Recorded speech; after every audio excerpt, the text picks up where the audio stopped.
welcome you in the name of the Lord into the midst of the people of God. We love you with all our heart. Your coming in here shall not be in vain. Now we welcome you in the name of the Lord into the midst of the people of God. We love you with all our heart. Your coming in here shall not be in vain. Now welcome, where's the Lord? Aquaba, bon arrivé, welcome, where's the Lord? Aquaba, bon arrivé. Yeah, one hey, yeah, two, yeah.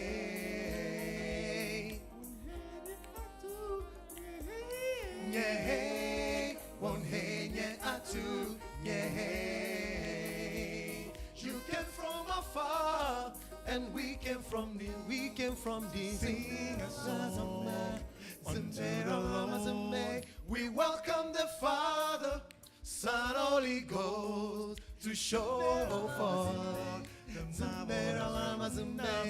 Welcome, where's the Lord? Aquaba, bon arrivé, welcome, where's the Lord? Aquaba, bon arrivé, Zimera mama zimbe, Zimera mama zimbe, Zimera mama zimbe, Zimera mama zimbe, Zimera mama zimbe, Zimera mama zimbe, Zimera mama zimbe, Zimera mama zimbe. Welcome, welcome, where's the Lord?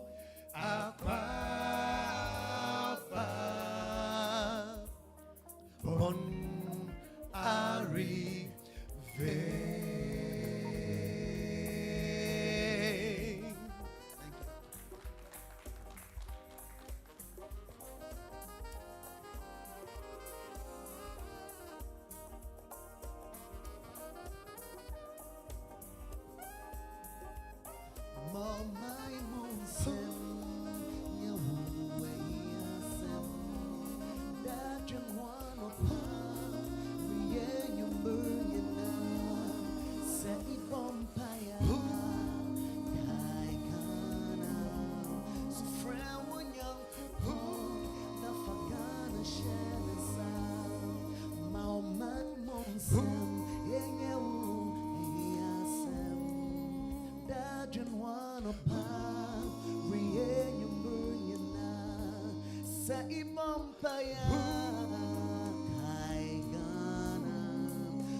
Odoma woman and one and no na who your mama pa and no na who Odoma woman and wara na yeshisha Odoma woman and one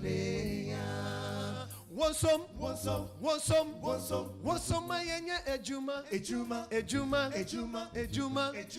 Yamfambwa ya dishimei every anara na yeyo anyhow ni bribi so here anyhow ni bribi so here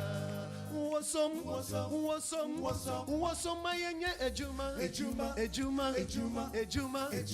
Yamfambwa ya dishimei every anara na yeyo anyhow ni bribi so here anyhow ni bribi so here anyhow ni bribi so here anyhow ni bribi so Say anyesa ekombe kuyen. Ekombe kuyen.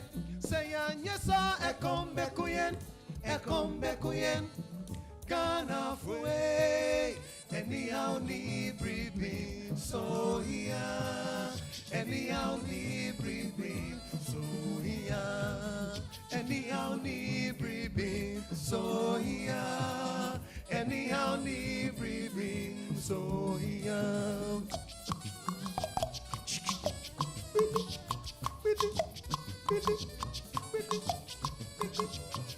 So man be yeah, ne free mini who so man be yeah, ne free enara, you're bra yeah boy, yeah bra yeah boy, and no ne say your man, ne your man yeah. So man be yeah, ne free mini who so man be yeah, ne free enara. Yeah, bra, yeah, bra, yeah, bra, yeah, boy, and no ne say your man, yeah. So man be yeah, ne free mini who so man be yeah, ne free yanara, yanara, yeah, bra, yeah, boy, and no ne say your man, yeah. Na na num, na na num, na na num, na na num, na na num, na na num, na na num, na na num, na na num, na na num, na na num, na na num, na na num, na na num, na na num, na na num.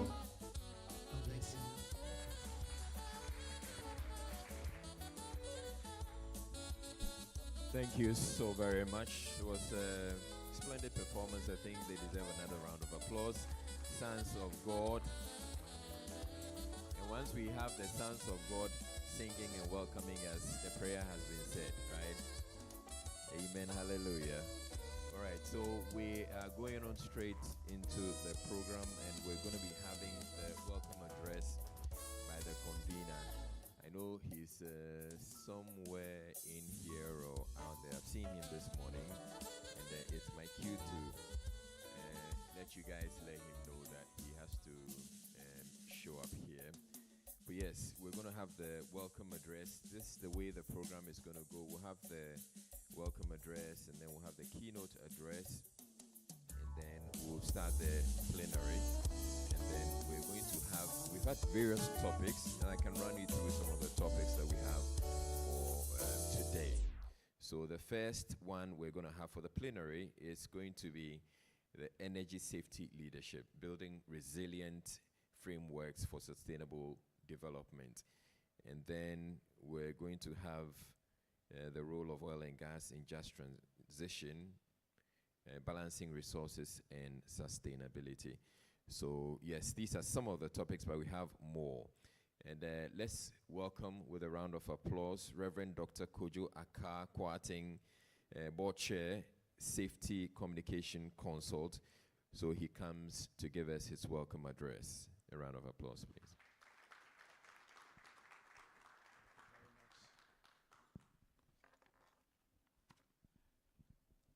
Good morning, distinguished guests, esteemed colleagues, friends, industry leaders, and everyone seated here. It is an honor to stand before you today at the Energy Sustainability Leadership Conference, a gathering of minds committed to shaping the future of our energy sector for generations to come. We are living in a defining era across the world. Energy lies at the heart of both our greatest challenges and our most promising opportunities. The urgency of climate change, the pressure of growing energy demands, and the imperative of ensuring energy access for all require us to think boldly, act responsibly, and collaborate widely. The path to sustainable energy is not a straight line. It is a dynamic journey that demands innovation, resilience, and leadership. We must accelerate the transition from fossil fuels to clean, renewable energy sources. We must harness the power of technology, smart grids, energy storage, artificial intelligence to drive efficiency and reliability. And we must embed sustainability not only in policy and investment decisions, but in the very DNA of our organizations. Yes, sustainability is not only about technology or policy, it is about people. An energy transition that leaves communities behind is not a just transition. We must ensure that energy solutions are accessible, affordable, and inclusive, empowering rural communities, creating green jobs, and building capacity of future generations. No single government, company, or institution can achieve this alone. Partnerships across borders, across sectors, and across disciplines are the currency of progress. By working together, we can unlock financing for renewable energy, accelerate research and development, and scale solutions that will power both industry and households sustainably. Ladies and gentlemen, the future of energy is not something we inherit, it is something we design. Let us leave this conference not only with ideas, but with commitments, and let us be leaders who drive change, not just managers of the status quo. The choices we make today from this conference will define the world, our children and grandchildren, and their lives tomorrow. Let us choose sustainability, let us choose equity, let us choose bold leadership. Thank you and welcome once again. Thank you very much. Thank you very much, Reverend Dr. Kojo Aka-Akwating, Board Chair, Safety Communications Consult, for your welcome address. We're going to be having the keynote address, and it's going to be delivered on behalf of the Minister for Energy and Green Transition. He is in the person of Engineer Mahu Said Agbave, Director, Ministry of Energy and Green Transition. A round of applause to him, please.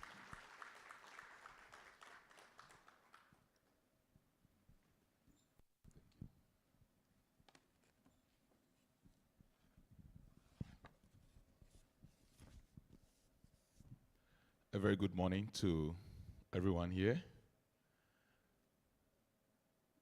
I see a lot of known faces. I'm happy to be here. And also to be delivering these keynotes on behalf of the Honorable Minister for Energy, Honorable John Abdullah Jinapor.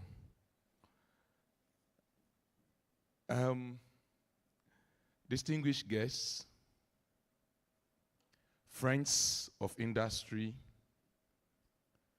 friends of the media, ladies and gentlemen, I bring you warm greetings on behalf of the Honorable Minister for Energy and Green Transition, for whom I have the honor of delivering this keynote address.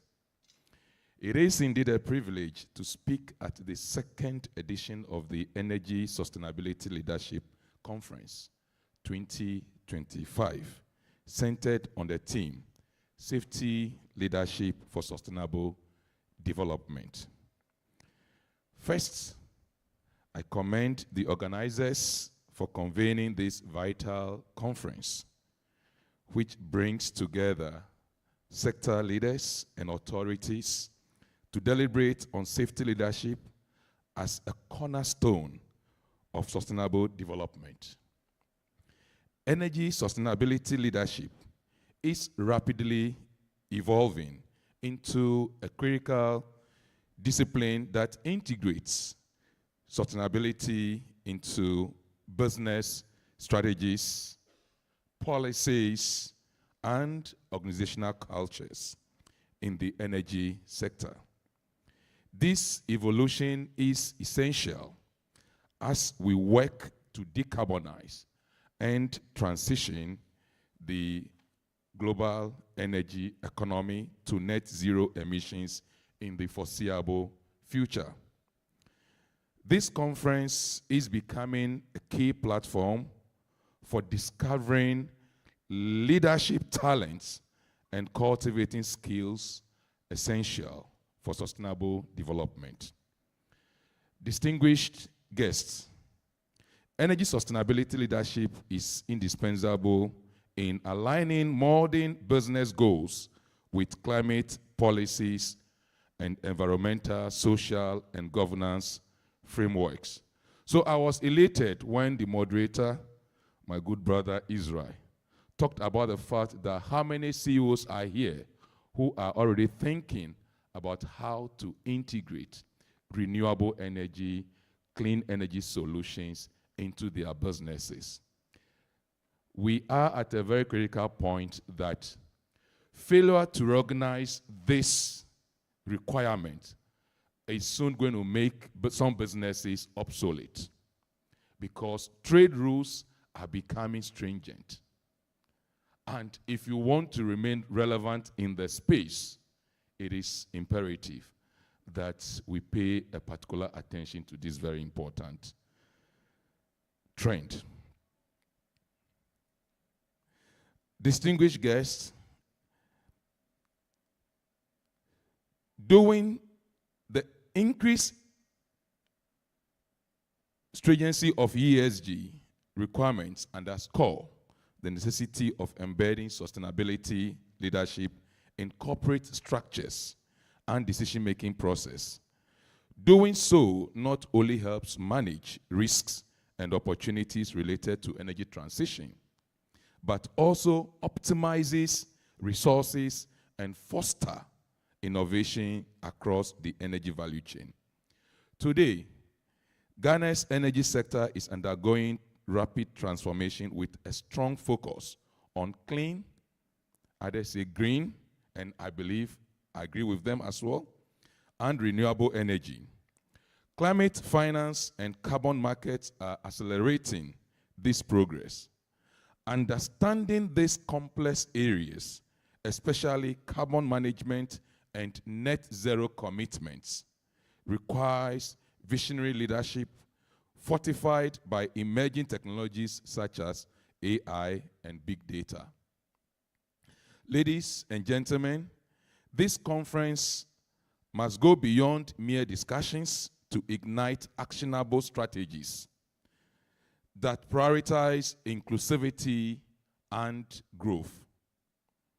It should spur the development of training programs for energy leaders that emphasize sustainability-driven strategic innovation, stakeholder engagement, carbon reduction, and long-term visioning for a sustainable energy future.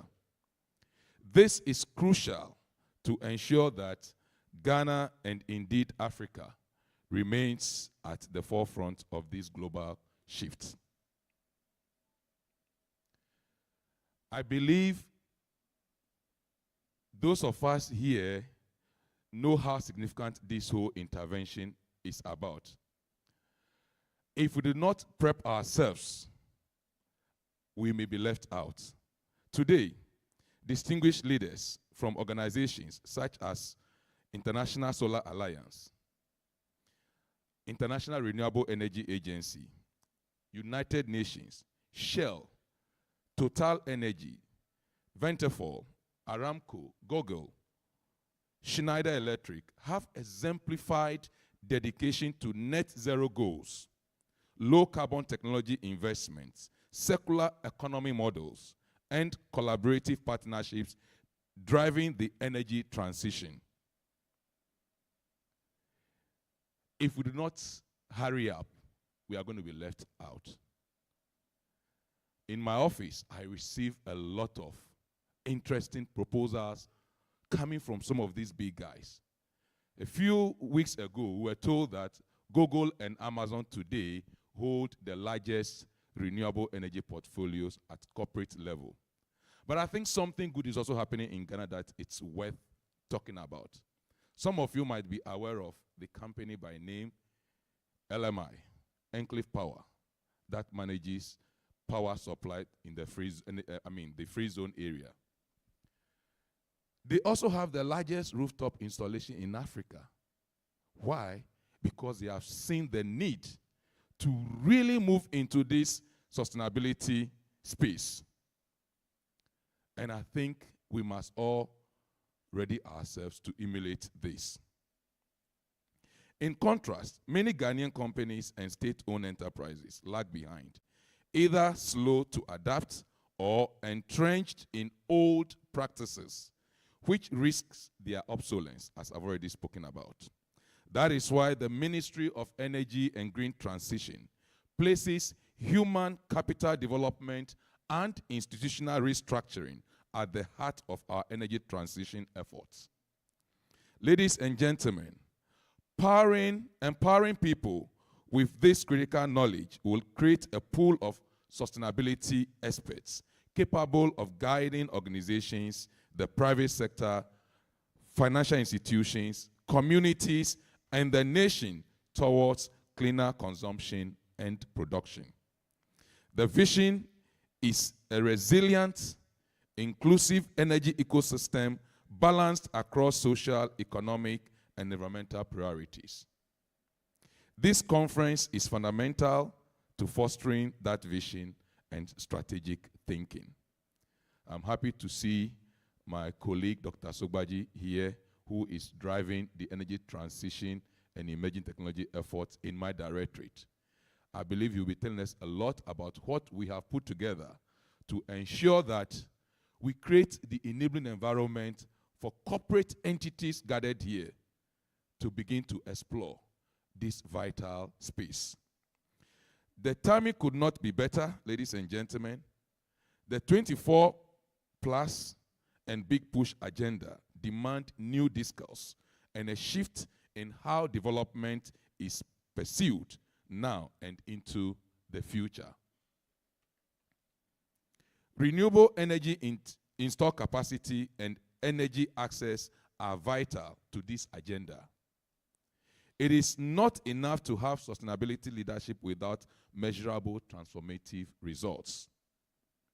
Therefore, the Energy Minister has taken decisive steps to reinstate and elevate the Renewable Energy Unit to the Renewable Energy and Green Transition Directorate, and to push for the establishment of the Renewable Energy Authority and the Renewable Energy Investment and Green Transition Fund.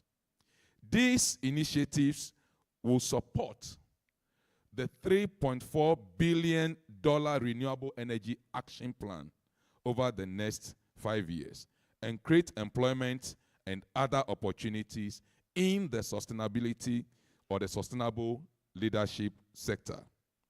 Let me just use this opportunity to highlight what we mean by a $3.4 billion investment plan for the renewable energy sector. When my boss, the Honorable Minister, assumed office, one of the things he quickly tasked the team to do is to come up with an investment plan taking into account all ongoing initiatives, the low-hanging fruits, how we can package them and push them for investment. And we did that across so many areas, taking cue from the energy transition framework. So we have things like net metering, solar PV, we have EV charging opportunities, we have solar street lighting opportunities, we have utility scale renewable energy deployment opportunities, we have nuclear power deployment opportunities. Putting all this together run into billions of dollars. It's an investment in waiting. What are we doing here to be able to tap into this and explore all these opportunities? As Ghana tries to industrialize and reshape its economy, power demand will surge and base load capacity will be critical. The long-anticipated integration of nuclear power into Ghana's energy mix is becoming a reality, with plans underway to establish the Nuclear Power Corporation of Ghana to manage this vital infrastructure. With these efforts, I think the theme for this year's gathering is apt. Safety leadership for sustainable development must unite researchers, businesses, policymakers, and citizens alike to ensure Ghana's green transition becomes a beacon of safe, inclusive, and sustainable progress for Africa and the world. Thank you, and on behalf of the Minister, I wish you a productive Energy Sustainability Leadership Conference. Thank you.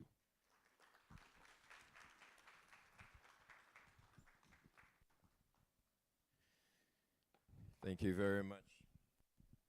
Thank you very much, Engineer Mahouset Agbave, who's the Director, Ministry of Energy and Green Transition, and he is representing the Minister who has had to be away to attend another very, very important assignment. And when he was speaking, he made reference to what Ghana is doing as far as the nuclear energy or nuclear power is concerned. And I can attest to the fact that, yes, there's quite a bit of work that's been going on. And I'm saying that because I have been involved for a while now. So, yes, we're moving quite steadily. And it would be good if you joined the train. Now we're moving to the plenary, and we're going to have our first conversation. It's the topic for this one is energy safety leadership, building resilient frameworks for sustainable development. Now, I'm going to invite the speakers to come up, and then I'll give one of them an opportunity to set the tone for the conversation. So they are Paul Inwochukwu, who's co-founder of Quali Breeze. A round of applause for him as he makes his way up.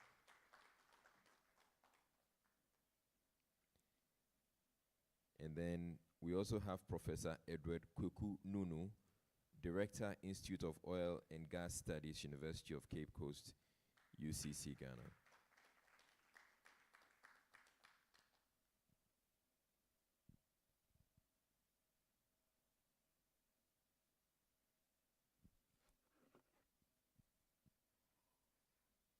All right, so you're welcome.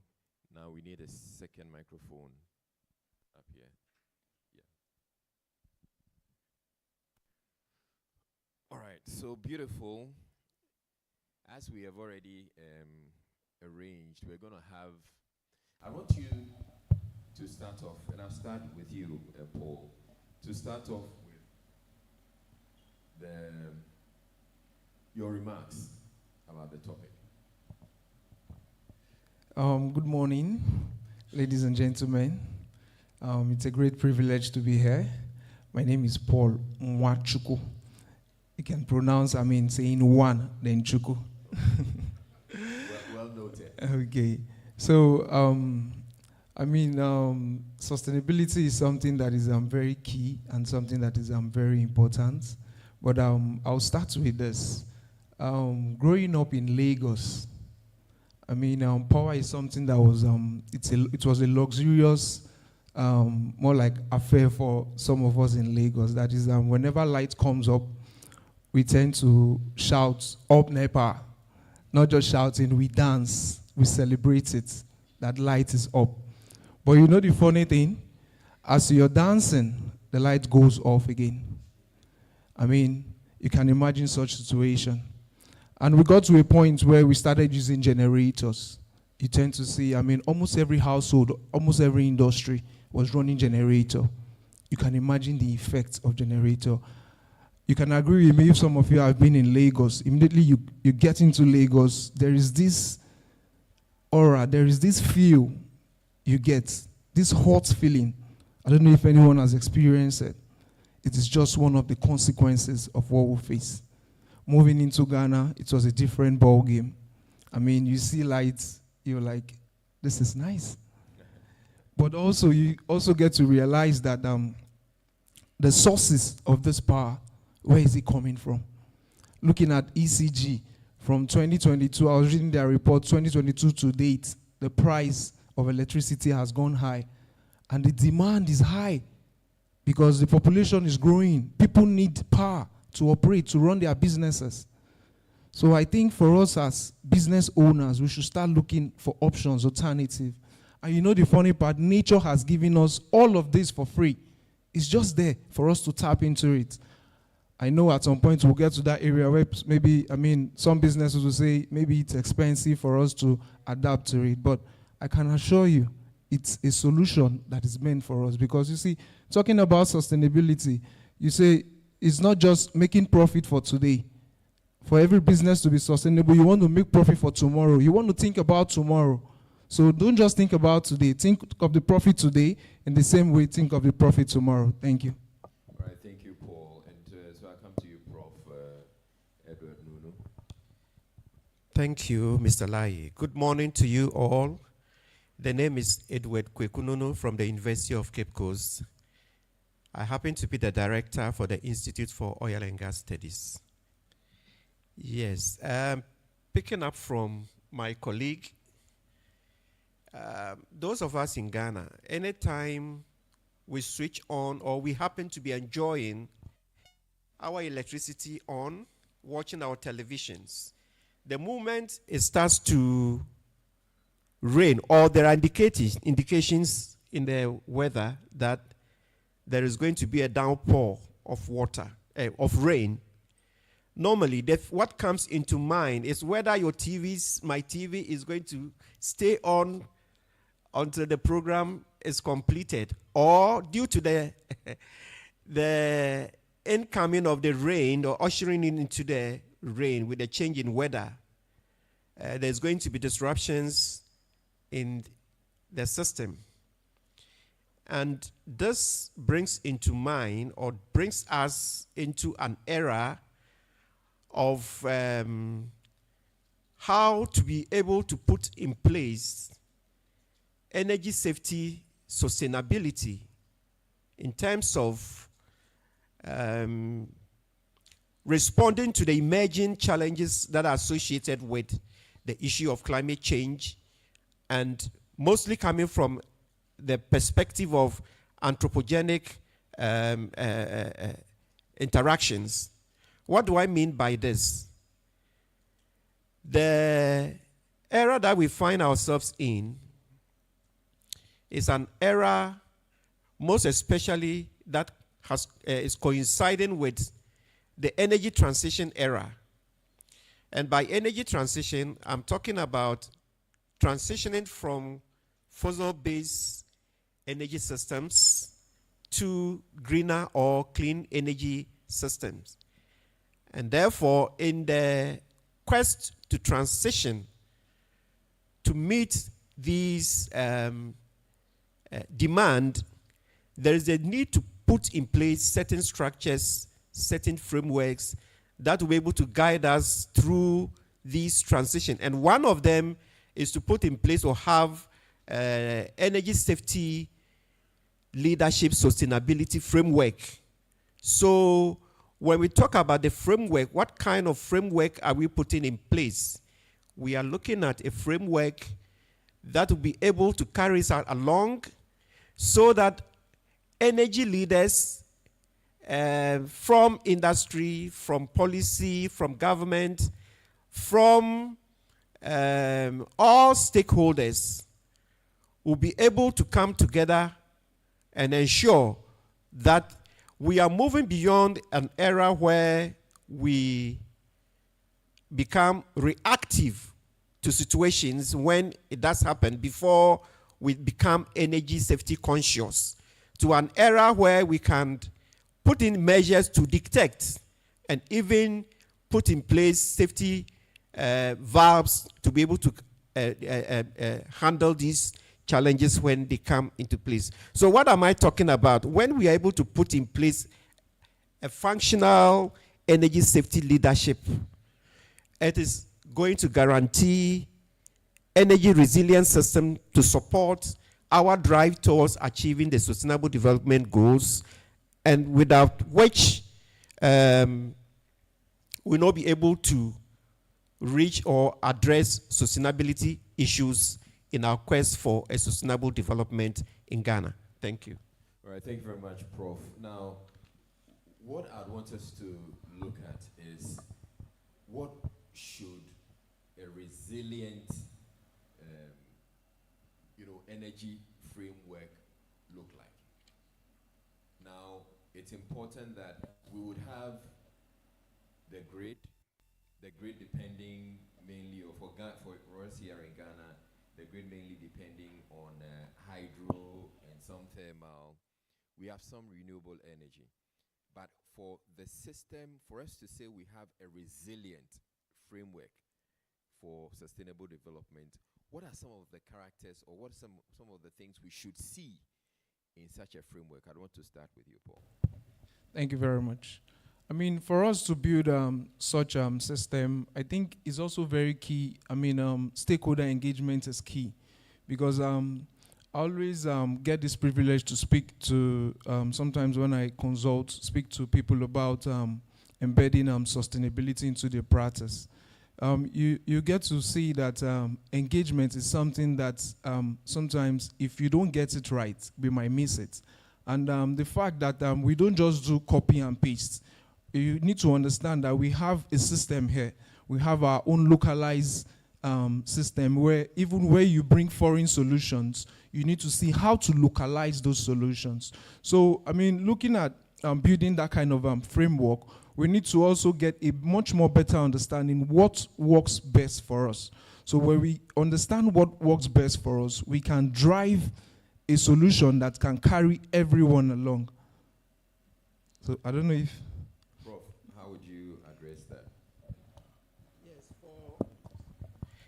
for a resilient energy safety framework, we should be looking at leaders who will be able to scan emergency risk stemming from extreme weather conditions, cyber and practical vulnerabilities evolving, and then public expectations, and integrate them into strategic planning. In other words, we should be looking out for leadership in energy, the energy sector, who will be able to anticipate, okay, and integrate these into a strategic planning kind of policy. We are looking out for energy sustainability, energy leaders who, beyond strategic and static rules, will be adaptive or adapt energy governance structures that allow flexibility and real-time adjustment in operating protocols, automated safety controls, and tiered emergency responses. In other words, we don't wait for it to happen before we take actions. We should also be expecting or looking out for leaders, energy safety leaders, who are able to build partnership across the entire energy value chain, and then to pool expertise together to share intelligence. As we have gathered here this morning, I think we have a blend of expertise from the various sectors within the energy and related sectors who are coming to put ideas together, including academia, and then with this ability to pool expertise together, we'll be able to forestall any future unforeseen contingencies. We are looking for energy safety leadership or leaders who will be able to leverage real-time monitoring to detect anomalies and preempt failures within our transformer systems or the pipelines. And we are looking for energy leaders who will engage local communities, marginalized groups, in the design and communication of energy-related oil and gas information. And then, if we are able to put all these together, I think our build-up towards a resilient to be established. All right. So I would want us to look at it this way. For most people, the what they're looking for is uninterrupted power supply. Now, what we have currently is mainly dependent on the grid.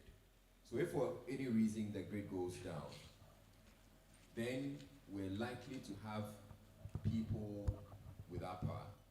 That's where, as you said, in Nigeria, people will be disappointed. Here in Ghana too, we have our own, when the power goes off, it used to be really bad. I mean, like in a community, once the power goes off, you hear, oh, and it's loud, it echoes across the community. And then the same thing when the power comes back on, you say, yay! These days, I don't quite hear it that often. But yes, what people are looking for is having power uninterrupted. And I believe that is one of the, characteristics of a resilient, energy framework. Sure. That you can say that, okay, the power is not going to go off, so that if the grid fails, something else kicks in.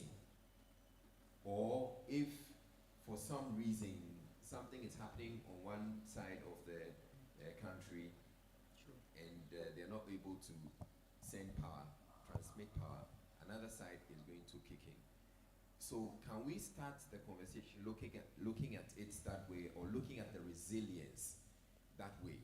And then we can begin to look at what it is that we need to do to ensure that we have that kind of resilience. Okay, thank you so much. Let me take it from where the Honorable Minister's representative talked about. He cited a site somewhere in the free zone, but I'll bring you much more closer here. There's a mall called A&C Mall. Yeah. I don't know, it's somewhere in East Legon. You see, A&C Mall, they've been able to adapt renewable energy to an extent where A&C Mall is able to power the facilities there, also provide power to their customers, that is the shop owners, at even much more lesser price than what's agreed, where the rates which ECG charges. So when you look at this, that should be an advantage for every business to capture. Because I'm looking at A&C Mall, the ability for them, I mean, they are also able to even get excess power that they can maybe share with communities just for that singular act, that ability to build that model that is working for them. So Paul, that is for ANC, which is something I'd encourage as many corporate organizations to do. But we're looking at it at the national level. So ANC can say, we have solar panels, we have solar energy, so we don't have to worry until you have a storm that brings down your panels in the car park. And apparently I'm told that the system is off now because of that storm. There was a storm that happened sometime. So even then fortunately for them, you can quickly go switch to the grid, which is the advantage that they would have. But I'm looking at it at the national level. What is it that we should be doing to prepare for or to get us in a situation like that?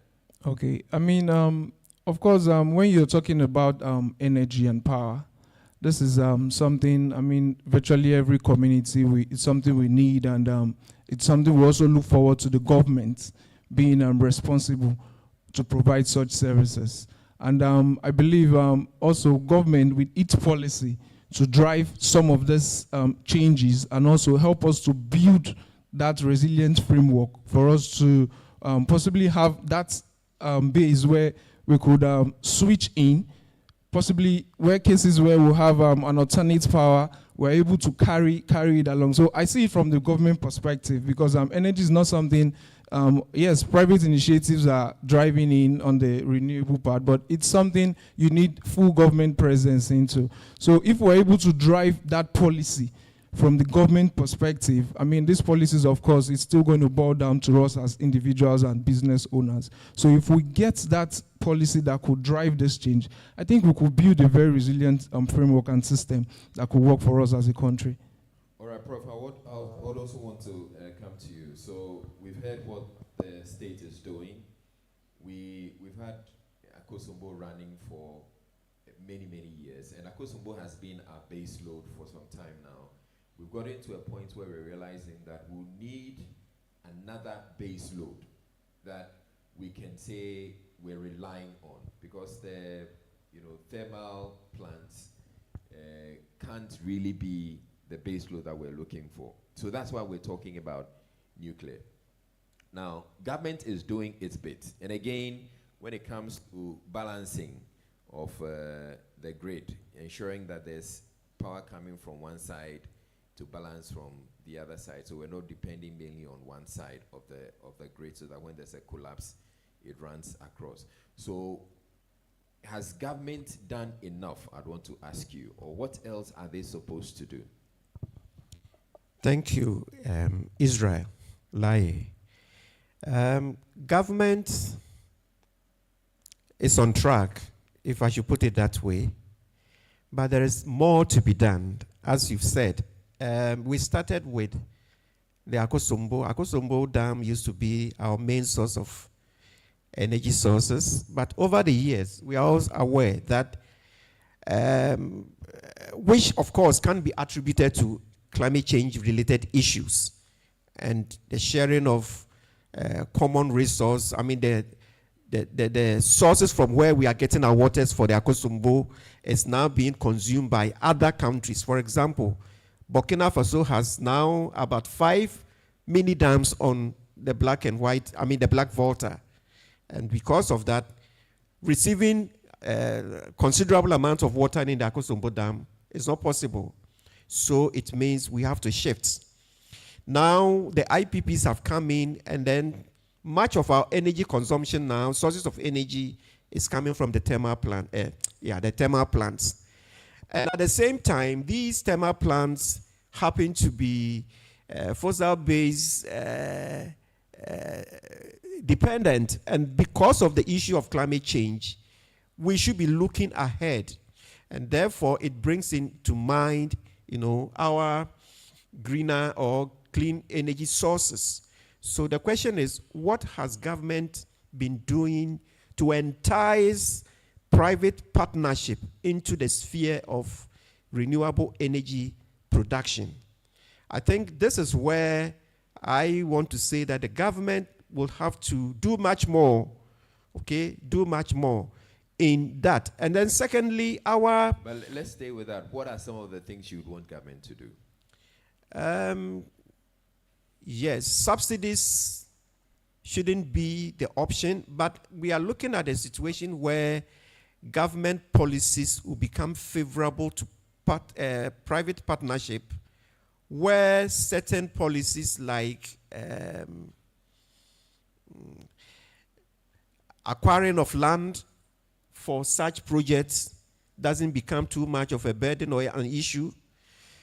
Certain incentives like some tax reliefs for bringing in these gadgets into Ghana should also be looked at, and then most specifically improving on the tariff net metering, so that when these private companies are able to produce more than they need, they can put them onto the national grid as well. I think these are some of the areas that the government will need to sit down and look at again. First and foremost, the net metering, I don't think is working efficiently. And then the tariff, the tariff system should also be considered or looked at. All right, so on the net metering, I'm not sure if we actually are pushing net metering now. Engineer Sedmao has a contribution to make. So can we get one microphone over to Engineer Sedmao?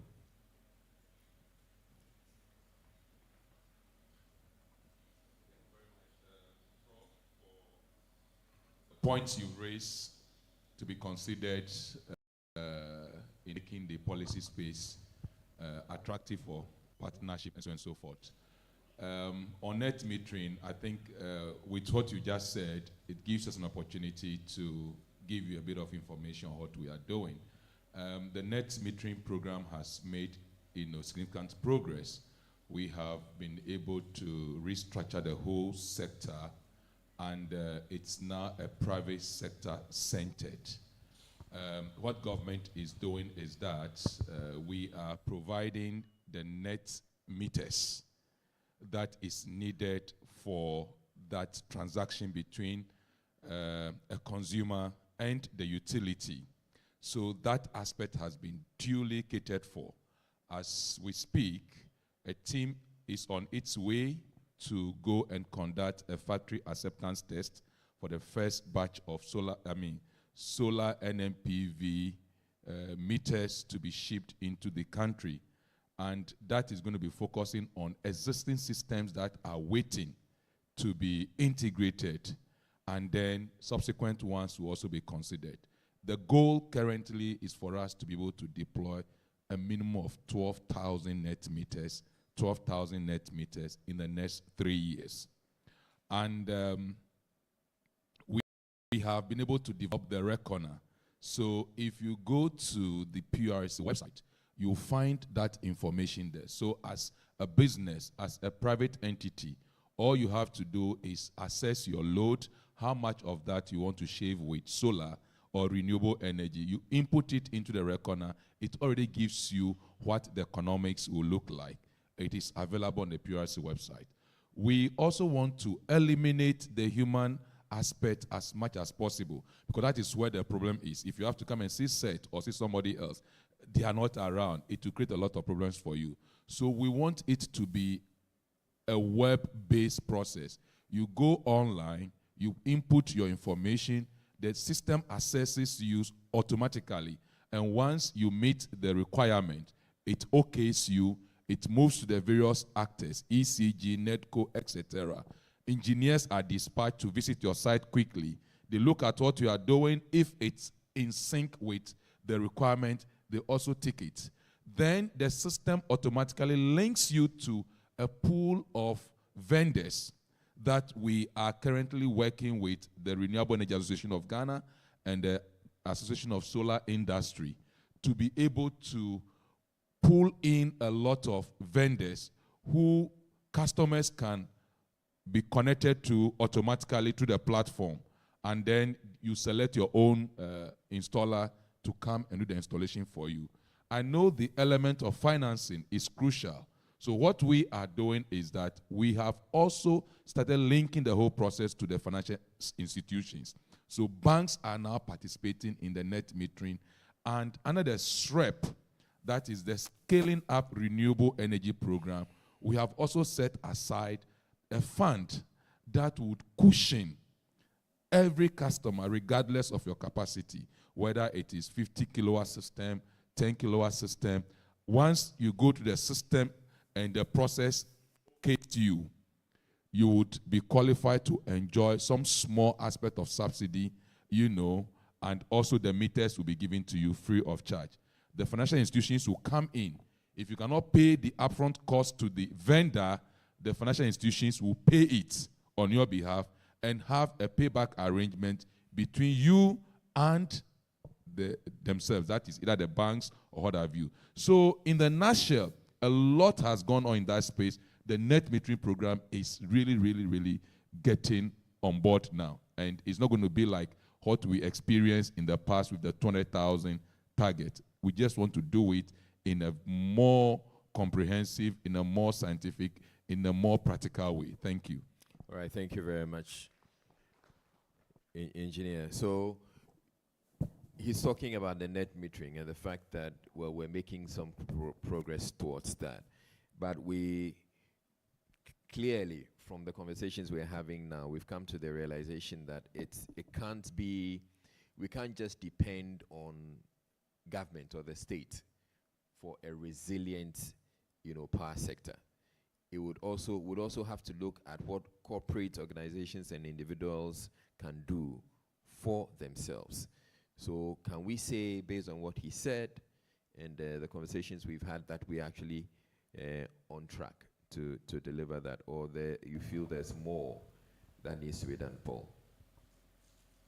I mean, absolutely. I believe with listening to all what he said, I mean, it gives that opportunity to understand that, yes, the government is also responsible they are also, taking charge, being responsible to ensure that we have power. So with that, I think yes. The fact I also want to pick on what Prof talked about. You know, he also mentioned about some kind of tax relief. I mean, looking at the private sector, their own opportunity to also carry along, because you're looking at, okay, the renewable energy, the solar panels and all that.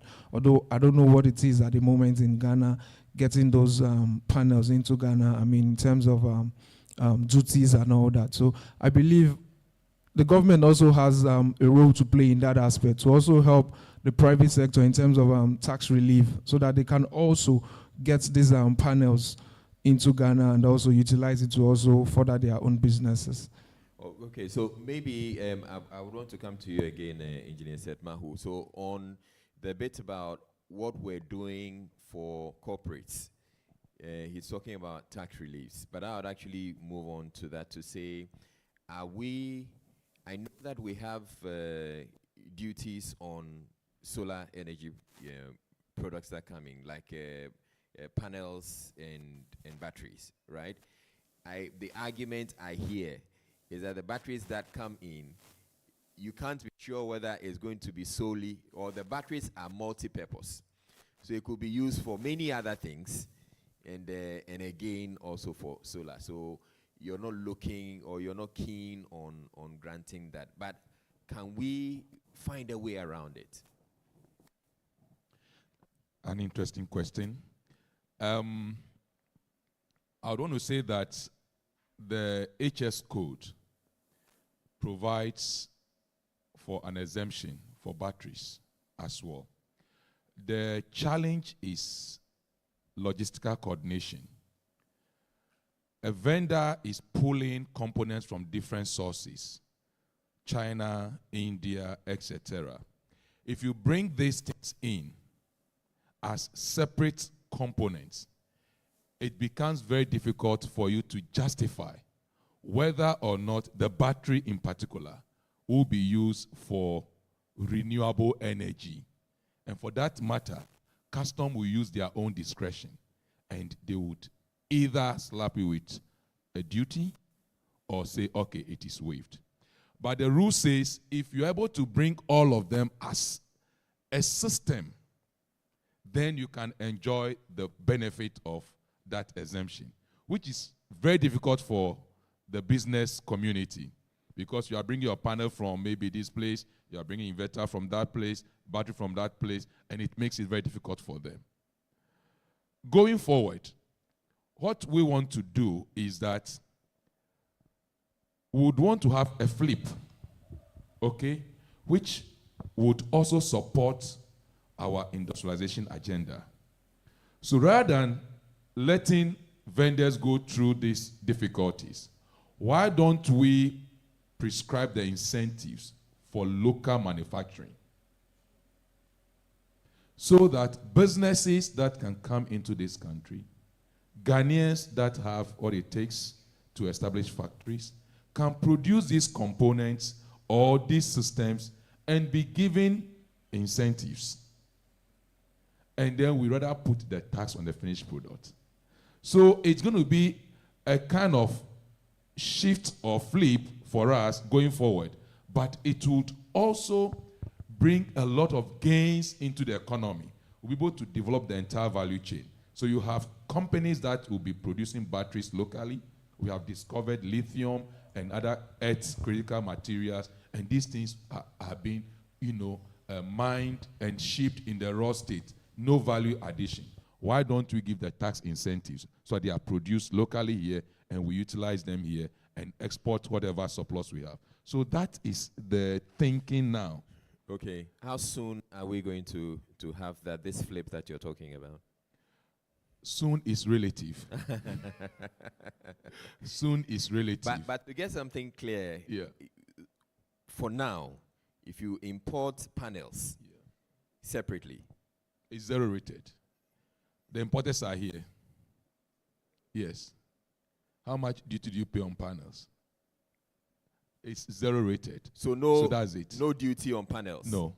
Okay, but if you bring in the batteries. If you bring the batteries, sometimes the batteries are used for other activities. They use them for heavy forklift materials, etc. And these are not renewable energy interventions. That is why customs finds it difficult to really classify it and allow the importers to take it out of the port for free. How about the inverters?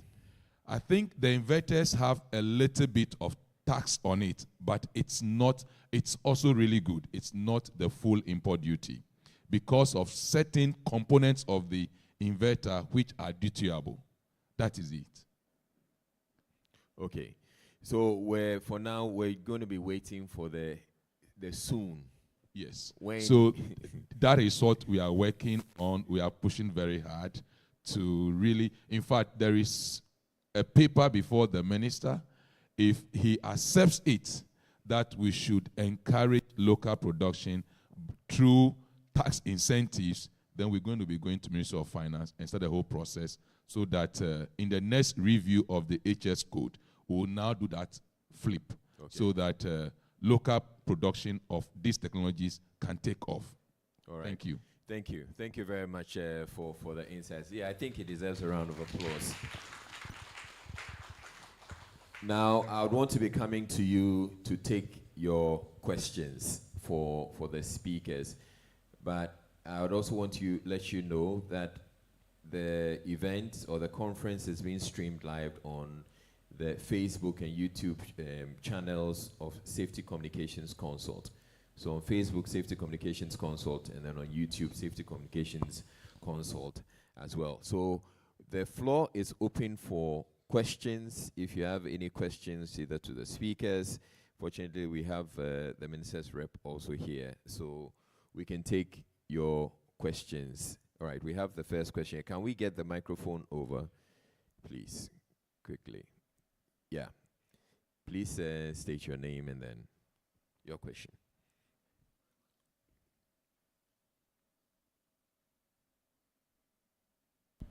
Thank you very much. That's very interesting and very insightful.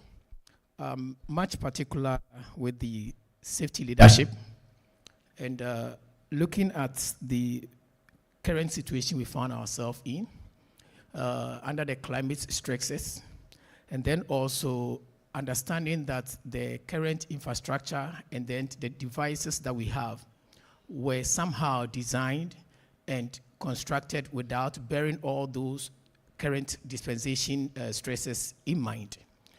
What are we then doing in terms of the safety to ensure that our existing infrastructure are able to stand the test of the times that we found ourselves in and be able to deliver as expected? That is the first question.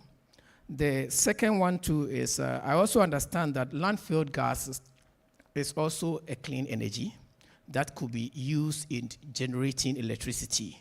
Are there any plans in integrating the landfill gases, that's predominantly the methane, harnessing the methane in producing energy to support our renewable energy sector? Thank you. All right, it looks like that question goes straight to Engineer Seth Mahu. So integrating methane or taking advantage of methane gas. Much, Dr. Glenn. I think within the UNFCCC framework, that's the United Nations Framework Convention on Climate or for Climate Change. The Paris Agreement gave birth to a new dispensation that a lot of businesses are taking advantage of, the carbon market.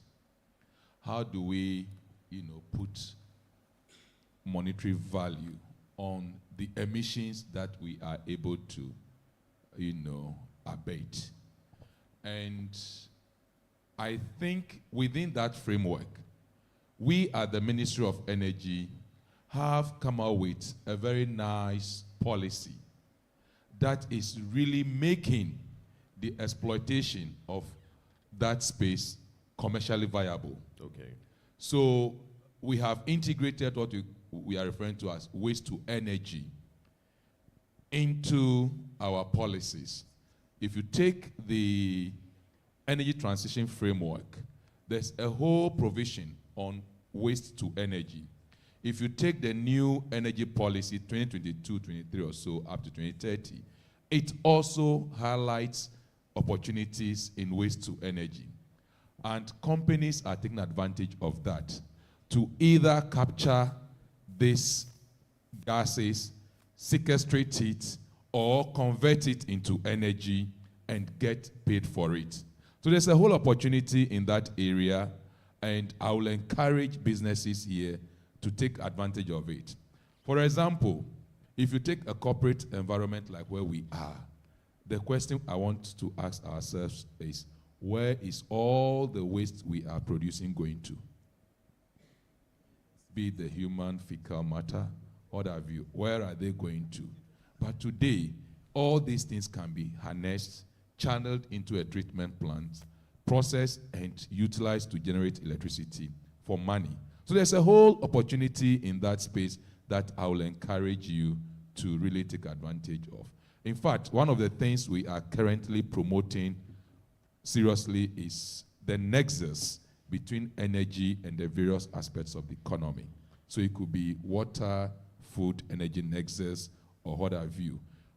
Bid to ensure that whatever waste is generated along that space, or whatever energy requirements are needed within that particular chain, we are able to utilize technology, renewable energy policies to harness them. So a lot is going on in that space, and I encourage you. For further information, you can contact us after this conference. You can come to the Ministry of Energy for us to have a conversation. All right. But Sorry. does it suffice? Thank you very much, but Glenn, does it suffice if you're able to, government implements the net metering system, so that if you're able to generate your own electricity, even without having to need a certain framework, the fact that you can send it back into the grid, you're going to make money for it. Does it suffice if we have something like that, even though probably on the national scale, we may not have a framework that would say your methane gas is being taken up? Oh, you don't have...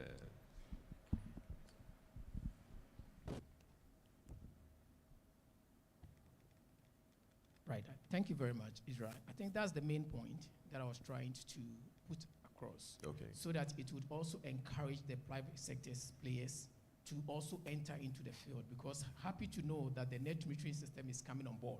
And for that matter, I may not necessarily be a consumer, but that can become my business. Yeah. I would harness the methane gas through energy systems, convert it into energy so that it will be hooked to the grid for people who will be in need of it to use it. So I think that's the main cause for this question. So Israel, sorry. Okay, I wanted to take his first question. yes, his first question. Okay, I think engineer wants to make a comment to it, A right? quick one. The net metering policy does not allow for financial transaction on the system. No. It is purely energy transaction. You know, so let's get this fundamental understanding. What it means is that you size your system to the point that whatever you produce, you're able to consume literally everything.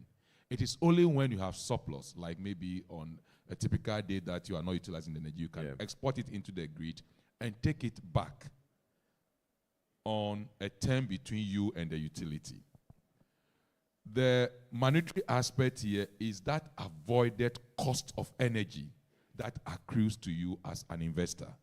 For example, if here your electricity bill is, let's say, 100,000 cedis a month, if the hotel is able to put solar on top of all the roof space here, and that will reduce their consumption by 50%, it means, not conclusive though, that about 50,000 cedis of money can be saved on a monthly basis. That is avoided cost, and that can be quantified over the life of the project and deemed as gain to the investor. But there's nothing like, I don't know, a month you go to ECG, pay me. You go to Netco, pay me. No, that one, we cannot support it. All right.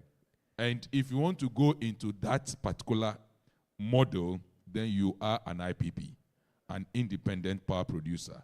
The agreement there is not the same as a net metering agreement. Thank you. All right, thank you. Paul. Thank you. So, I mean, in relation to his first question, talking about infrastructures and also what we can do, there is what we call the energy efficiency, which basically, I mean, it's something we've been advocating for, I mean, businesses and individual, the ability to use less energy to achieve the same result. Because the fact that, yes, we're looking at alternative power, what about the existing power we have? How are we managing it? You realize, I mean, maybe you go to some offices, somebody's leaving his office, he leaves his AC on for maybe 2-3 hours, nobody is there. I mean, with that, it's additional cost for the business. So we should also look at the efficiency part as well. That way, we are also able to manage with what we have, and that way also, it's for businesses, I see it as something that reduces cost, because that way they are not spending more, but putting up some of these structures, like, it looks looking at some of the appliances as well. I also noticed some of our appliances here in Ghana, they are rated. You want to buy maybe air conditioner and all that. Even to an extent, I saw 7 stars, which tells you this is super, super good. So it's something we should also encourage businesses to. So, Paul, what are some of the solutions you're offering? Are you offering solutions at Colibris? Well, for Colibris, what Colibris is actually doing is we work with communities to reduce air pollution.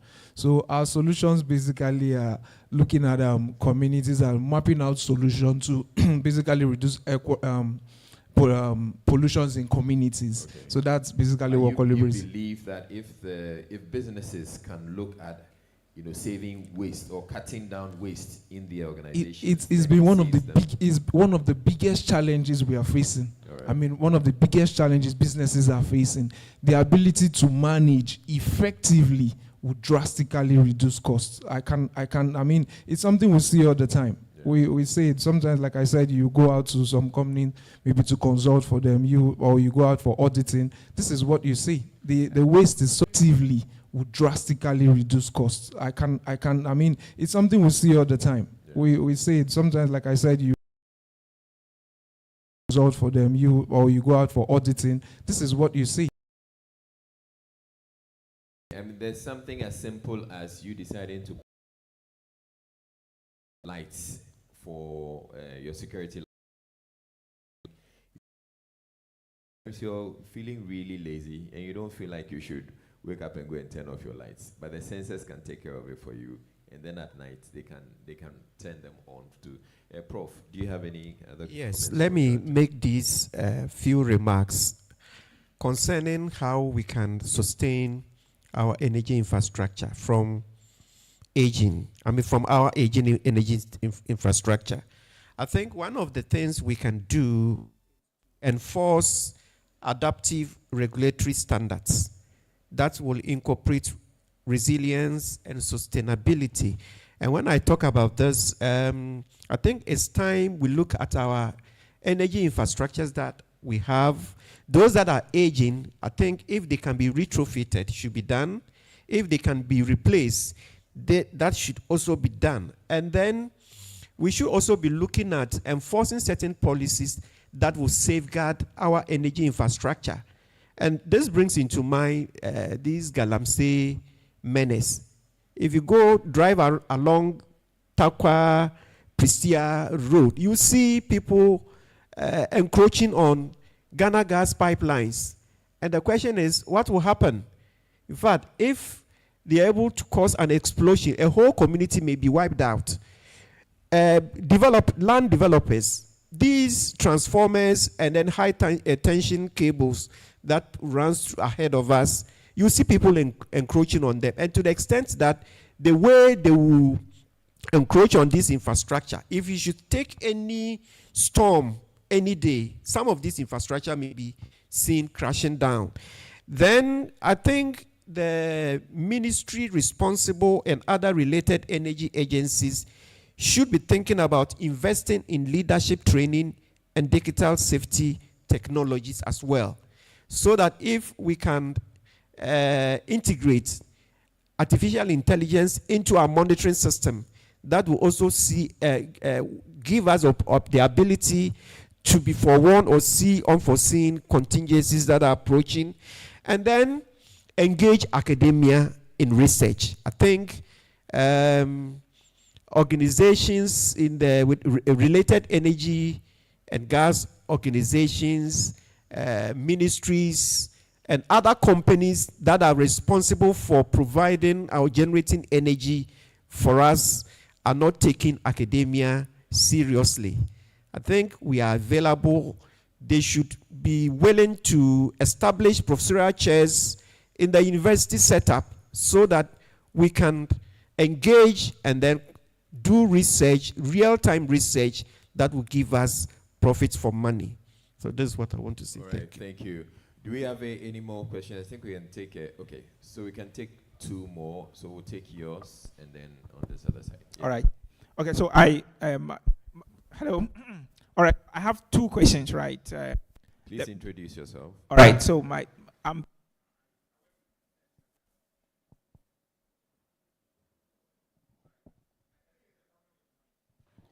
Can we, another microphone is coming your way. All right, so I'm Peter. I work with Telecel Ghana. All right, so I have 2 questions. The first one is on the fact that we have 5 megawatt of energy being produced by solar on the Bui Dam hanging. I know there's a positive relationship between the amount of power you produce on the solar and then the number of solar panels that you need. Now, do we have plans to do that in the bigger water bodies like maybe the sea? Or I'm not technical, but is that possible, right? And if that is done, then I think we can get more than 5 megawatts we are getting now from Bui. That's one. Now, the second question is that on the net metering, I don't know if the ministry or the government has oversight on the installations being done by people in their homes regarding solar. Because if we are going to implement the net metering, I think there's going to be requirements that people would have to fulfill in their houses before that can be possible. Now, if for now there's no oversight and people are installing it anyhow, now when the opportunity comes for the net metering to be implemented, then it means that a lot has to be done now to ensure that those people are up to standard in order to feed the grid and vice versa. So do we currently have oversight? If not, then we should maybe try and explore that so that people are actually following the standards instead of just installing it anyhow. Thank you. Okay. I believe there's some oversight as far as installations are concerned, or the companies themselves are particular about the way. I think they're doing some pretty professional job at that. But yes, if you may want to speak to it. Yeah. Good morning. Michael Matthews is my name, Managing Director of Dyson Energy. We do a lot of installations around the country. There is oversight. We have to be registered and licensed to be able to make installations, which means that whatever we do, we have to present that at the end of the year, at the end of each installation, to the Energy Commission to say these are the installations that we've done over the year, and they can go and assess. So whatever projects we work on has to be done to a very high standard, otherwise we do not get our license renewed. All right. Thank you. Thank you. And Engineer Sedmaho, can you speak to the issue of having the solar panels expanding what Bui has done? Yeah, thank you very much. We have a program to encourage installation on water bodies. The one at Bui currently is being scaled up to almost 35 megawatts. We've just given the Water River Authority the approval to also, install solar on their Saddle Dam at Pong. So we have that program that is running to take advantage of the water space we have to install solar PVs. But I think this calls for more collaboration between ourselves and other agencies to really conduct some research into this emerging, area to see whether if by deploying so much solar PV on our water bodies, can that affect the aquatic life? I think that is something we need to investigate. But on the technical side, I think the advantage is enormous. The panels that are on the water surfaces are rather producing more energy, for us. So it's more economical for the IPPs or the developers if they can have access to water bodies to do the installation. But the biological effect is something I think we need to investigate. But considering, Engineer Setmahu, considering the logistics of putting the panels on water bodies as against putting them on land, would you say there are any advantages, or we're better off just putting them? Because we have a lot of land anyway. In fact, in terms of logistics, I think technology has progressed so much that deploying the floaters is no more a rocket science. Right. It's so easy to do. And for information, Bui is here. I'll let them talk to that. But the current capacity they are working on, understand the floaters are even being manufactured locally. Bui, are you here? Yes.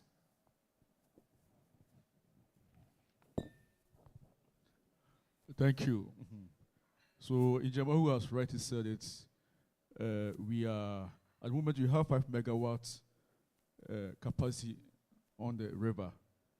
And we are adding about 25 megawatts to it, year 2, add up to 30 megawatts. And this is an emerging technology, and we need to hasten slowly. If we decide to say, oh, we are going to use all the rivers in Ghana, we are going to deploy floating solar on all the rivers in Ghana, the problem is that we don't know the environmental effect that it could create.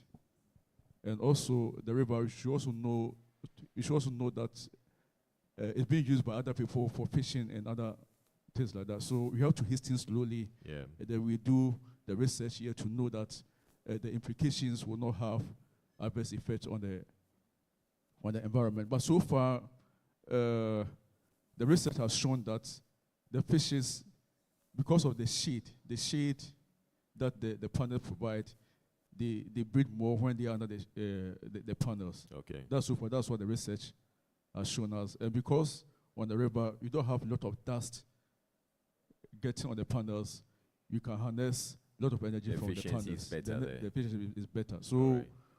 going forward, we are scaling it up.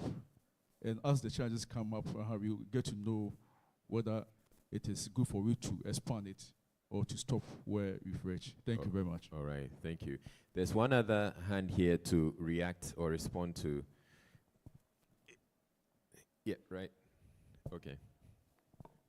No, there was one hand here. Right, good morning. So my name is Enoch Yeboy Japong. I'm responsible for Renewable Energy Association of Ghana's activities. And by that, I'm responding to your first question earlier. I know that the EPC has spoken about it, but I want to go back to the fact that beyond the Energy Commission and any other person, it is you yourself as the household or businesses that are responsible for ensuring that the level of safety that is required is done. To the extent that much as there's that oversight responsibility, and that's actually the reason why we talk about safety, which is a concern for everybody.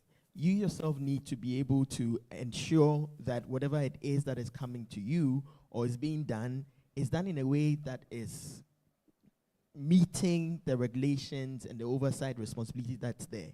There are some people who would go ahead whenever the installers have come over and want to get the right things done, and it goes also to the installers. People will try to sort of cut the corners, which shouldn't be the case, right? So if you want to insist on the right thing being done by the installer, and like you said, it's linked to their license renewal at the commission. So if at the end of the day we are people who would just accept things as it is because of our safety culture, letting things roll as is. A typical example, if the installer comes and maybe his team, they're not wearing the kind of apparel they're supposed to wear, hats, things like that, you are the one responsible for ensuring they do.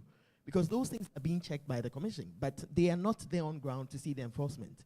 So that key aspect of us being first respondents to safety is a critical thing which we should also be sort of ensuring. Thank you. All right.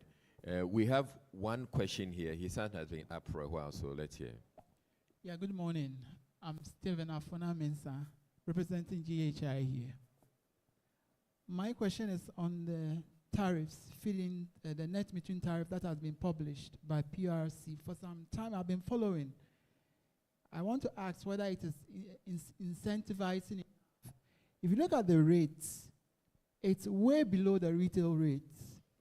Indirectly, the exporter, for example, within the 31 to 300 kilowatt hour per month block, is being given export rate of 70 pesos, whereas import rate is 105 pesos, which means if you generate and you export to the grid, you will get about half of what if you had imported. I want to ask, is it because it's a start that Ghana will progress or improve? Because looking at the cost that people incur to install the solar system, it becomes not so much incentivizing to do that. And besides, we are calling it net metering, which implies 1:1. But what we are doing is much of net billing. So I need clarification on that. Okay, so I'm sure Engineer Semahu will respond to that. But clearly, if you look at how far the power is transmitted through the grid to you, the cost is going to, no, it's not, you can't compare that cost to you just offsetting it or putting it back into the system. But Engineer Semahu would respond. Israel, I think you've answered the question. He's an expert. Let's give it to him. No, but the gentleman does not agree. You see, it is incentivizing enough. Look at the cost of generation from solar. You can't do that straight line analysis. You are using the grid as a storage. Okay? You are using the grid to bank your excess energy. And somebody has to pay for the maintenance of that grid so that at any point in time, T, if you call for that energy, it can be delivered. So it's a service. So you don't expect it to be one-to-one, no. In fact, we have not firmed the contractual arrangement yet. Dr. Santi is here. You have been with PRC all this while.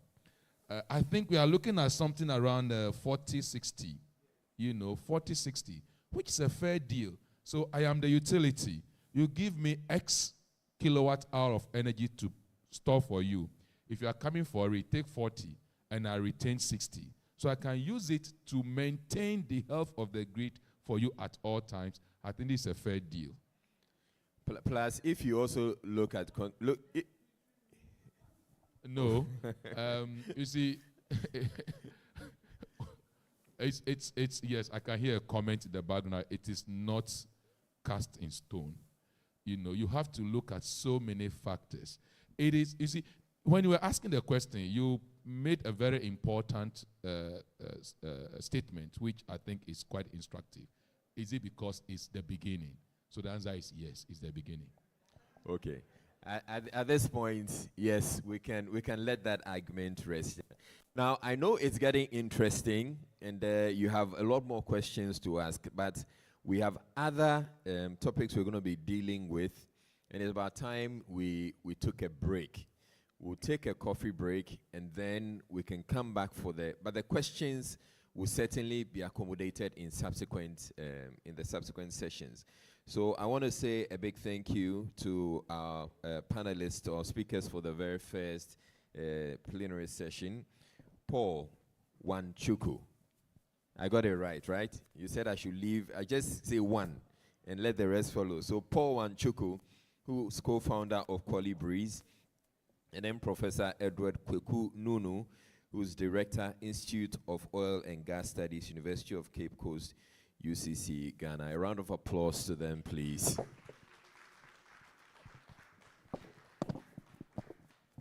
So thank you. So we're going to take a coffee break. We're way behind time, but we'll try and claw back some time. So we're taking a coffee break now. It is served out there. I'd actually suggest and propose that we probably can take our snacks and come back into the session, and we can continue with the rest of the program. So can we say we're giving ourselves some 10 minutes to use the restrooms, grab something, come and get seated, so that we can get to go at let's say 11:10. That works, right? Okay. But once again, the conference is being streamed live on the Facebook and YouTube channels, or Facebook page of Safety Communications Consult and the YouTube channel of Safety Communications Consult. We're taking a break. We'll be back in now 13 minutes. So see you back at 11:10. Thank you.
All right. So, good morning to you once again. And to those of you who are out there, kindly please come on in so that we can have the second session. Thank you to those of you who are already seated in the hall. Thank you.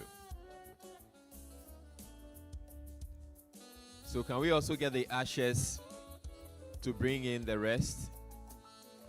Please come on into the hall so that we can carry on with the rest of the program.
Ushers out there, please bring in the rest of the participants. Ushers, bring in the rest of the participants.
All right, thank you very much. We're going to go on. We're now going to the first session that we're having, or the second session, I'll say, which is going to be, or which is going to look at the role of oil and gas in just transition, balancing resources and sustainability.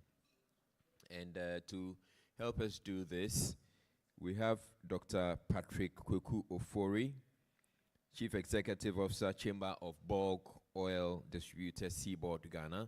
A round of applause, please, as he makes his way.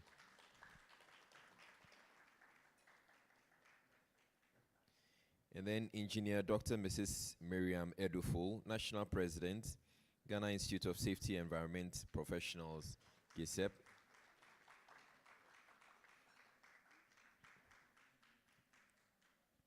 And then Dr. Ni Daku Asante, former Technical Director, Energy Commission of Ghana.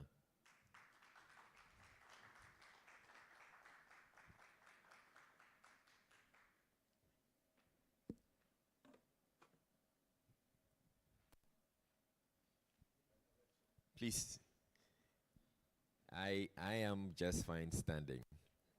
So we need to get one extra microphone up here, please.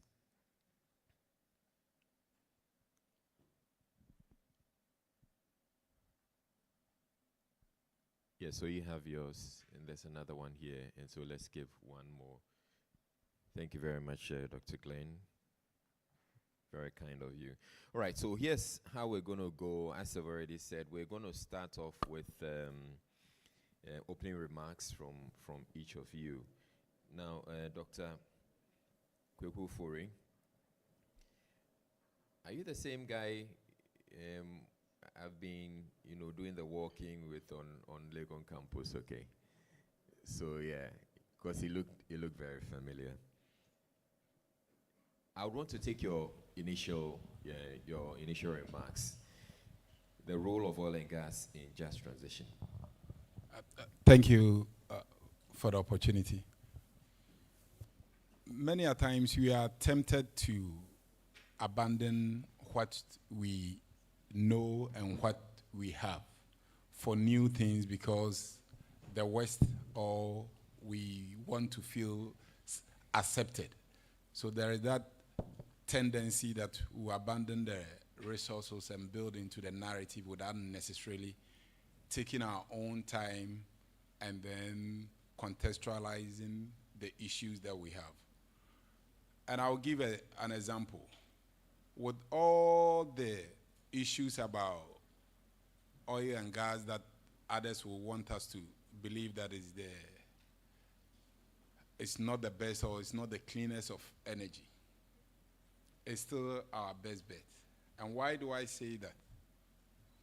Every revolution, or be it the industrial revolution, or be it from the hunting and gathering moment, whereby we're using the Stone Age, had its own energy. After the Second World War, the role of oil and gas cannot easily be swept under. Irrespective of how we want to see it, it still has got an important role to play in navigating into the just transition. And I like the bit about the just transition, the concept, the just transition, in the sense that you need to look at the holistic picture. You abandon it now. What happens to its even legacy? How do you even decommissioning those infrastructure? And who is going to fund that? Not to look at it also from the social and the economic investment that others have also made into that. So I think as we are having the conversation, we should look at it from the context Ghana, or the developing nation that we need.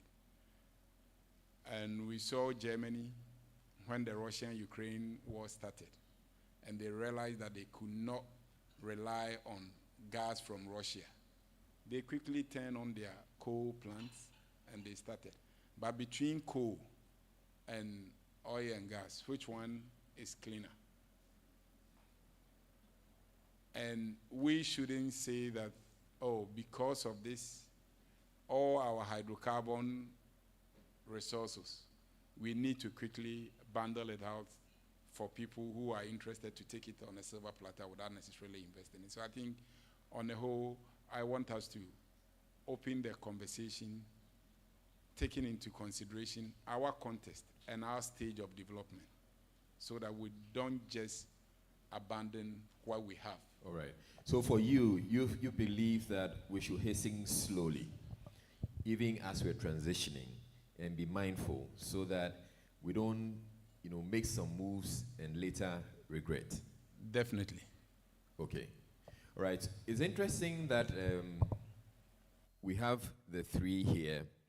So Seaboard is there. Then we have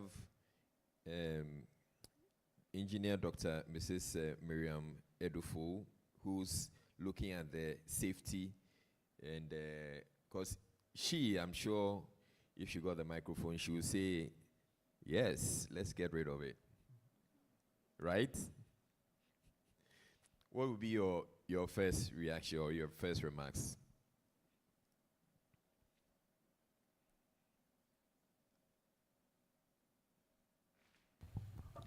Yeah, it should be working now. Yeah, my first remarks will be this oil and gas thing we are talking about now. Definitely the crude is getting extinct, and we are looking at sustainability. You cannot single it out. We are looking at environmental sustainability governance. We are also looking at safety leadership in this space.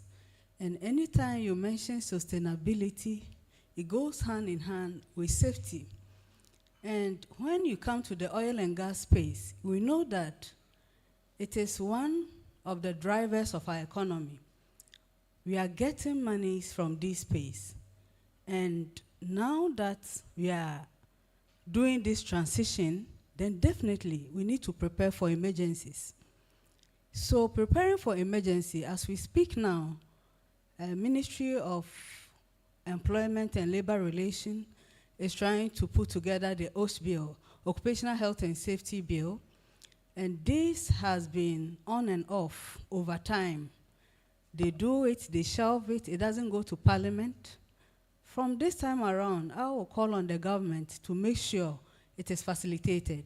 They have involved ILO to make sure we are also going, because you cannot transition without making sure that the safety of your people, their health is secured. Because now we have not moved to robots, where robots will be doing everything. You still need the major key resources that are humans, and therefore we must ensure their safety to be able to become sustainable now and for the future. So we need to prepare for that emergency. Thank you. All right, so Dr.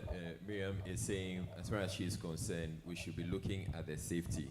I thought because you're coming from the environmental point of view, you just say, as for the transition, we should hurry up and get it over and done with. But then we'll come to Dr. Ni Darko Asante, who for him, I would say, will be the regulator in this space. And so I'd like to hear what you have to say as far as the transition is concerned. Thank you. I think just from the word we are talking about, transition, it involves change, but it's not immediate. All right. We're not talking about revolution. We've had an industrial revolution. So the mere fact that we are talking about transition means that it's a change through a process which will take time. To resist it would be unwise, because the change is happening whether we like it or not. Okay. So the move away from hydrocarbon or carbon-heavy fuels is happening. We can close our eyes to it or pretend it's not happening, but it's still happening. But we want to do it in a way that is just, and that is also economically feasible for us in Ghana. That is part of the just. In Europe and so on, when they talk about the just transition, they are looking at its impact on jobs, because there are people employed in the oil industry. What happens to them? They can't suddenly be out of work. So their focus is on industries which are already established, transitioning in a way that does not dramatically or adversely affect employment status. We are in a different position. We are actually still trying to build that employment, to build that industry. So our definition of a just transition should factor that, our own realities. Now, when we look at West Africa or Africa as a whole, you look at our energy mix or our energy supply, you don't see oil and gas being dominant. What you see being dominant is biomass. We are cutting down our trees. In West Africa, it's about 50% of our energy is coming from biomass. So when we are talking about transition, whilst we are focusing on the oil people, we are ignoring the fact that we are cutting our trees. Half our heating comes from wood. When they are making kinky, they don't use oil. They use firewood. Yeah. Akpeteshin, palm oil, all of them are attacking our biomass. So when we are thinking about a transition, we shouldn't forget that biomass is heavy in our energy use. But when we talk about oil and gas also, we must realize that it's not just one thing. There's oil, which has quite a lot of carbon, and there's gas, which has virtually, I would say, none. It has one carbon atom. So we lump two things together. But the transition should be more towards gas and not so much oil. Okay. In the past, when people are looking for hydrocarbons, they are looking for oil because that's where the money is. More and more, we should be looking to get gas. As for the oil, we'll still need it. But we need more gas. The gas can fire our thermal plants to give us electricity. It can also provide heat to replace what we are cutting, the trees we are cutting down. So it's a mixed bag. But as for the transition, it is happening, it will happen. We have to be wise about the way we transition from a carbon-heavy energy mix to a carbon-light one. Right. It's interesting the perspective you're coming from, and I had not really thought about that. That we're doing a lot of biomass. We're cutting down our forests and trees. So, in effect, you would say, while we're transitioning, or in the transition process, we should look at how we'll transition the people who are, using firewood and to make the kinky and the akpeteshin, to get gas to do that. Whilst then, when it comes to the oil sector, we're looking at how we can transition or use more of the gas instead of the oil. That's interesting. So, then I'm coming to you, Dr. Patrick Ufori. We've heard what Dr. Ni Dakwa-Santi has had to say. And fortunately for you, there's nobody on the panel that's disagreeing with what you have to say about, the just transition. So, where do you come in this conversation as to transitioning those using the charcoal and the firewood to make the kinky and the akpeteshin, transitioning them to more gas, and then at the same time also looking at how we're transitioning from oil to more gas? Thank you.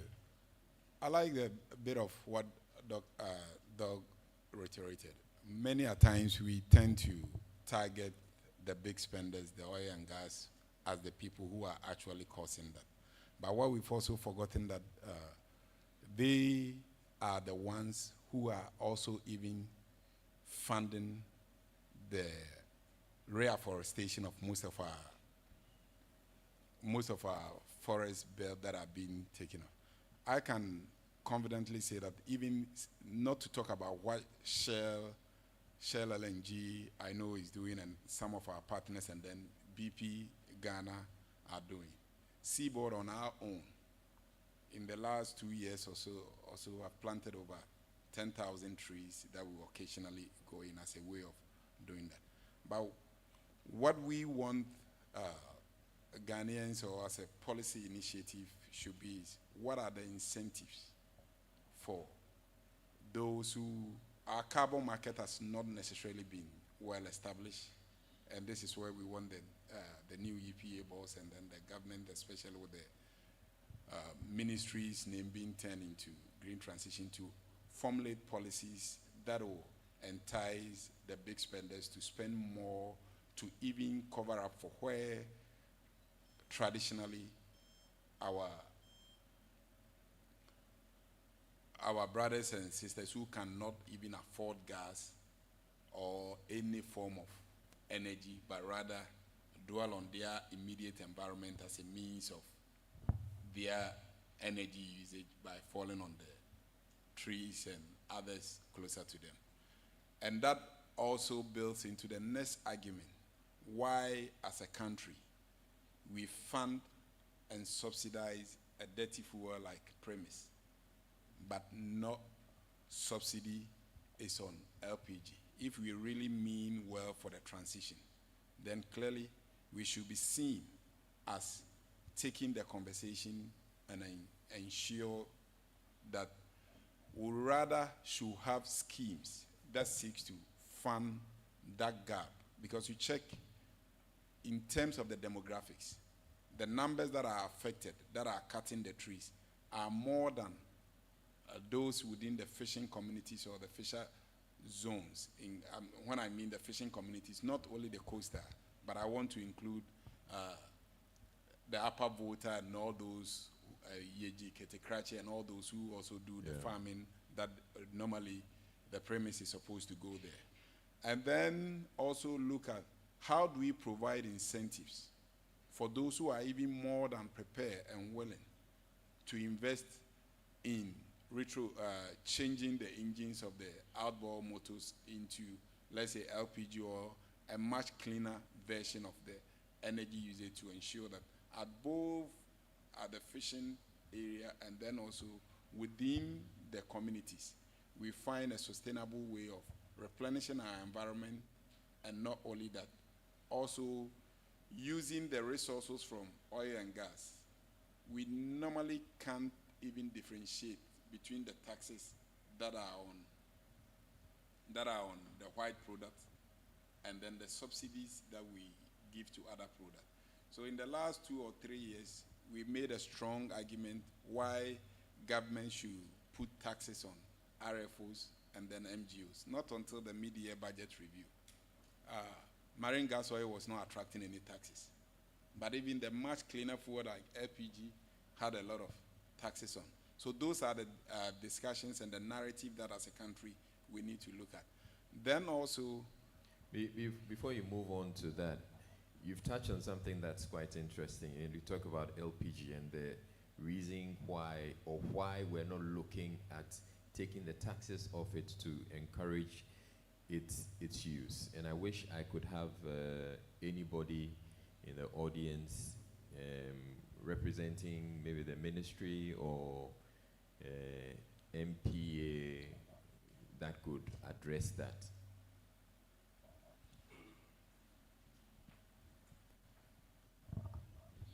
Thank you very much. I'm Dr. Robert Sobaji. I deputize Engineer Mau at the Ministry of Energy and Green Transition.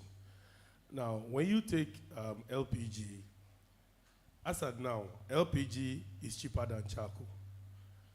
But people find it, not true. If you look at the amount of cooking you do with LPG, and just oppose it to the same amount or cost of charcoal that you use, you realize that LPG is cheaper. Just that you can buy charcoal 5 cedis, 10 cedis, but cumulatively it is cheaper. So the subsidy or the cost of LPG, it is not, the cost of LPG is not deterring. LPG is as affordable as it should be. Just that because you have to cough about 250 Ghana cedis or 300 Ghana cedis to go and buy LPG, you think it is very, very expensive. And you think charcoal is cheaper, so you buy the most polluting,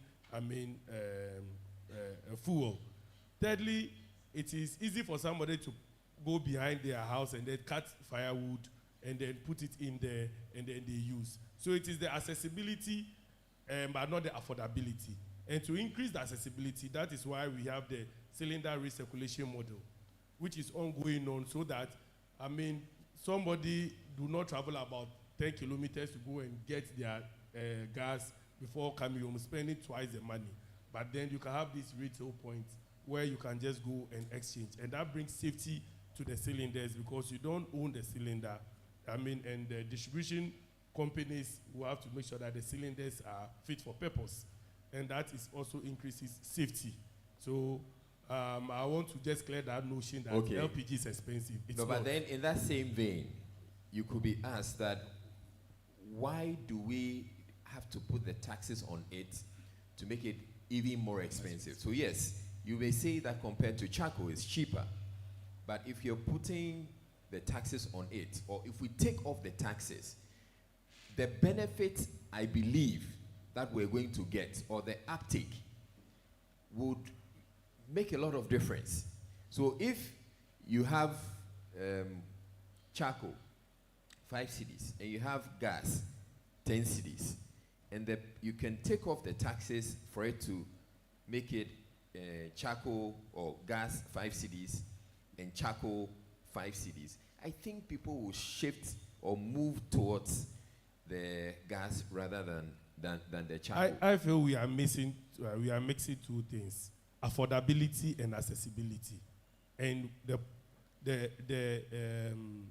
climate effect. Charcoal 5 cedis and gas 5 cedi are not of the same calorific content. They are not going to cook the same amount of food.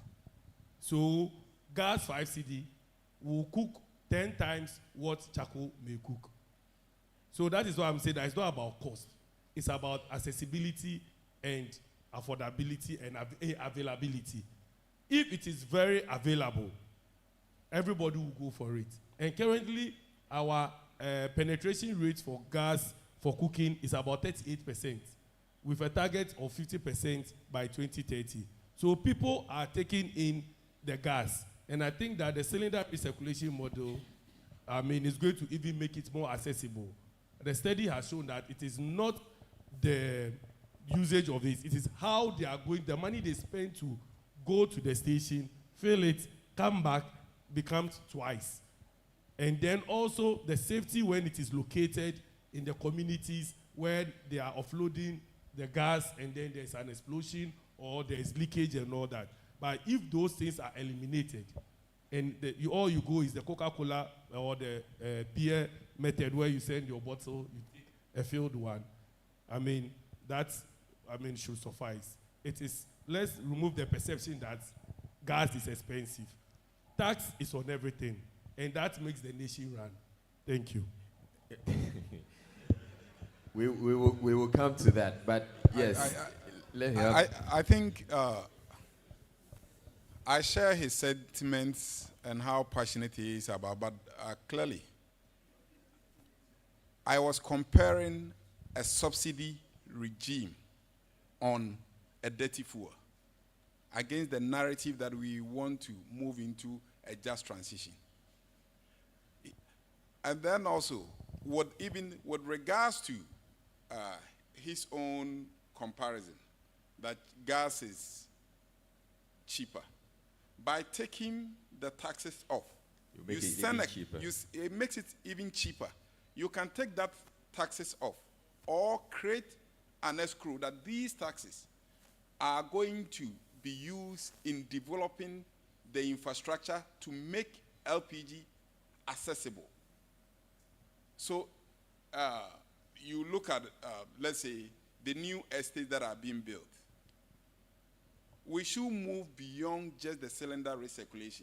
Assuming Airport Hills, Trasaco, and all those, Deftraco and all those estates have been wired, they have pipelines that goes in, like you go to Europe, and then you don't necessarily come face to face with even the gas or the exchange point. there is a clear policy initiative that, well, this is what we are using the taxes for. The benefit of VAT as a nation that we all can actually speak of is that segregation of that portion that goes to NHIS and then the GET fund. So when you even walk around, you know that these are the contributions that your VAT has made in the past few years or so. So I think we should open up for some of these discussions, and then also there has to be that incentive. Are those taxes that are on LPG, has it been escrow to be given to investors who are willing to move into those communities? Because as you are saying, yes, if I'm sending gas to Ochemberiate or Bofuyedu, and I know that there is no demand there, but the government has not provided the infrastructure for me to go, you think I will, as a private sector, or as a private investor, I will invest huge into that? So these are some of the concessions that we are pushing, that the policymakers should look at it. Yeah. And then also the narrative and that the politics of subsidizing a dirty fuel. It doesn't augur well for, in an era that you are talking about transition. You should ensure that even if you are not necessarily putting taxes on it, there's no reason or justification to have a subsidy on any of those dirty fuels. So that the taxes that we know government want to enhance development, you will get more by ensuring that you are not using the taxes that you accrue from other sources to pay subsidies on a dirty fuel. I can understand that. I don't expect, Doctor, I don't expect you to want to address this right away. I mean, because at the end of the day, it's policy, and the decision would have to be taken. Yeah.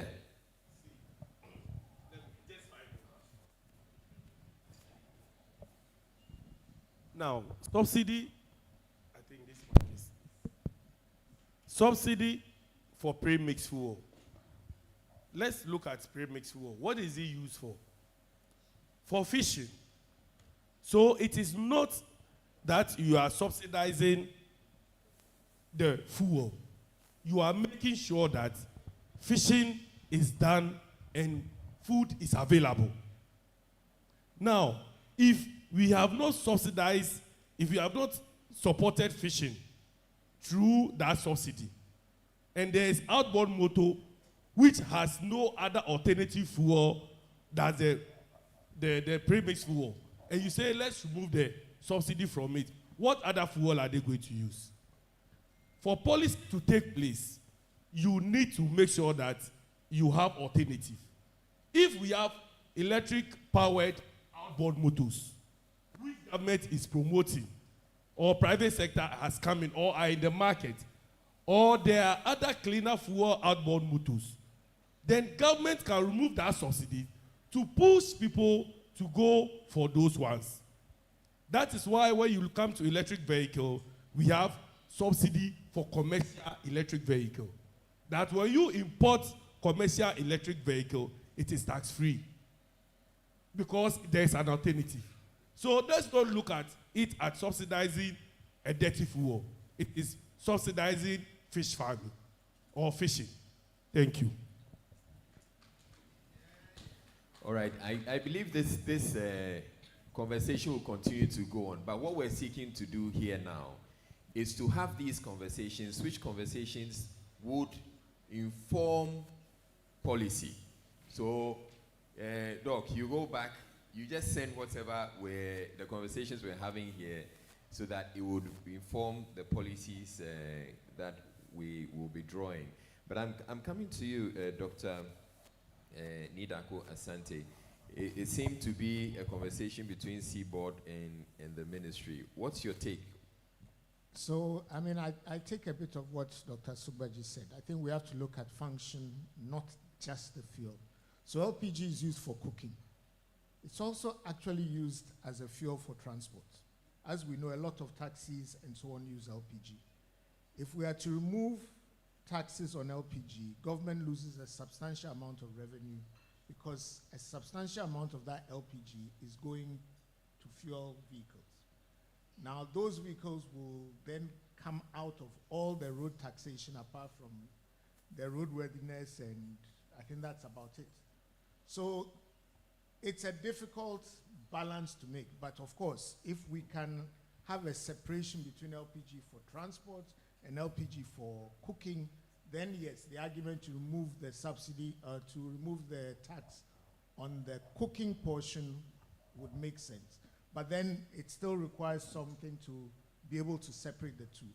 In the same way, we look at oil, or yes, LC or whichever. That fuel is not only used for cars, it's sometimes used for power generation. So with the cars, we might be wanting to transition to electric vehicles. Back to what Pastor Aji said, there's an alternative. But then when it comes to power generation, we want to move more to gas and then maybe some solar complementation. So I think looking at function rather than just the fuel is important. And just to point out, I think the ministry recently changed the pricing on residual fuel oil, which was, I think, previously either subsidized or tax-free. It was subsidized. That subsidy has been removed. What that means now is that gas is now competitive for industry, for their heaters, their boilers, and so on. Whereas previously, because of the subsidy, the residual fuel oil, which is the most heavy, most polluting oil, was actually subsidized. So some of what he's saying is already happening, but probably we need more of it. All right. What do the environmentalists also have to say about the conversation? In fact, it's a great conversation. Let me digress a bit. Early this year, we realized that EPA has been given the authority to manage the environment. There are so many hazards. If you are thinking about climate change and how we'll be able to reduce our carbon footprint. Currently, if you go to Abobloshi, the burning has stopped because EPA is doing something about it. They have systems where even people are encouraged to send all those rubbish to them. They have investors who are actually managing our waste. And that is a good thing government of Ghana is doing now. Apart from that, we are look at the number of trees being cut. And sometimes we think those who are doing the charcoals, they are doing it. But all the institutions in Ghana still print hard copies, papers. Okay, if you come to Electricity Company of Ghana, where I work now, we have gone cashless. We believe that if you can sit at the comfort of your home with your phone and buy power is the best, so that you don't even drive to our environment. Okay, the smoke you are releasing to the system, they are all affecting the environment. And not that alone, we have also transitioned. Now we've gone paperless. There is a management decision. You see, these are all policy that can drive these things. There's management decision not to even buy A4 sheet again so that you can print. So you realize that we are transitioning. The change is coming. A lot of people are being relieved of their duties. So in that case, there are so many training going on for people to take on other careers so that you don't become redundant. So these are the things we are looking at. And when you come to conferences like this, we are here to do that conversation that will help us reduce carbon footprint. Apart from here, when you go back to your institution, what else do we do? When I came here, anyone that you ask, give me your contact, the person gives you a card, a paper card. You see, the trees that they are cutting to do that card for you. Now we want to transition, and this is my card. It's one card with my code. Okay, I have all my information here. People just scan and you have it. So that is the way to go. If you are going to implement this in all the institutions, it means that we are going to help save the environment. And that is the best way to go. So to me, there's a lot more to do from our basic environment, from our homes, that will, in effect, contribute to what we are looking for in the nation and globally. Thank you. Well, now, back to the conversation which we're having, the role of oil and gas in just transition. What, if you had your way, Dr. Edufo, to write out or indicate some policies to guide this transition, what would that be? Yes, if I have my way, the first thing I will encourage government to do is to pass the Occupational Health and Safety Bill. Okay, it's number one. That one will give authority to, let's say, Ministry of Labor to make sure that whatever we are doing in this space become sustainable. You are ensuring the safety of the people, you are ensuring the health of the people, and you are ensuring environmental sustainability. And look, we are looking at 2030, all the SDGs, we can achieve them. I know Ghana, we've started so many things gearing towards that, but in all, if you are looking at sustainability and you cannot pass the OSH bill, Occupational Health and Safety Bill, to make sure this sustainability thing we are talking about is ensured, then we have failed, because safety goes hand in hand. Climate change, if you want to reverse the things that we have done already, then we have to really get this framework to support the agenda that we have in this space. Okay, so that's on top of what you said earlier, that if we're transitioning, we should be mindful of the staff that are even with the oil and gas sector, and also the ones that are coming on board, which you're saying occupational health and safety should be key. So we should be looking at these two together. Now, I'm coming to you, Dr. Ofori. If you had your way, I'm asking you the same question. If you had your way, what would you say should be the policies that should be put in place for this just transition to take place? Thank you once again. I think the most important thing is that we can adopt from what normally the educationists will say. Teach from the known to the unknown. So on the basis we know what oil and gas is capable of doing. Yeah. How can we harness the investment and the commercial viability, and then also the training and expertise from that to navigate the transition. And then also creating some form of taxation within the oil and gas space, especially maybe on the crude aspect, and then also the white product, the petrol, diesel, levies on that is basically going into research and then renewable energy, so that on the back of those investment or those revenue that has been generated from there, you use some purposely to invest in the transition. Where would you expect these taxes to be levied? Because already we're looking at a sector that's heavily taxed. So it's not necessarily bringing in new taxes. So taking a component of existing taxes. Existing taxes, and then reallocating it that, well, by 10, 15 years, we want to have gone to this level within whether the SDGs or any target that the government has with regards to technological investment and then research. Because you check the literature, and even Ghana here, when the discovery of oil was made, basically the occupational health issues and the professionals within that space were the ones who were coming from either the refinery, the existing refineries, and then the mining sector. That helped in making the case, and then also the human resource, the transfer of those skills and knowledge was what we leverage on. So what I'm trying to put across is this. You are receiving, let's say, an X amount from your hydrocarbon proceeds for the year. We want to go to this level by this year. And if you carefully check, both Saudi and UAE have all repackaged their investment into hydrogen and other forms of investment to ensure that they are not left out when the energy mix of the world move to another section. So we need to be deliberate about that.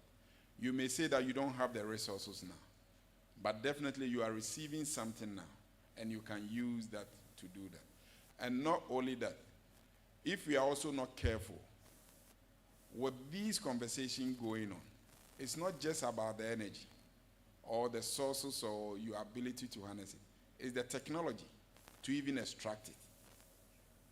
Are we investing in research to also ensure that our startups or our universities are able to also come up with cutting-edge research that can also let us own the technology to drive the conversation when it comes to that?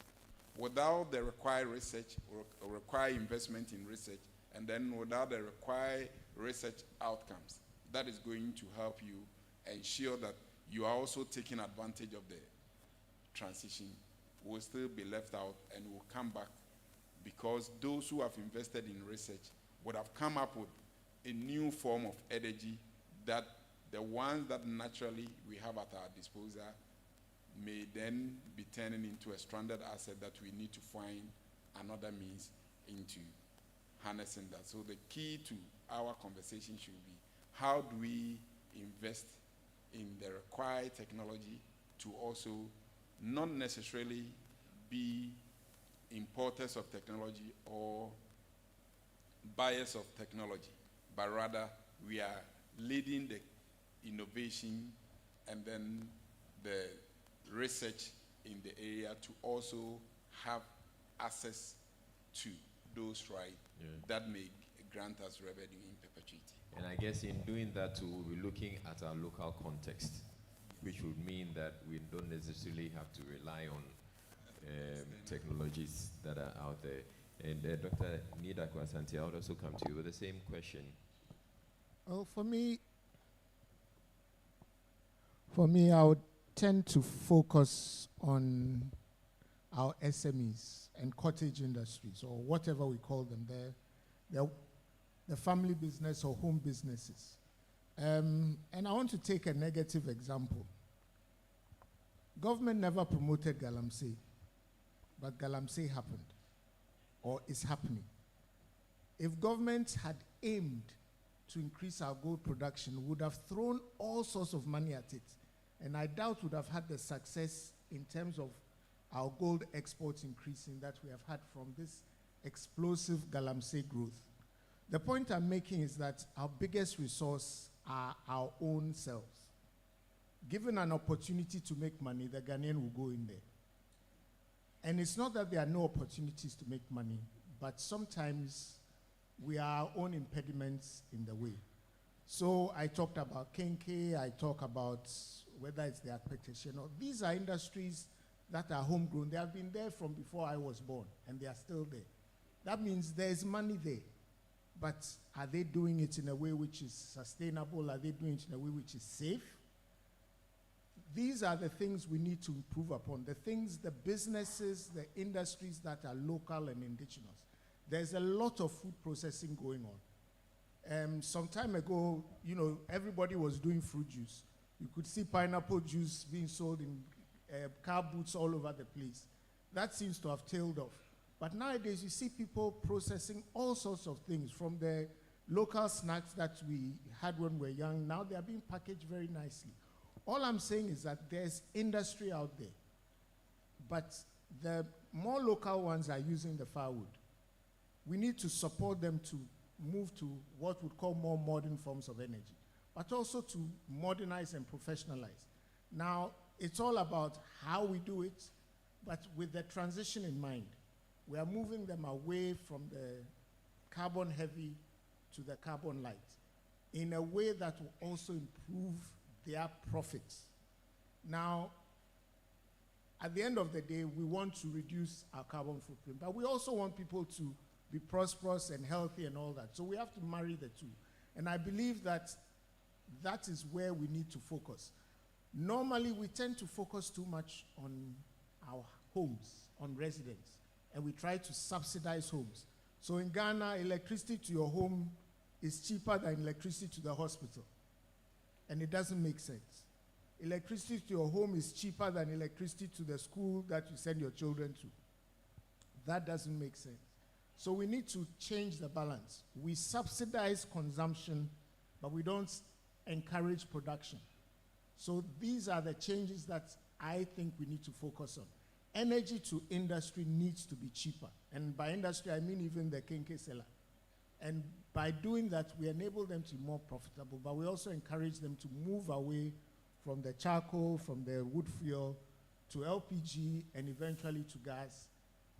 And that way, we are doing two things at once. We're helping them to make more money, but we're also reducing our carbon footprint. So that's where I'll push the effort. All right, thank you very much. I think a round of applause goes to all our speakers. And then we're opening the floor for questions and contributions.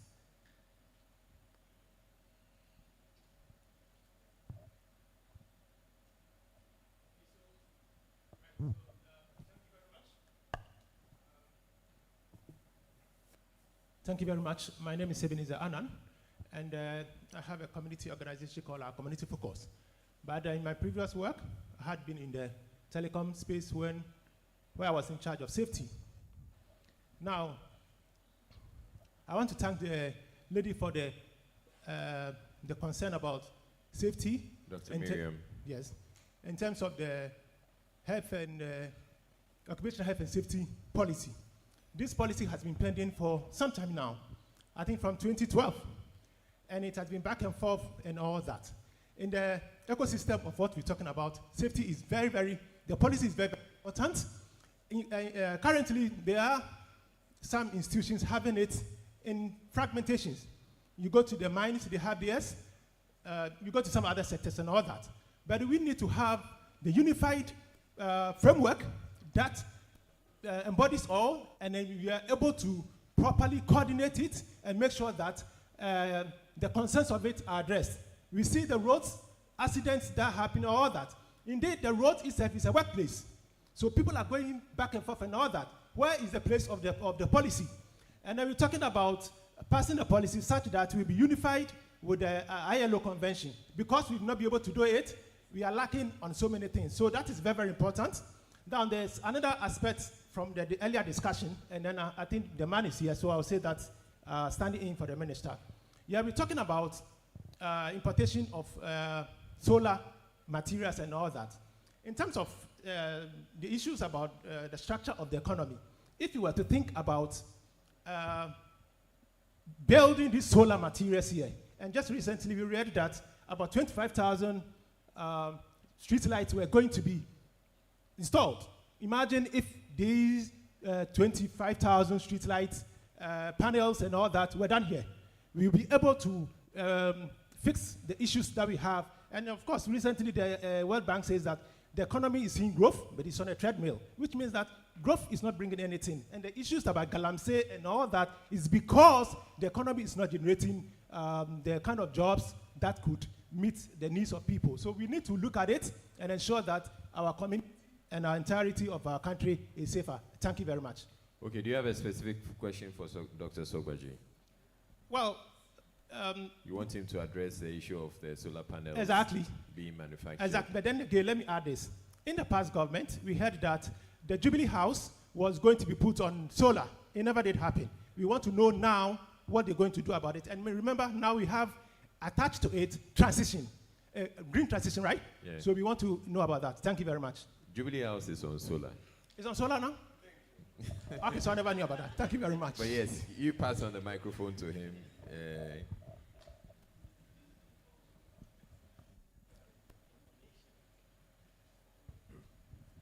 Okay.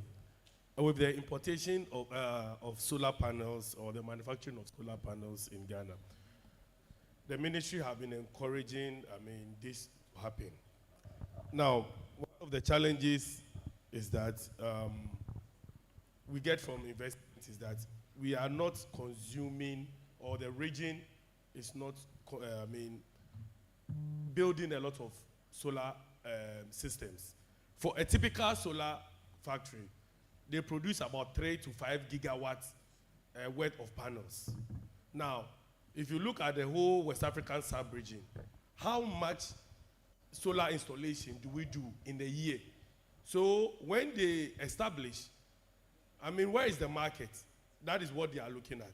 So they are looking at the market growing, where they can see that Niger, Burkina, and Liberia, Nigeria, looking at the world of markets, then they can make commercial sense to establish, I mean, manufacturing of solar panels in country.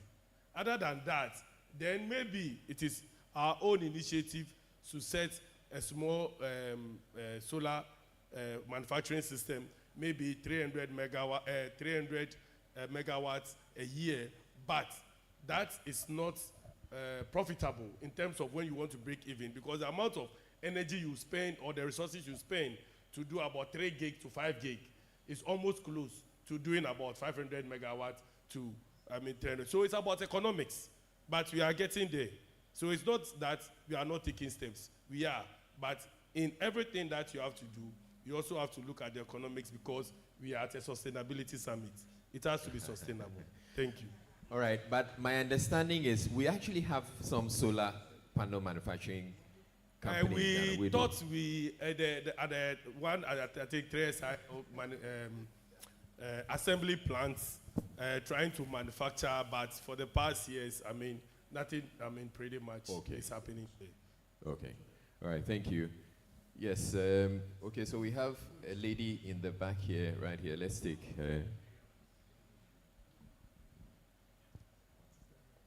So my name is Marjorie, and I'm with TOR, Tema Oil Refinery. All right. I just want to say, and I thank Dr. Patrick for what he mentioned, and Prof as well.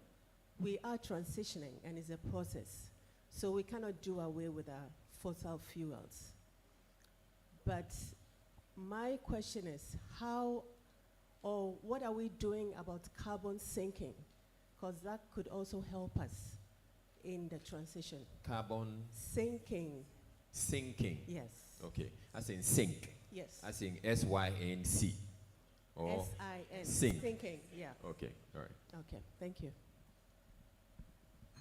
Who can I have to take that? Dr. Nidaku. I mean, well, there are two kinds of carbon sinks. There's the one where you actually, carbon sequestration, where you take the carbon out and you bury it underground. But the biggest carbon sink is our forests. And at the moment, we are cutting them down, so that's what we are doing. Hopefully, we'll reverse that and increase our forest cover, because that is our biggest carbon sink. As we all know, trees to grow, they take in carbon rather than exhale it like we animals do. So any forest, by definition, is a carbon sink. It takes in more carbon from the environment. So the more forests we have, the more carbon we are taking out of the atmosphere. We are not yet there when it comes to extracting carbon from the power plants and so on when they produce it. It is in itself quite expensive. It's not yet been fully demonstrated as cost effective. But I don't know whether there's any plan to do that as such. But like I said, for us, our economy of scale or our competitive advantage is that we have tropical rainforests. So we need to increase and improve them to be able to act as a carbon sink for the economy. All right. Would you say that with the tree planting exercises we've been organizing, we're making any headway or making any progress? Simple answer, no. We are losing forest as we speak. We destroy more than we plant, and most of what we plant doesn't survive a year. Really? Yes. So where are we going? Because we make a lot of noise about tree planting. We're sending seedlings to people to plant and all, but you're saying that it's not making any impact at all? No. It's sad, but that's the reality. I mean, we shouldn't run away from it. For every tree you cut down, it's a big deal. So what should we do differently? Stop 'Cause cutting yes. down the trees. Okay, so stop cutting. It's going to take a while for that to sink in. But can we say we're approaching the tree planting or reforestation more aggressively?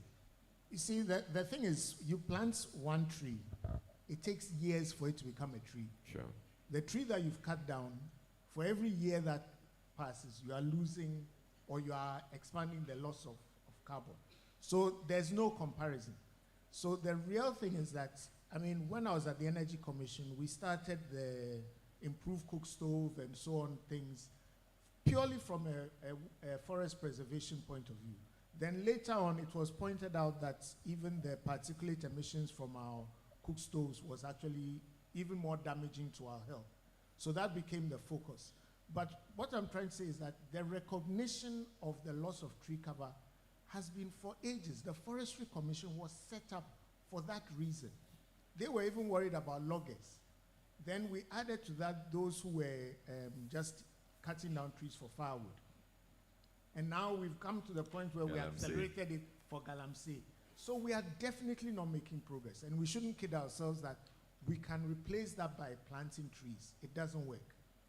It just doesn't work. You have to preserve what you have and then add to it by planting trees, not the other way around. Okay. Thank you. So, yes. Okay, you have the microphone, so you go ahead.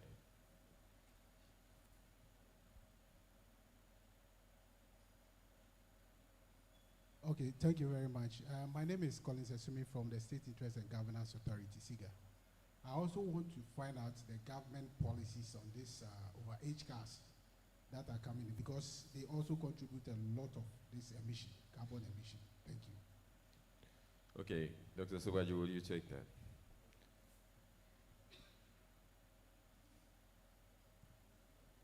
Over-age cars. Let's give them the microphone. With the anchor, with the seaboard, what? You know, we know that when you bring in overage vehicles, the more you older, the more you pay the tax. But you see a car at the port which they say is overaged, and you come to the road and you see some trotro which is roadworthy and smoking more than the fishmongers market. So, which is sweet? I'm not saying that we should encourage the importation of overage cars. But if you are truly serious about it, then we should also make sure that the DVLA measure the carbon emission and apply equal tax. And then that is when we say that, okay, this car is overage, even though it's in Ghana, its emission level is too high, so your roadworthy cost based on emissions should be like that. To discourage people from running, 1988 cars, in Ghana. So yes, the disincentive is that you pay more tax, but then the irony is that there are cars which are older, weaker engines, and more polluting than the overage cars which are at the ports. Okay, thank you. We'll take one final question over here. I want to make, my name is Dr. Enimofusu, GHI. I want to humbly appeal to the ministry. If you want to drive this sustainable agenda, one way is for us to push for the manufacture and assembly of the components in Ghana. Whether there is market or not, let us drive the agenda so that at least we can, one, create the market, create the awareness, and now become an exporter of these things we're talking about. And recently, I saw a video where a country that is lower on the economic ladder was insisting that these phone manufacturers should set up a plant in their country before they bring in or they start selling their product in the country. And you realize that they were very serious. So if you want to drive this sustainable energy agenda, let us go for assembly or manufacture of the equipment inside. Now, Seaboard, I want to ask Dr. Patrick, what are you doing, your institution, to help with the transition from the fossil fuel to the green transition that we are talking about? Is there anything in place to guide us so that at least we can move on that line? Thank you. Thank you very much. With regards to the required investment in the lighter for be it gas, most of our members are the ones who are driving it. You check, currently, I think with the exception of TOR, the state storage company hasn't even got an LPG storage facility. So most of our members are the ones who are directly importing the LPG, and then also they are the ones of taking the LPG from the Atuabo, which is commendable. There are also collaborations with their partners in terms of further investment, even in the upstream, in terms of the discovery of gas, which we all, as a country and as a continent, has adopted as a transition energy. So those are the initiatives there that we are doing. On the other aspects, we've also led the advocacy on in terms of the taxes that recently you've seen on MGO, and then the taking of the subsidy from the RFO. And that also is the position that we've taken, that irrespective of the purpose or the function of premise fuel, we still should not continue to subsidize. And mostly, you check the subsidy, it takes for about 6 or so months before those who even imported the PMS to blend with the condensate are even paid back. By that time, you've either made losses on the exchange rate. That notwithstanding, why even give what you don't have? And we are of the view that you can even have, if I'm to quote to you the numbers that we are using in terms of subsidizing premise, and when you still go to the fishing communities, they are still buying engine oil and then blending them themselves to even get to the outboard motors. It's actually not getting to them. What we are even subsidizing is not getting to them. So who are the ones using? So that is where the group that manages it and others becomes of interest and involved. And I'm glad that we have. There are a couple of research by Dr. Kamaruddin, the current MD of Married, and you even realize that the subsidy is not going. The outboard motors or those who even actually owns the vessels are not the fishermen. There are people, because if you can purchase such a vessel for over 200,000, you don't necessarily need that subsidy to keep it going. So the subsidy is more or less like subsidizing a V8 or any commercial vehicle for the one who is using to use that. We don't necessarily are not against what it's being used for.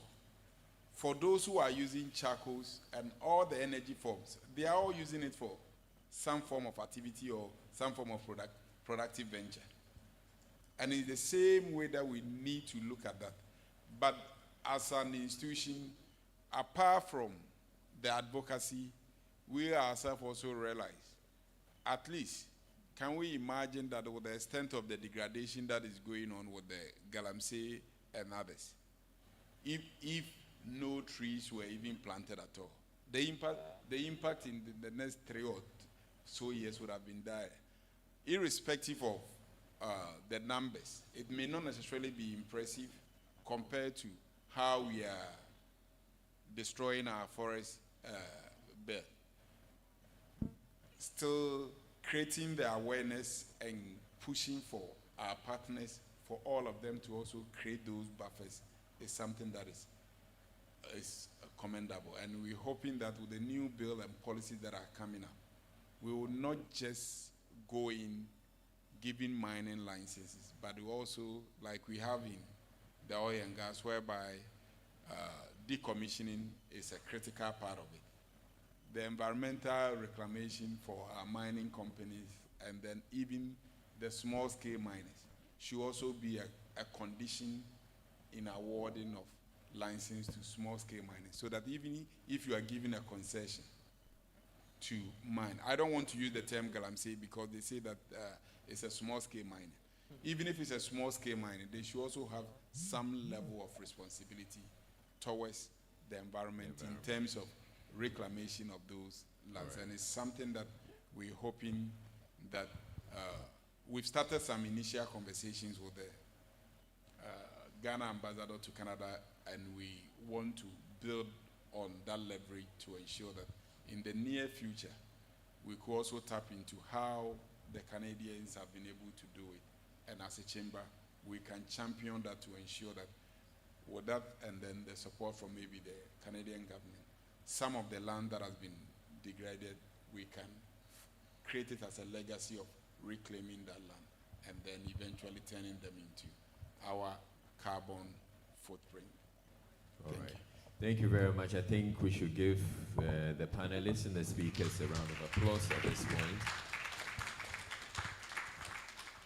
And that's how we bring our first session to an end, the role of oil and gas in just transition, balancing resources and sustainability. The speakers again have been Dr. Patrick Kweku Fori, Chief Executive Officer, Chamber of Bulk Oil Distributor, Seaboard Ghana.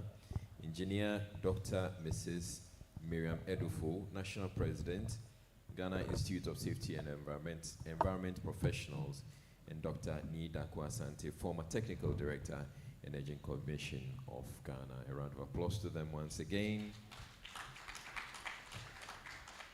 And as they leave, we're going to invite our next set of speakers for the next session, which is going to be financing the green transition, innovation, models for sustainable energy projects.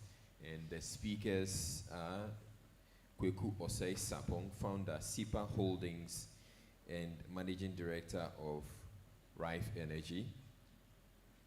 A round of applause to him as he makes his way. Dr. Robert Bright Mauko Sugbaji, Deputy Director, Ministry of Energy and Green Transition.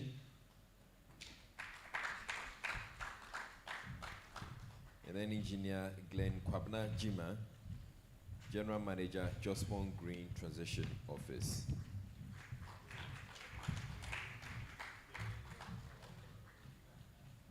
All right, excellent. So we're going straight into the session, and handing over the microphone, or I would want us to start with Kweku Osei Sapong, SIPA Holdings, Managing Director for Rife. Is it Rife Energy or Rife? Rife Energy. Rife Energy. That's right. Yes, All Rife right, Energy, so great. yes. So let's start with you.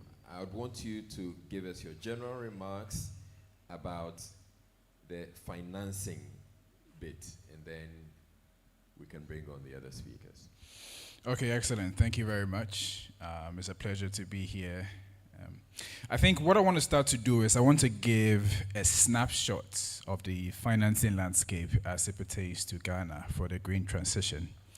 Our current financing structure has 5 characteristics. First of it being that it is short-term in nature. Second being that it is expensive.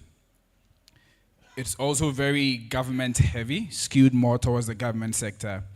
And then it is FX exposed. And the final one is it under-leverages our local capital resources. All these 5 characteristics I've mentioned, it is unsuitable for the green transition, because the green transition is long-term in nature, it is very capital intensive, and it is aligned towards climate initiative, meaning that it needs patience capital. So on this note, I'll just give a high level of what a snapshot looks like, and maybe in the conversation, I can talk more into details about it.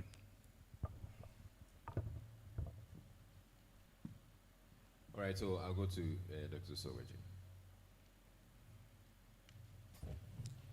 Good afternoon. Good afternoon. Now, when it comes to financing of the green transition, we are aware that the Ministry of Energy and Green Transition says, based on the energy transition framework, that we are to spend about $562 billion to be able to transition by 2070. And whilst the world wants to transition by 2060, why are we saying we will transition by 2070?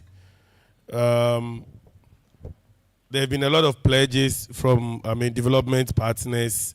In Glasgow, we had about 100 billion pounds promise for developing countries, and all these pledges which come in, and these monies do not come, and yet you want us to transition as fast as the rest of the world. So having access to funding is very, very difficult. And almost everybody also is looking to government for this 562 billion. And it is clearly stated in this document that 12% of that money will only come from government. And even that 12%, how we are going to get it, of 562 billion is another thing. So energy transition is expensive. It needs funding. Africa as a whole is about less than 4% of emission. Ghana about 0.5 tons per capita. Yet we need to transition, but we need a lot of money to transition. So either we get support from multilateral donors or developed countries, or the pledges are fulfilled. And then the aspect of the Article 6.2 of the Paris Agreement, where we sell carbon, is also another unfair trade, which later I would like to talk about. Thank you. But would you then say that if we're not getting the pledges coming through, we're not going to transition? So in view of that, that is why I always say that everything is all about economics. We looked at the economics and realized that 2050 is a no-go. It's not feasible because, we have to stop other, very important developmental projects and focus the funding on the transition. For us to transition comfortably, then we can say 2070. And that even we are expecting certain funding from other sources. If they don't come, we go 2080. Dr. Glenn, your initial remarks. Thank you very much. Good afternoon, everyone. Yes, I'll be taking it from the practitioner's point of view. Let me say the business project developers. So to us, no matter how a project may seem to be of social good, or how somehow it may contribute to, let me say, the environmental integrity, it's sometimes difficult for a practitioner or a developer to put in hard cash without you not assessing how you are going to get your returns back. And so the conversation of green transition, it's very critical, and at the backdrop that it's more or less a long-term kind of investment, whereas the business owners or the practitioners are looking out for a much quick returns that could keep them, let me say, moving and could do a lot of diversification of their investment. It becomes a very difficult conversation to pick. That notwithstanding, as long as we are all interested of the sustainability of our world and we want the best out of it at the end of the day, we are still somehow in line or inclined with the pathway of the green transition. My office handles the sustainability initiatives of the Jospon Group of companies through the climate actions. We talk about the circular economy models and low carbon development projects. And so that is a very heavy thing for us. In the same vein, we are not also losing fact that we are also not losing attention on the fact that it is also expected that we bring in revenue, or we bring in the profitability of whatever we are doing. So looking at green financing, I think it's something that if we are to tie it to, let me say, unlocking capital, and then also trying to do some kind of blended financing activity to ensure that the project developers or the business owners are able to lower, let me say, investment costs, it will go a long way.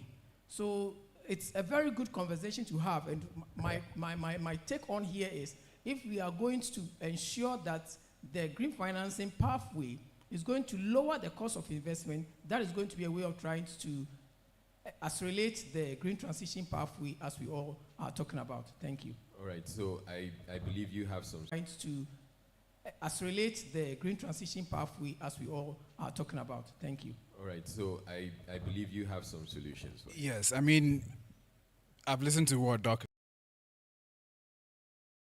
and it seems like when it comes to silos, it's not going to work like that, because government in itself has its own challenges trying to access funding, same as private sector. The only way this can happen and be accelerated is if there's collaboration. So I was talking earlier about some of the characteristics of our current financial market, and it's very important for us to understand that, because then we can see the genesis of the problem and how we solve that. So first of all, we talk about DOC sector, government. So usually when we talk about green transition, we are looking at just government. And government in itself, the way they'll typically finance projects is Eurobonds and syndicated loans. And we know currently Ghana is under an IMF program, so we are very levered, we have a high debt to GDP ratio, so we have little physical space to be able to do stuff like this. Now that's why he's talking about 2070, because he's seen it from his perspective. Yeah. Then we come to the commercial sector. When we talk about financing in Ghana, typically what comes to mind is the commercial banks. Now, the commercial banks, unfortunately, is the least suited for this type of financing, because the commercial banks inherently have a very high interest rate, usually between 20 to 30% on the Ghana cedi. These days, it's getting much better. I just hope that it continues to stay like that. Also, when we go beyond commercial banks and we look at other lenders, like the World Bank, like some DFIs, etc., they also have a premium for the risk they'll charge us in doing any transaction or any infrastructure projects in Ghana. Typically be anywhere between 7 to 12% on the USD, which is still high. And there's also a mismatch on the tenor that is required for these projects. You spoke about financing the circular economy, and within itself, it's a climate-sensitive project, meaning that it has what we call the triple Ps: people, planet, and profit. So you have spread your returns across 3 Ps, meaning that you need patient capital. The typical commercial capital that we see is not patient in nature, so that doesn't work. I've spoken about a mismatch. And the final one, which we'll get into once I talk about innovative measures, is we have underutilized our local pools when it comes to financing resources. Ghana's pension funds manages billions of cedis, but most of this goes into government bonds and low-risk treasuries. The Ghana Stock Exchange as well is very underdeveloped for green instruments. So the question is, how can we leverage these access to capital to make sure there's a very unifying collaboration between the government, private sector, and bankable, viable opportunities? And I'll put that question to you. How can we leverage? Because I'm not expecting Dr. Sogwaji to answer that. Well, I will talk a little bit about some of the innovative financial models which currently does exist, which we use. Our company is a developer, finance, and implementation of green energy projects. So the conversation is not new. There is some ongoing progress.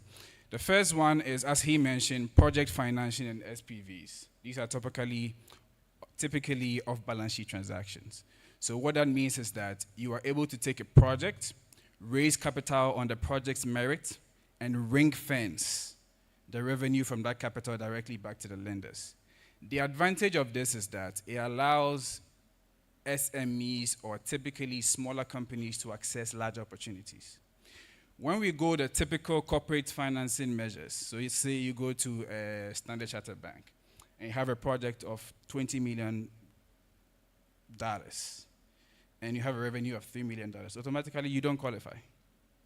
But when you take the project financing SPV approach, then it means that you need an off-taker who makes that $20 million transaction bankable, and you can structure that way. So that is currently existent.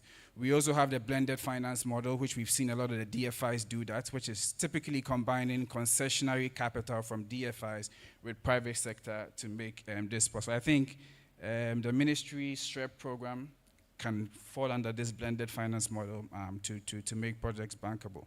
And then we have the lease-to-own model, which the private sector has used a lot in accelerating solar energy projects, which has two forms. One is either the lease-to-own, which typically happens for commercial and industrial, or there's a pay-as-you-go, which pertains to the residential market. Green bonds also does exist. I'll talk a little bit about that. Carbon finance initiatives, etc. But to come to your question directly, regarding how we can use local resources. One of the things that we know about pension funds is they manage billions of cedis. And pension funds has a direction with which capital flows through. In order to manage pension fund capital, you have to be a private equity company, which is licensed by SEC. Now, what if pension funds are able to allocate 5 to 10% of all their capital to green initiatives, where this capital is being disbursed by the private equity companies into bankable, viable green energy projects? That creates an access to capital that didn't initially exist. And with that, a company like Jospong Group can have a waste-to-energy project, go to pension funds via private equity companies, raise 30% of that in equity from the private equity company, match that with 70% debt, even from a commercial bank, and then also throw in some DFI concessionary just to cushion the transaction. All of a sudden, you have created capital, which you thought previously did not exist. So I think it's about time we look at capital very innovatively. And I would say that when it comes to green energy financing, it's not so much about let's go get new money. It's about how do we leverage, how do we structure existing capital to make sure it suits the transition. Now, this conversation you're talking about accessing pension funds, it's not something. Indeed, there have been several conversations in recent times about accessing pension funds. There's some saying, why don't we tap into pension funds to build infrastructure? So everybody is going after that, but it takes some policy decisions, or we have to get to the point where we're saying, indeed, this is what we want to do, and somebody must start the conversation. Is this a conversation that the ministry would want to look at as far as when it comes to the green transition?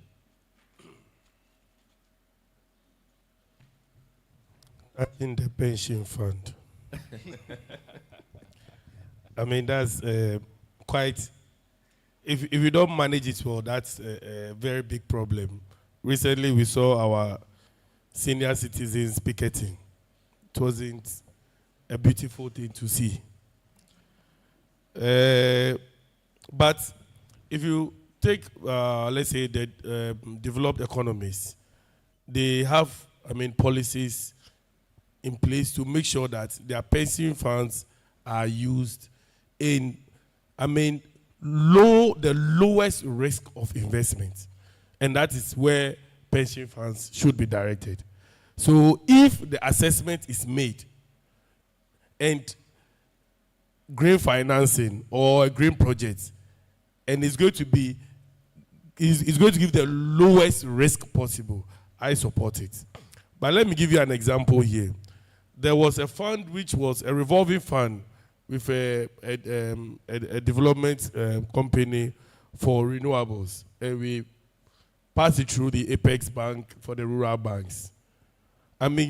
This collapsed most of the rural banks. the systems were given to people. The rural banks went for the money from Apex Bank.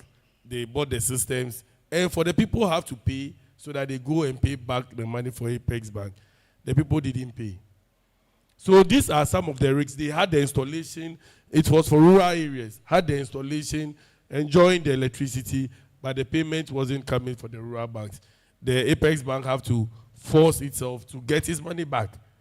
And now that had to collapse. And this was, I think, was it 2012? I mean, during that time. So it is very, very risky to make sure that, I mean, when it comes to funding of this project. So I supported the President initiative on establishing the Renewable Energy Investment and Green Transition Fund. And this fund is supposed to, I mean, address issues like this. One of it includes the provision of counterpart funding. Sometimes we have loans which come in concessions and counterpart funding which has come from government. And you may get a loan of, let's say, 100 million, and then there's a concession of about, let's say, 20 million, and government have to provide about 5 million to have access to this facility. And we are not getting the 5 million because the Ministry of Finance who also has its projects that he has to. So creating this dedicated fund. First, the Renewable Energy Fund was created. And for some reason, NIDACO is gone. Energy Commission, there was no money in the Renewable Energy Fund. They were managing the fund. Nobody paid anything into it. If he was here, I would have put him to the spot. So now this new fund on the Renewable Energy and Green Transition Fund is functioning. Payment is being made into it. And it's supposed to make sure that we meet those counterpart funding to accelerate renewable energy investment and green transition, green technology investment. If the REA, the Renewable Energy Authority, see the light of day, it creates that body that will be able to pull all these various green funds and all that, and then we have this one-stop shop. Because there are so many, I mean, people moving around, I mean, talking about green financing, green bond, and investors do not know who to trust and where to go directly. But if this Apex body is there, they know that everybody must come to the REA, and that will bring solid funding, I mean, government backing and trust for investment in the REA fund. I'm interested in the fund that you talked about. The renewable investment. How do you access it and who can access it? Okay. So now there's the structure of the governing body, which is being created. I mean, it has to, I mean, pass through cabinet and parliament to before, but as at now, it is being, I mean, resourced. Now the legislation is going on. Then, when there is a project which has to do with a renewable energy project, and the government has to come in with funding, or if, let's say, VRA or BPA is undergoing a project, and they need funding from government, there is a renewable energy investment and green transition fund that can support. Okay, so this fund you're talking about wouldn't wholly cater for the projects, but it's more of counterpart funding. Exactly. So unless, I mean, because if it wholly caters for a project, it may finish quickly. Okay. So like Kakra Waha, and then, I mean, we are moving forward. Is it limited to just the public sector, or we can have private sector also want to access it? The governance structure is being developed, and then I think once it is ready, it will be made public. Okay. But it is a very good initiative. Can I play devil's advocate very quickly? Sure. And Doc is a good friend, but allow me. I think I'm yet to see a developed nation which was developed by the government. Private sector plays a key role in the development of nations. However, when there's any new sector, we skew it towards government driving it. And that is very dangerous. So, for instance, he spoke about the mistrust in capital, right? There is a direction for capital flow. And that direction has already been structured. There's regulations around that. There's laws around that. Some of the challenges that happens is that when there are conversations about capital for green energy, it gets thrown into what everybody knows, which is the commercial banking side. So for instance, there has been the SunRef program, this program you talk about with the Apex Bank, etc. All of them go in traditional commercial banking. The unfortunate things about that is that they are all regulated by Bank of Ghana. And no matter how concessionary that funding is, once it's regulated by Bank of Ghana has a threshold for which you can actually deploy those through interest rates. So you can have somebody giving you capital as low as 3%. But so long as it goes to a bank, Bank of Ghana is going to peg you at 8%, right? Making that project not bankable. However, if we look at the nature of clean energy projects, the right type of funding for it is the alternatives, not necessarily traditional commercial banking. Alternatives in itself is slow in nature. It has a long tenor, it is patient, and it is very flexible. So the question then becomes, how do we mitigate the risk within these transactions, which is what you're talking about? Yeah. Everybody is talking about, getting fund, etc., but who is regulating that fund? If there's any alternative fund that is being deployed, SEC, Securities and Exchange Commission, has regulatory oversight over that fund. So once SEC is regulating that fund is a correct fund, investors can trust the fund, and that fund is going to work. So I would say you need to include more private sector. If you look at when we talk about climate transition, right, there is the centralized transition, where you see BUI and VRA and all these guys doing it at a grid level. But also there's decentralized transition, and that is happening mostly at the commercial, industrial, at the residential side. It's okay if you tell me that the centralized transition, you are leading that, because without you, we can't do it anyway. But private sector, as of today, has led decentralized transition. So my question to government is, why are you not making the environment conducive for private sector to be able to develop these projects, get the right financing for these projects, make the project bankable, and create the necessary regulatory environment for implementation to be seamless? Good. Now, every private sector who comes to my office wants tax incentive. Everybody comes in and, okay, I'm bringing this to do this. Why don't we take tax off? But you go to other countries and you pay tax. The next one is the other funding, which has to do with, let's say, a grain funding from, let's say, GCF. Now, you're having a project where you have some funding here, and then GCF will say, oh, I'm bringing counterpart funding. And this project is to provide electricity or renewable for, let's say, an island community of about, let's say, 200 or 300 people. Now, before the funding gets ready, the people would have increased to 500. Because you have to jump through hooks and cross T's and double cross T's and photocopy T's before that man. And now when you review the project and say that, no, this project is not fit for purpose anymore, they said, no, that is what was presented. And that's what you have to stick to. So these are the challenges. Sometimes you think that there is an alternative funding there for you to have access. But before you have access, the project is obsolete. So creating a national fund to use so that we can meet these gaps and execute projects on time for them to become, meaningful to the people is what is necessary. How will the national funding that you're talking about address this problem of you start off with a certain number of beneficiaries in mind, and then before the funding becomes available? So when you look at our renewable energy master plan, we will say that, okay, or if you look at our SREP program, where we want to electrify about 35 island communities, with renewable mini grids. You have this project. You sell the project to a development partner. The development partner say that, oh, how much does it cost? We say it's going to cost $200 million. Okay, I'm giving you $150 million, 100 million loan, 50 million grants. Add the 50 million so that I can release the whole 200 million to you. Nice deal. You go to the Ministry of Finance and they have drawn their medium year budgets where you can't fit in there with your 50 million.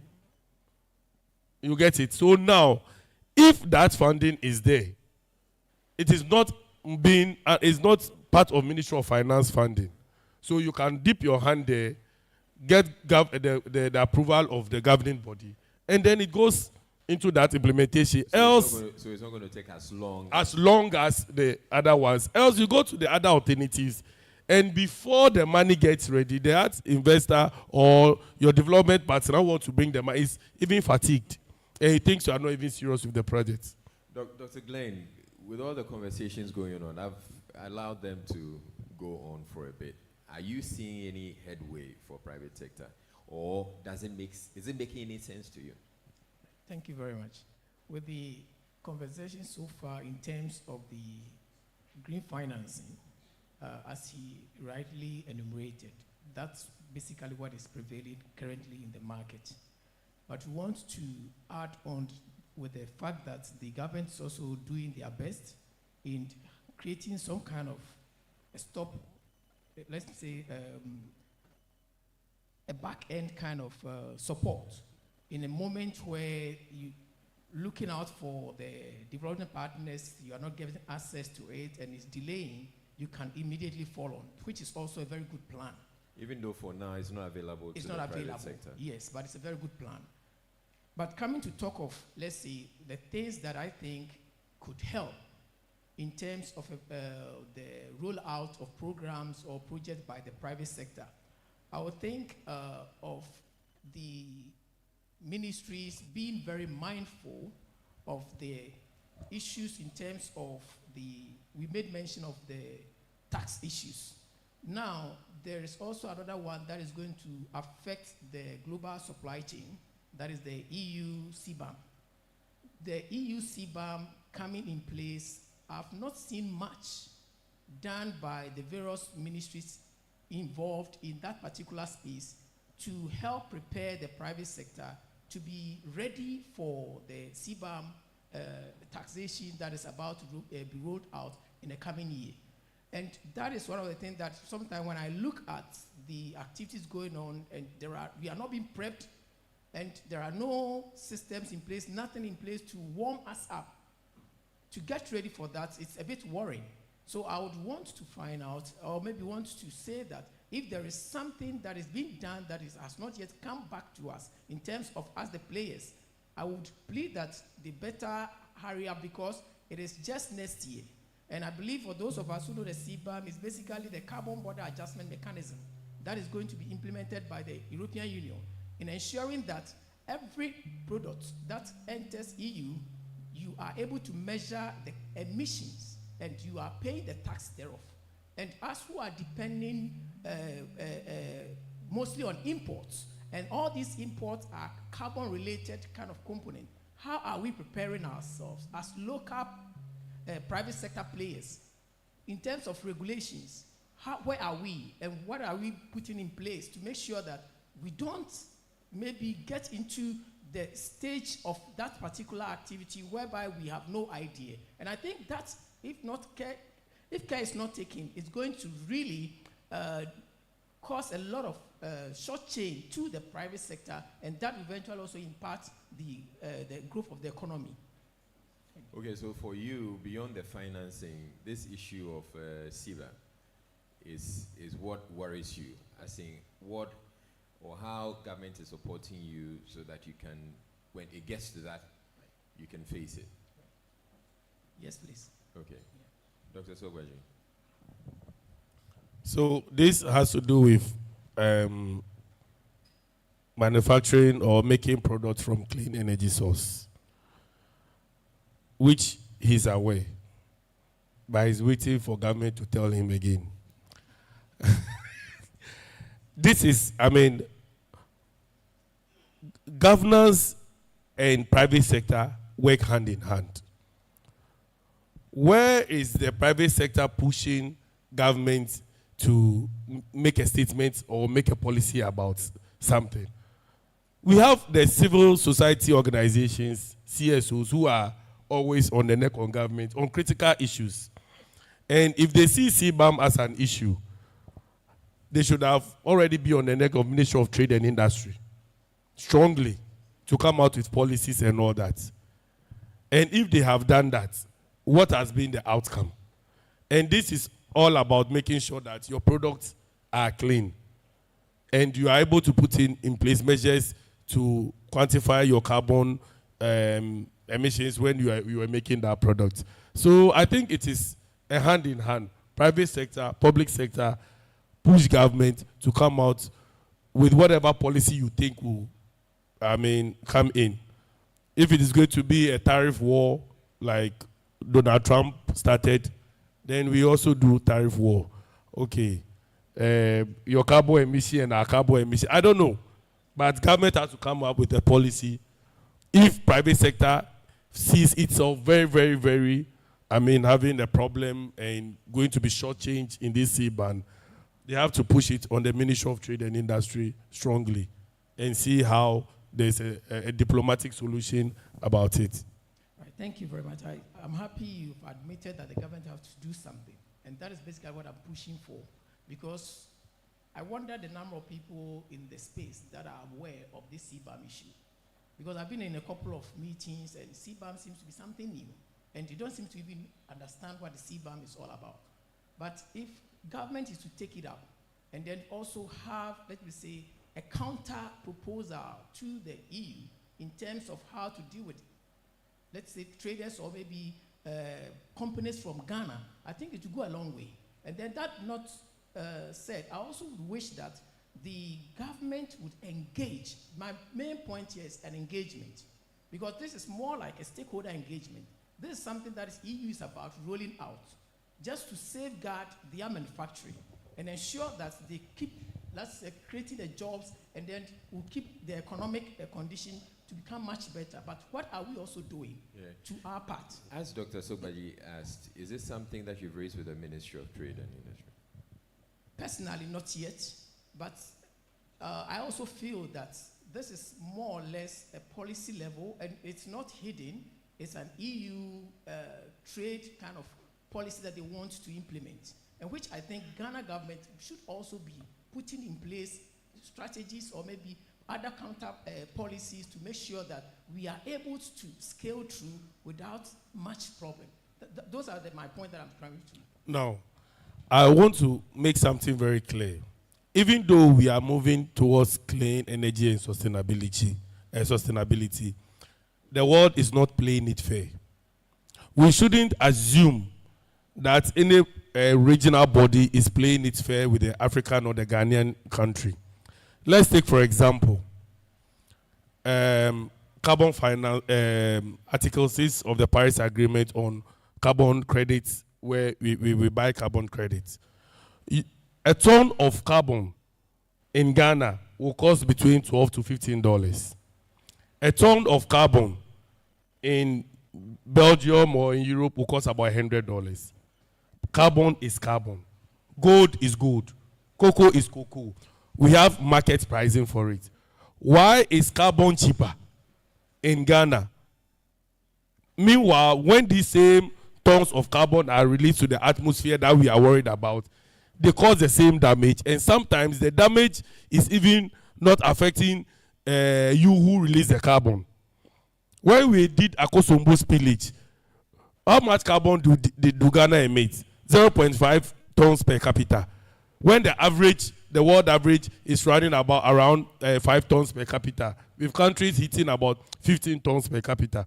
So this I'm saying is that if we don't try to understand the way the carbon trading and sometimes the pretense of doing something by other countries towards the sustainability, you have to see through it. That the geopolitics of it. That we have to see through it and talk about it. That look, if we are serious about sustainability and reducing climate change effects, if we are reducing the carbon emission, let's have a universal pricing. It doesn't matter. Gold from Ghana is from the land which is so cheap, but it's at the same cost. And it's the same cost as the gold in UK. But the point he's making is, if we are to talk about it, I mean, he's not the one to talk about it, or the private sector is not the one to talk about it. It has to still be with government. That is very, very true. But private sector, civil service organizations have caused government to move towards a direction that, they want to see. And you see, sometimes when government want to move, it has to see the people support. Sometimes it has to come from down within. Coming from the top sometimes does not work. It appears to be a lot of dictatorship, and you get people misunderstanding the direction. But when you, as private sector or civil society, have educated the people, the whole of this year, have educated people on energy transition on the ticket of CSOs more than government.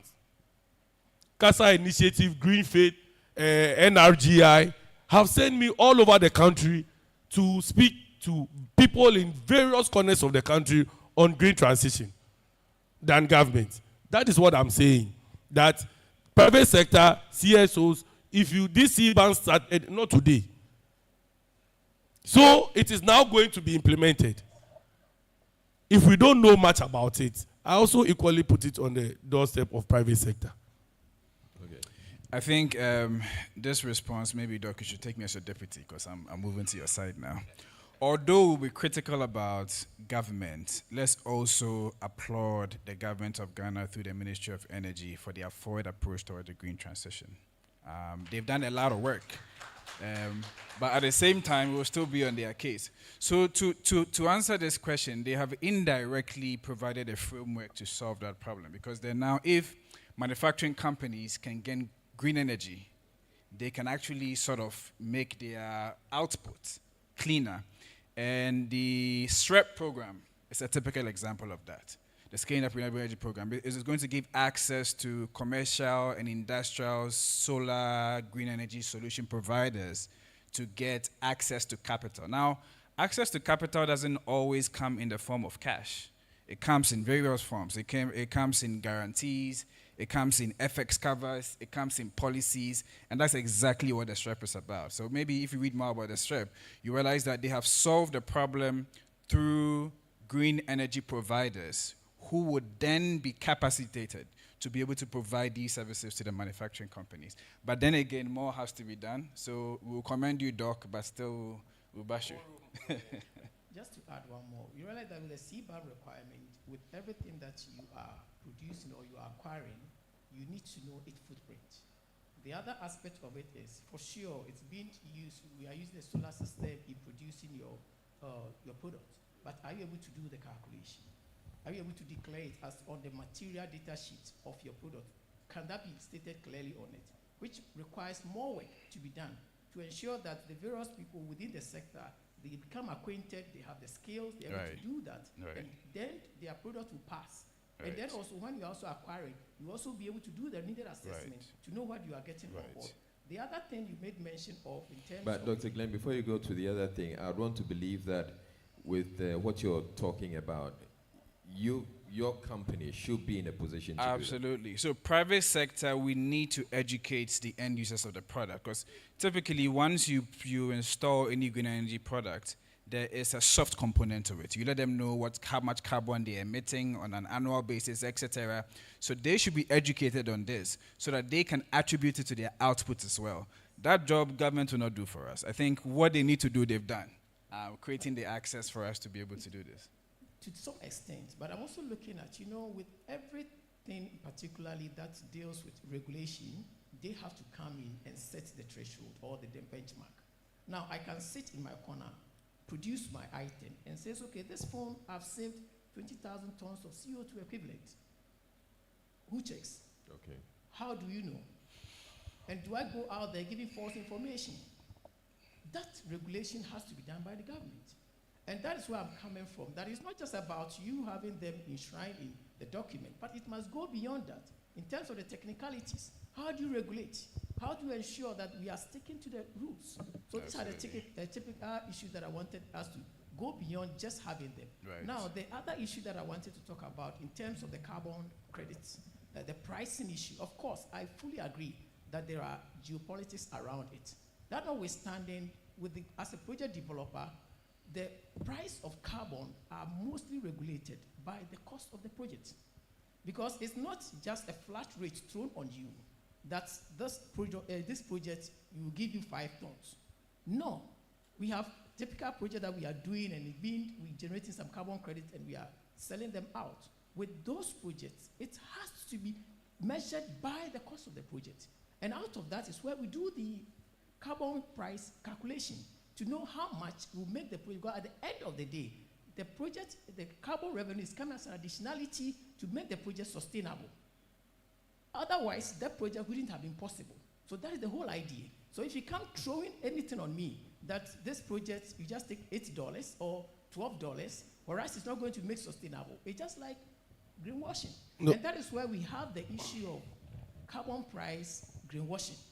So that is also an issue that we need to be very mindful as, let's say, third world or developing countries. They come throw any money on us for carbon revenue, which just after a few number of years, the project is no more sustainable. So we need to watch that, which I think is a conversation that we can also have to make sure that we align as a project developer, regulators, and all the people within the sector so that we would ensure we are all in compliance. I think we need to watch the methodology. Sometimes, as Ghanaians, we don't take methodologies like hook and sinker. Look at the back end of the program and see the biases there. What is the cost of planting a tree?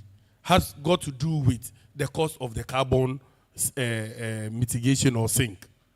If I have 20,000 acres of land and I have planted trees on it to serve as a carbon sink, and you have calculated that this 20,000 acres of land will be absorbing so and so amount of tons of carbon, and you are supposed to pay me for it for the past, let's say, 20 years. I shouldn't cut the trees, or 30 years. I shouldn't. It can be calculated to know how much tons of carbon those trees are going to absorb, and then you are paid for it. If you are supposed to make that pricing competitive, I tell you, people will stop Galamsey and plant trees. In fact, the whole Ghana will become a forest. But you see, you give them peanuts. He plants a tree for 20 years, and within a year, Sikanasa, the money is gone. He will cut down the trees and say Ghanaians are not, fulfilling to contract. But when you are pretending to pay the person will be pretending to work. Thank you. All right. Let me add this. So we don't steer too much from the conversation. I mean, when we talk about green transition, mostly it's within the area of climate mitigation. So, there's a climate adaptation and there's climate mitigation. Again, as far as Ghana is concerned, the Ministry of Energy's mandate is more skewed towards climate mitigation, which has to do with energy production, electromobility, waste to energy, etc. Just to answer your question also for the education of the audience, there's an agency under the Ministry of Energy called the Energy Commission. That is a regulator of all these mitigation efforts.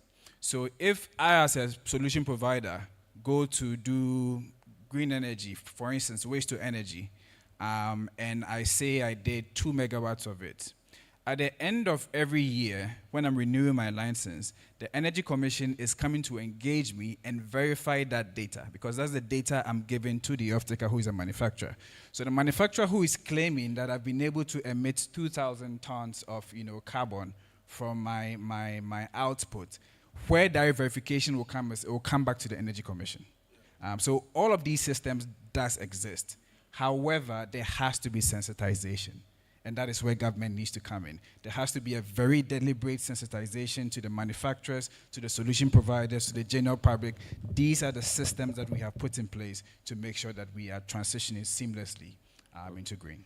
Okay, so we've talked enough up here, but we also know that we're here in the room with you. So it's important to bring you in on the conversation. the subject or the topic we're dealing with is financing the green transition, innovation models for sustainable energy projects.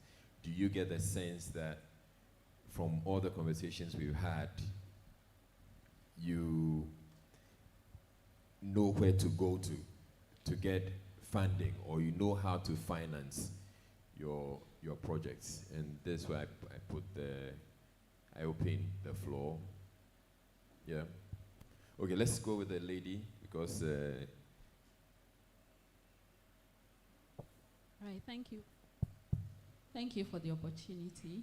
Yes, so you made mention of the pension fund, which sounds interesting, but you know how the history when it comes to the pension fund, and if you talk about, you go there, everyone wants to move away. Do we have lessons from other countries that we can actually look at and say, okay, we can begin to drive the conversation towards there? Thank you. Countries that we can actually look at and say, okay, we can begin towards there.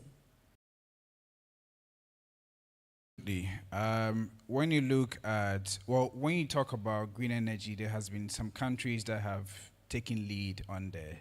Most Eastern African countries, Kenya, Tanzania, have done that. Even Nigeria is doing that. South Africa is a typical example as well.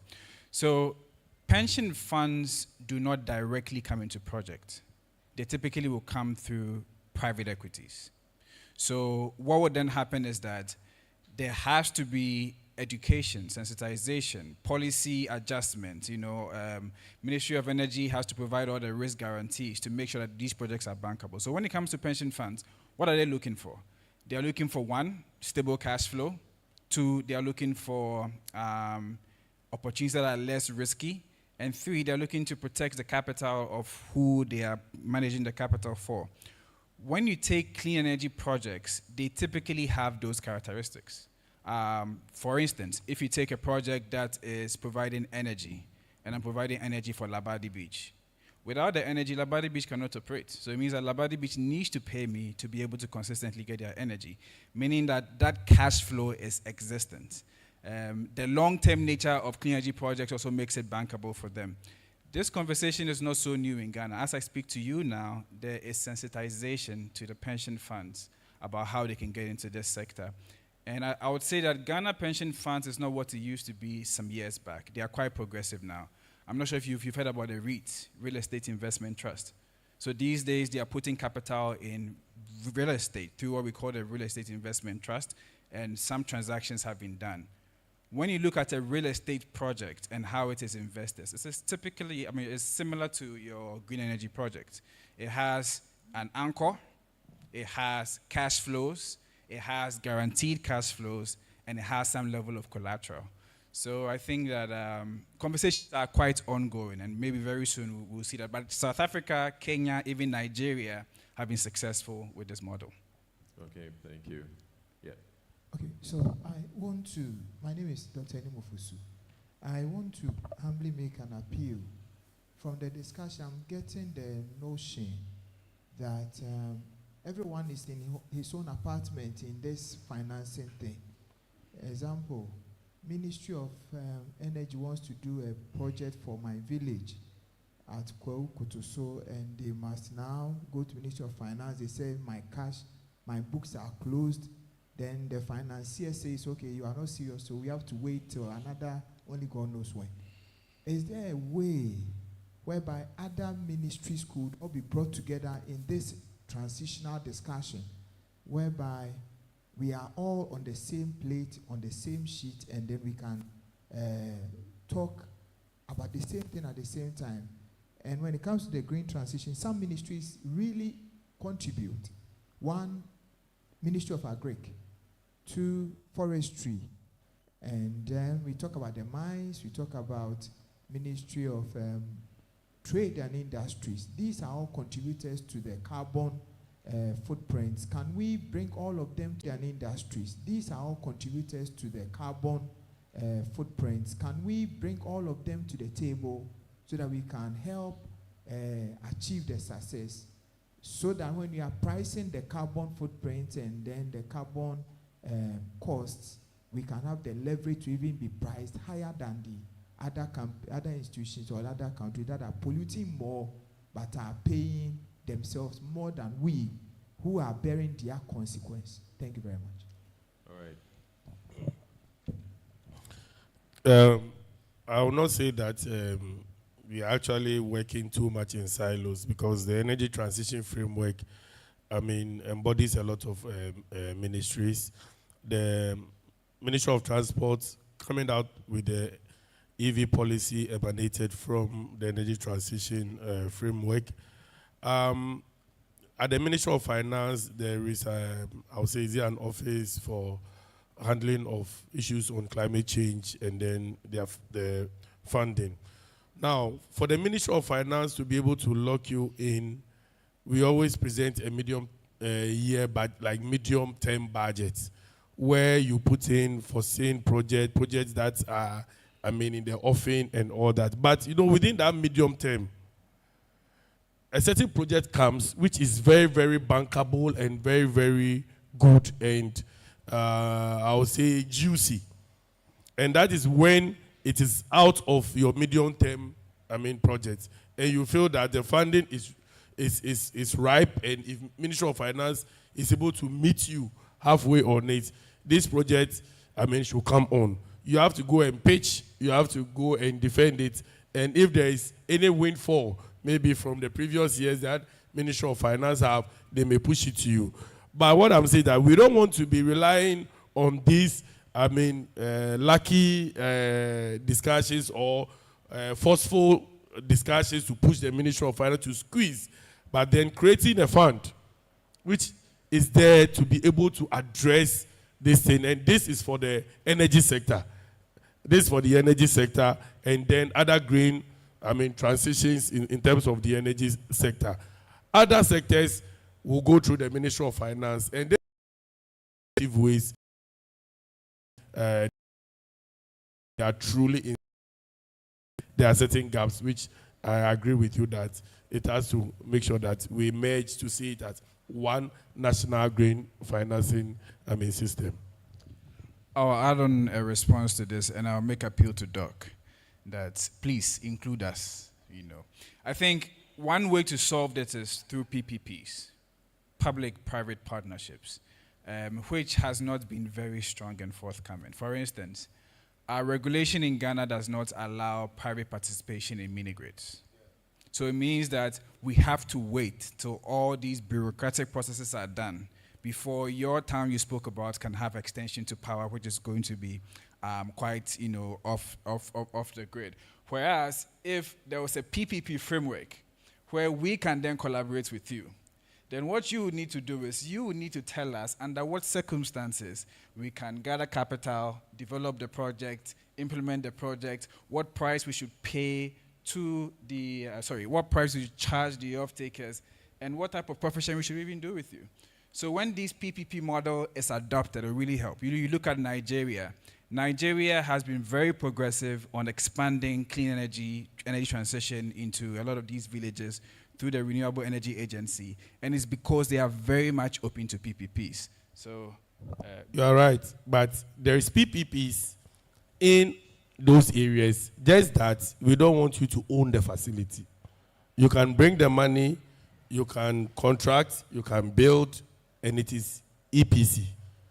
We want to have that discussion and pay you your money over a period. But to run the facility, we realize that those communities are poor and vulnerable, and mini grids are expensive. It will be non-competitive for you to charge the same amount of money that PRC is churning out, unless there is issue of crop subsidy and all that. So it is more like a corporate social responsibility from government to make sure that we do this at which cost, and then let's talk about payment to the private sector. But to run it, they will be working for you, and they will not, make money. They will fish, store it, sell it, and give the money to the... Your model is not PPP, it's contracting. Because when you're talking about PPP... Okay, contracting, sorry. So now, we are not saying that government shouldn't participate. We are saying that government come and be the catalyst.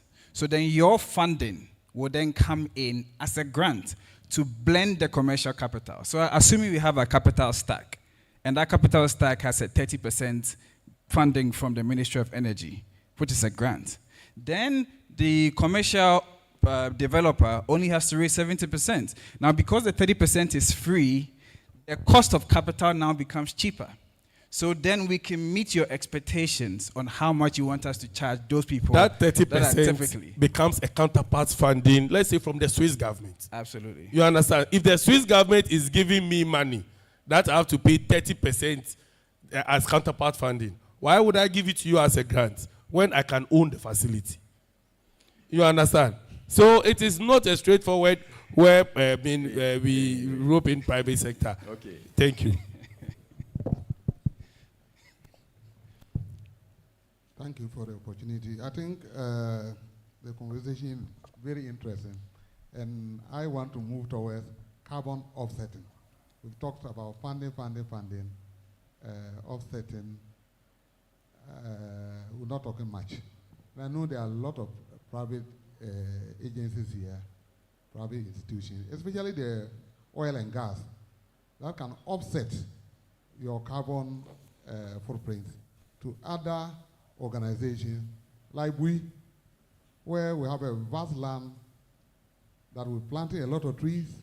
Sometimes we have to even use proceeds from power generation to plant trees, creating more lungs for all of us to be breathing. As we were indicating this morning, we do not plant trees commensurating to what we are cutting. It's a different story. We plan what we fail to always do is that we plan and we don't take care of them. And that has always been the problem.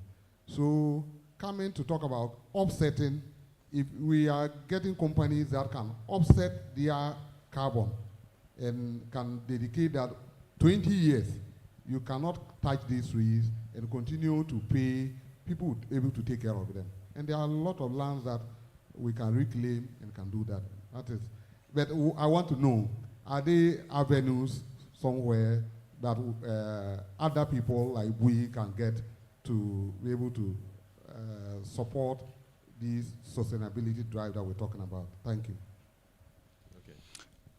I'll touch on that briefly. I think Doc has something to say as well. Yes, it's existent. It's not quite here yet, but I believe it will get soon. But so, for instance, when you look at the West, the Fortune 500 companies, Google, Apple, or whatnot, they have mechanisms where they can convert carbon offsets to capital to fund green projects. How it will typically work is, assuming I have a green project with a capex of $1 million, and this green project is going to generate about 10,000 tons of carbon offsets, I can calculate that, get it certified, and sell it to them in the front to generate liquidity for me to execute the project. So these models are existent. I think there should be a way that corporate environment, large oil and gas companies together with the government can come up with a stakeholder conversations about how we can make this work. It also becomes another avenue to financing the green transition. So you're absolutely right. Okay. Just to add a little bit to it, you made mention of the tree plantation, the afforestation, and then also you were also talking about the renewable energy. And talking about the renewable energy part, I think with the aspect of policy, I don't know where they are in terms of the renewable energy credits, and then also the savings energy credit. These are all credits that could be purchased out of one's commitment to the green transition pathway. But I don't know in terms of policy where the government is, so that it would allow the individual developers, the homeowners that are moving on to the renewable energy to start in terms of the offsets as well. And again, going beyond that, I know there will be other people in terms of policy exist, and people are buying and we are selling. So exists and people are buying and we are selling. So it exists in terms of you being able to sell it to other countries as offset for them to also give you some money. But the point you made mention of of the ability to unlock some investment is very key. Most of these projects, initially, you don't have the initial amount, like the capex, to embark on it. But if you are able to go through the description document and you have everything right to prove that it's viable and you can emit this volume of emission, it goes through a third-party validation, whereby the person come out with a report to attest that truly this project, when embarked on, you are going to mitigate 1 million tons of CO2 equivalent. And that could now become a bit for you to unlock some kind of investment, which is being practiced now in Ghana. So if you want more of such information, you can visit the Carbon Market Office at the Ministry of Environment, the EPA arm. If you get there, they can at least give you more of the information that could help you within any sector you found yourself, so that you can leverage on whatever you are doing to unlock investment. Thank you. All right, thank you. I have the mic, please. We're supposed to be going for lunch, actually. So, you are not paying attention to those of us at the back. Okay. On a lighter note, Doc, I brought in an EV vehicle. Okay. And because you have not done proper education, it was considered as a 4-cylinder engine. You're directing it to Dr. Sogbaji? Yes. So educate your people at the harbor. They still don't know what EV vehicles are. They think that they are cylinder driven. On a serious note, those of us looking for money, how many of us have spoken to the TUC? Because they collect all this money, I haven't seen them do anything with it. Okay, so the 4-cylinder, that's strange. But I think maybe they are also looking at the capacity, or so they are equating it or something to engine capacity, something, or horsepower, equating, so that they can get the proper tax, or component on it. So but you are right. They're doing their own extrapolation. Yeah. But you are right. They really need to, have a catalog for capacities, battery capacities, or for electric, vehicles, so that they could do the right, duties on it. But it's good you paid your duty. Thank you. All right, so thank you very much. This is where we wrap up this session, and then we'll go for lunch and come back. But before we go, I just want to draw your attention to the fact that the Energy Sustainability Leadership Conference 2025, the ministry is sponsored or is powered by Safety Communications Consult. The official government partner is the Ministry of Energy and Green Transition Ghana. Then there's also the Ministry of Environment, Science and Technology, and then SIGA. And the sponsors are GREATCO, We Power Authority, represented here. Where are the GREATCO people? Where are GREATCO people? We don't have any GREATCO. Okay, but we have We Power. They just stepped out. And then we also have the Energy Commission, Electricity Company of Ghana. We're very thankful to them. And then Ghana Link, Ghana Gas, and then the media partners are Global African Times, Joy 99.7 FM, Joy News, and Metro TV. So we're taking a break for lunch. Before then, let's give a round of applause to our speakers for the session.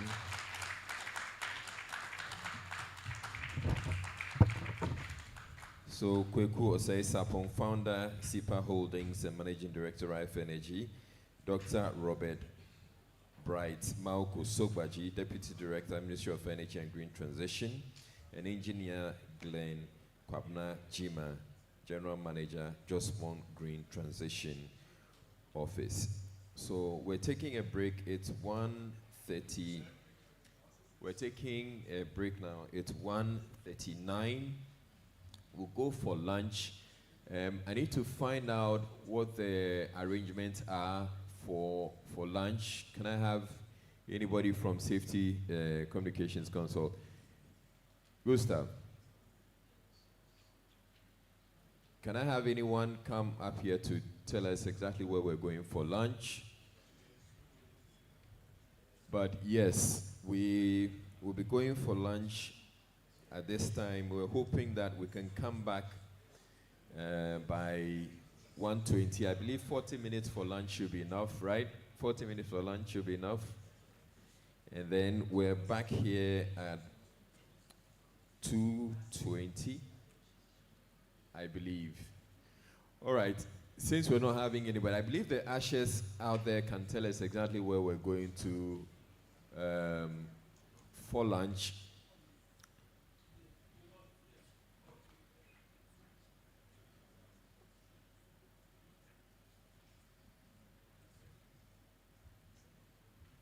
Yeah, for lunch. Where are we going to?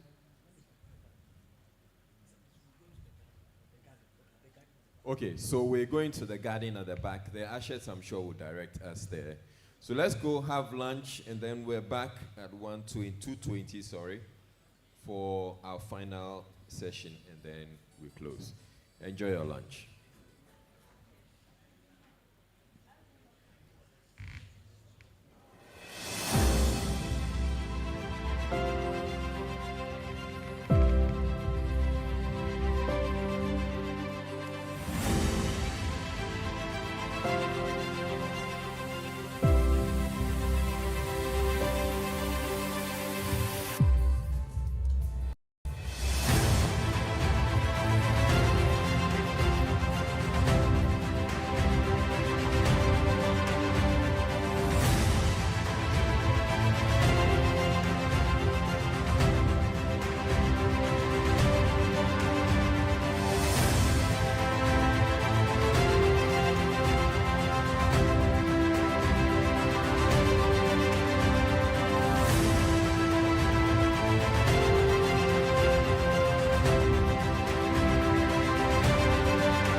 So please fill them up.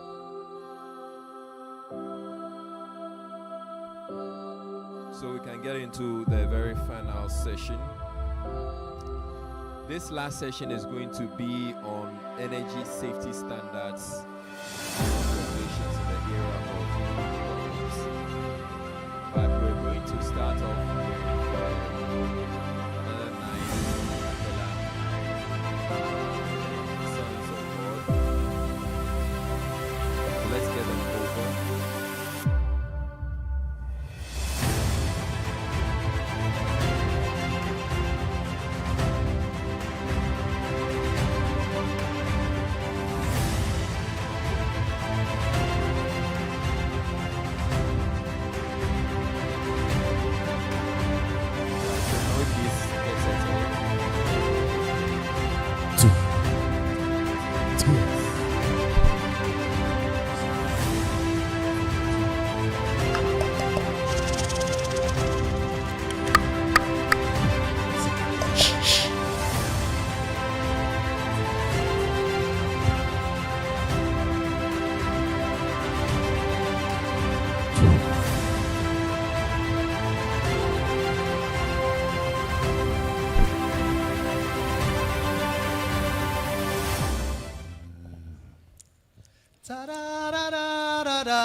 Missy, where you, oh.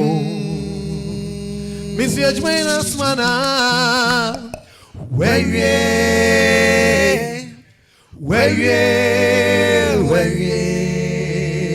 Missy, Edgeman's mana. Where you,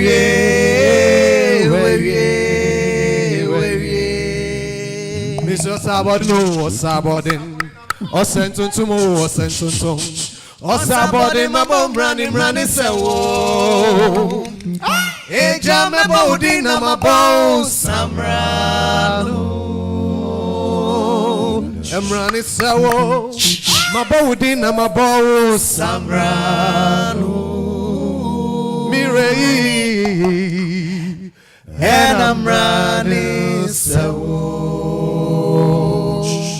Enuanume. Aye,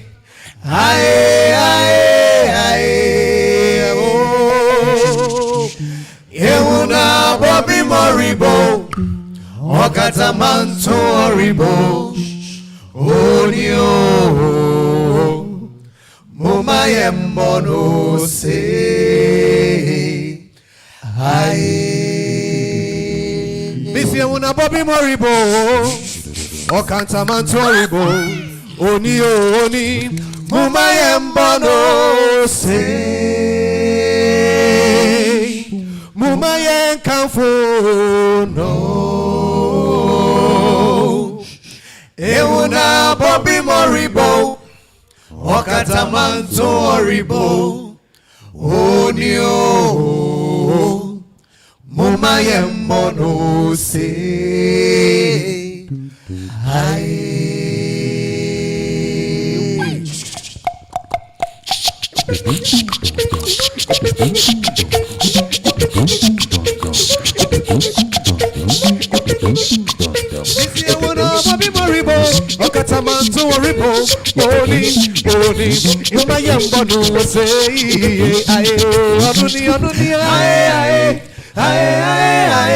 Euna Bobby Moribo, Okatamanto Oribo, Onio, Mumayembono say, aye.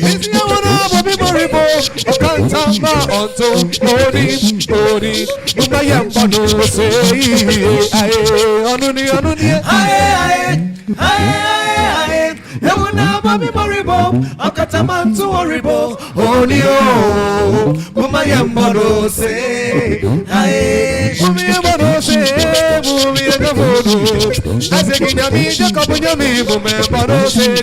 Mumayembono say, Mumega Funo, Isaac Yami, Jago Yami, Mumeba no say, Yatuno, Yapagano, Estagami, Jago Yami, Momentum, Mumepejano, Jago Yami, Estagami, Momentum, no.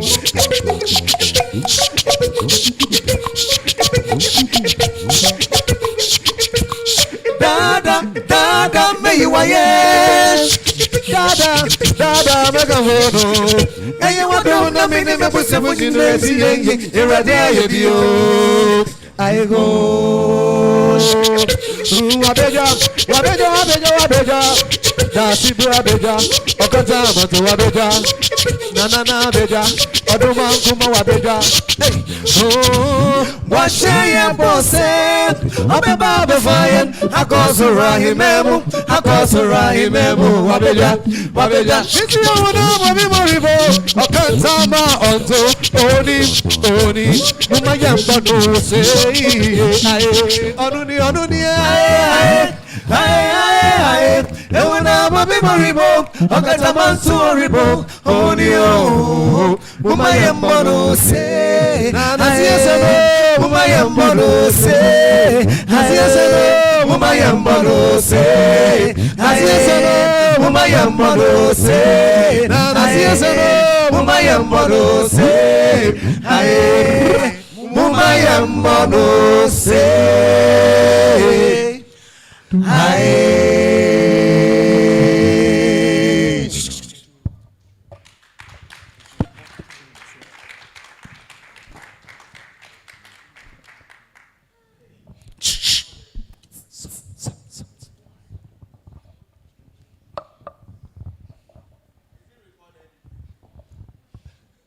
No. This is pure vocal. Yes. Hena blada ma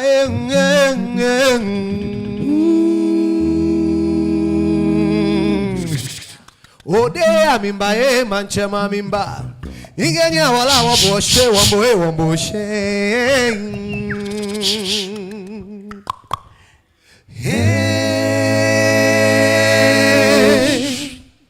Nya wala waboshe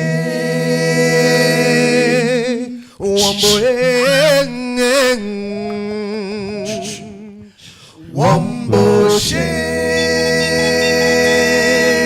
Ena brada ode amimba manchema mimba Inganya wala waboshe wamboshe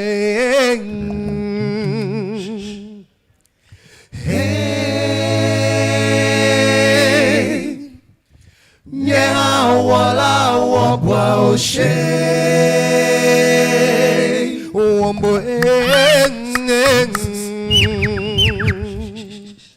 Wamboshe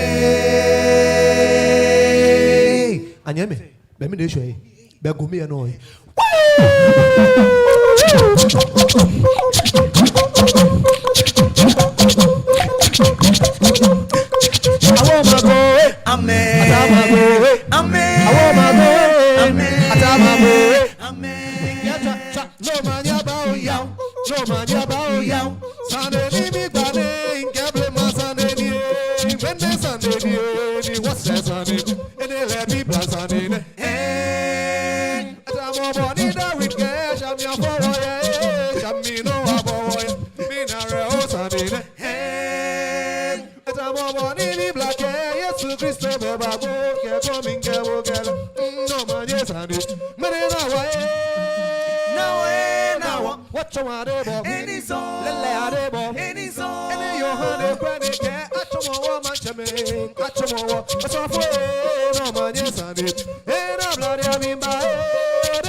Oh, oh, oh, oh, oh.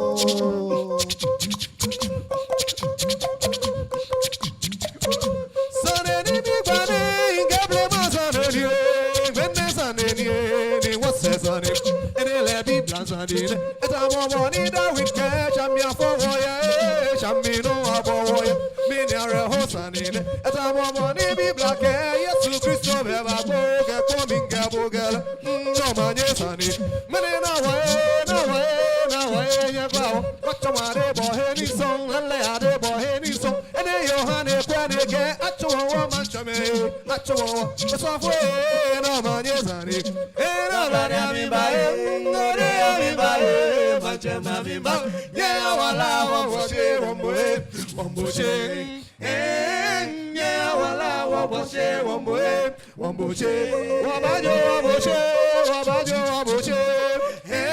yeah, well, was here, one bush, Wabajo, yeah,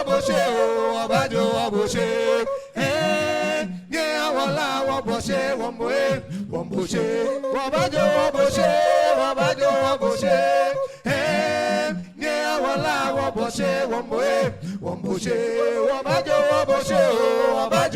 Wabajo, yeah, well, was here, one bush, Wabajo, yeah, well, was here, one bush, Wabajo, hey, yeah, well, was here, one bush,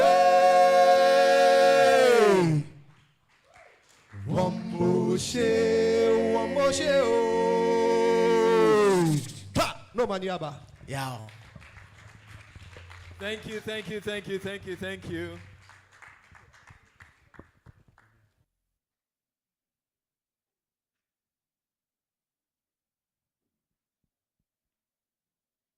All right, so my attention has been drawn. We haven't actually taken any photos today. So we're going to take some photos. So all the speakers, can we please have all the speakers here? I know some of the speakers, well, a number of the speakers have left, but any other speaker we have here, can we have the speakers join us here for a photograph? So the speakers, so we'll have the speakers take the photos here and now. The remaining speakers. Okay, so where's the photographer?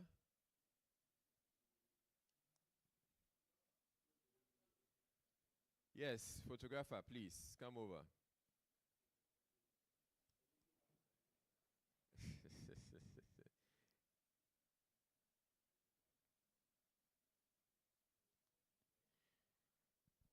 So we'll take the photographs and then we'll go on with the session.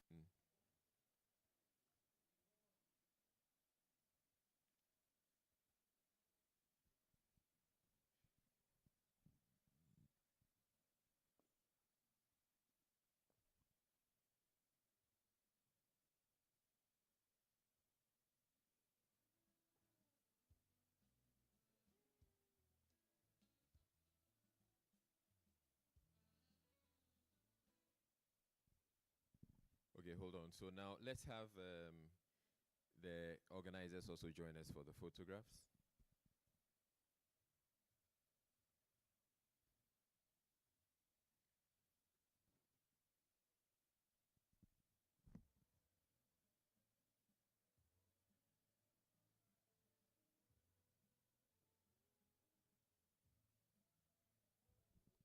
Okay, now let's get as many as possible, please. Just the rest of you, just come join us. Just come join us. Let's take this photo. Yeah, the audience. Please come over.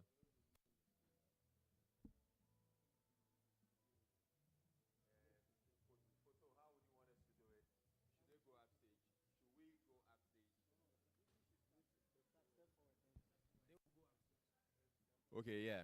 So everybody else, let's go upstage. Let's take one big, huge photograph.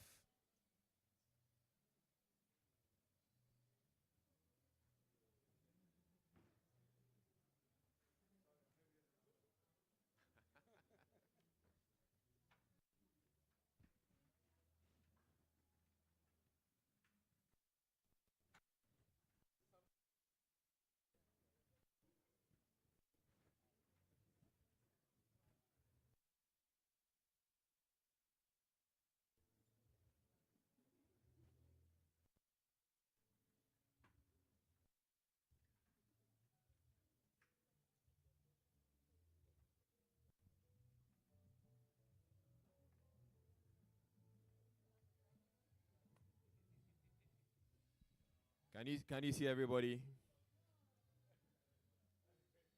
Can you see everybody? Do you have to stand on something?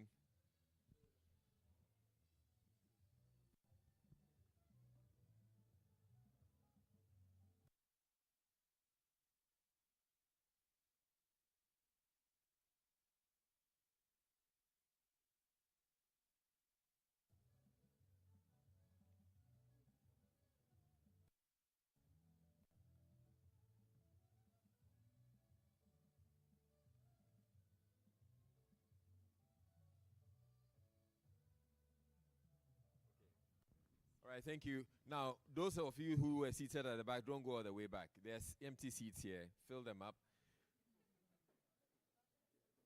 So we get on with it.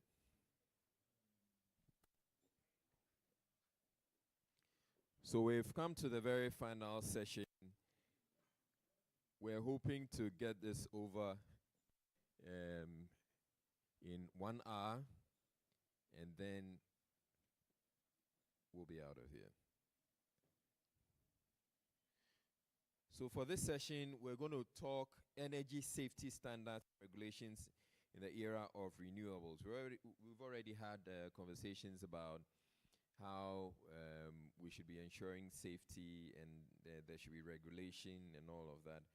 Now, to help us with this conversation, we have Kwesi Ejenim Boateng, who's the Executive Secretary, Association of Ghana Solar Industries, AGSI, and Mr. Enoch Yeboah Ajepong, Director, Renewable Energy Association.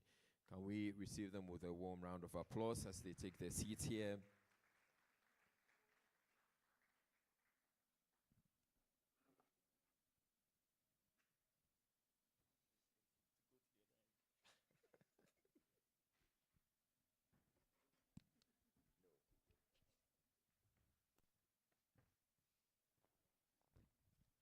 All right, so as I indicated, we've already had the conversation about whether the sector is regulated. Now that we have you on, you tell us, we're starting with you,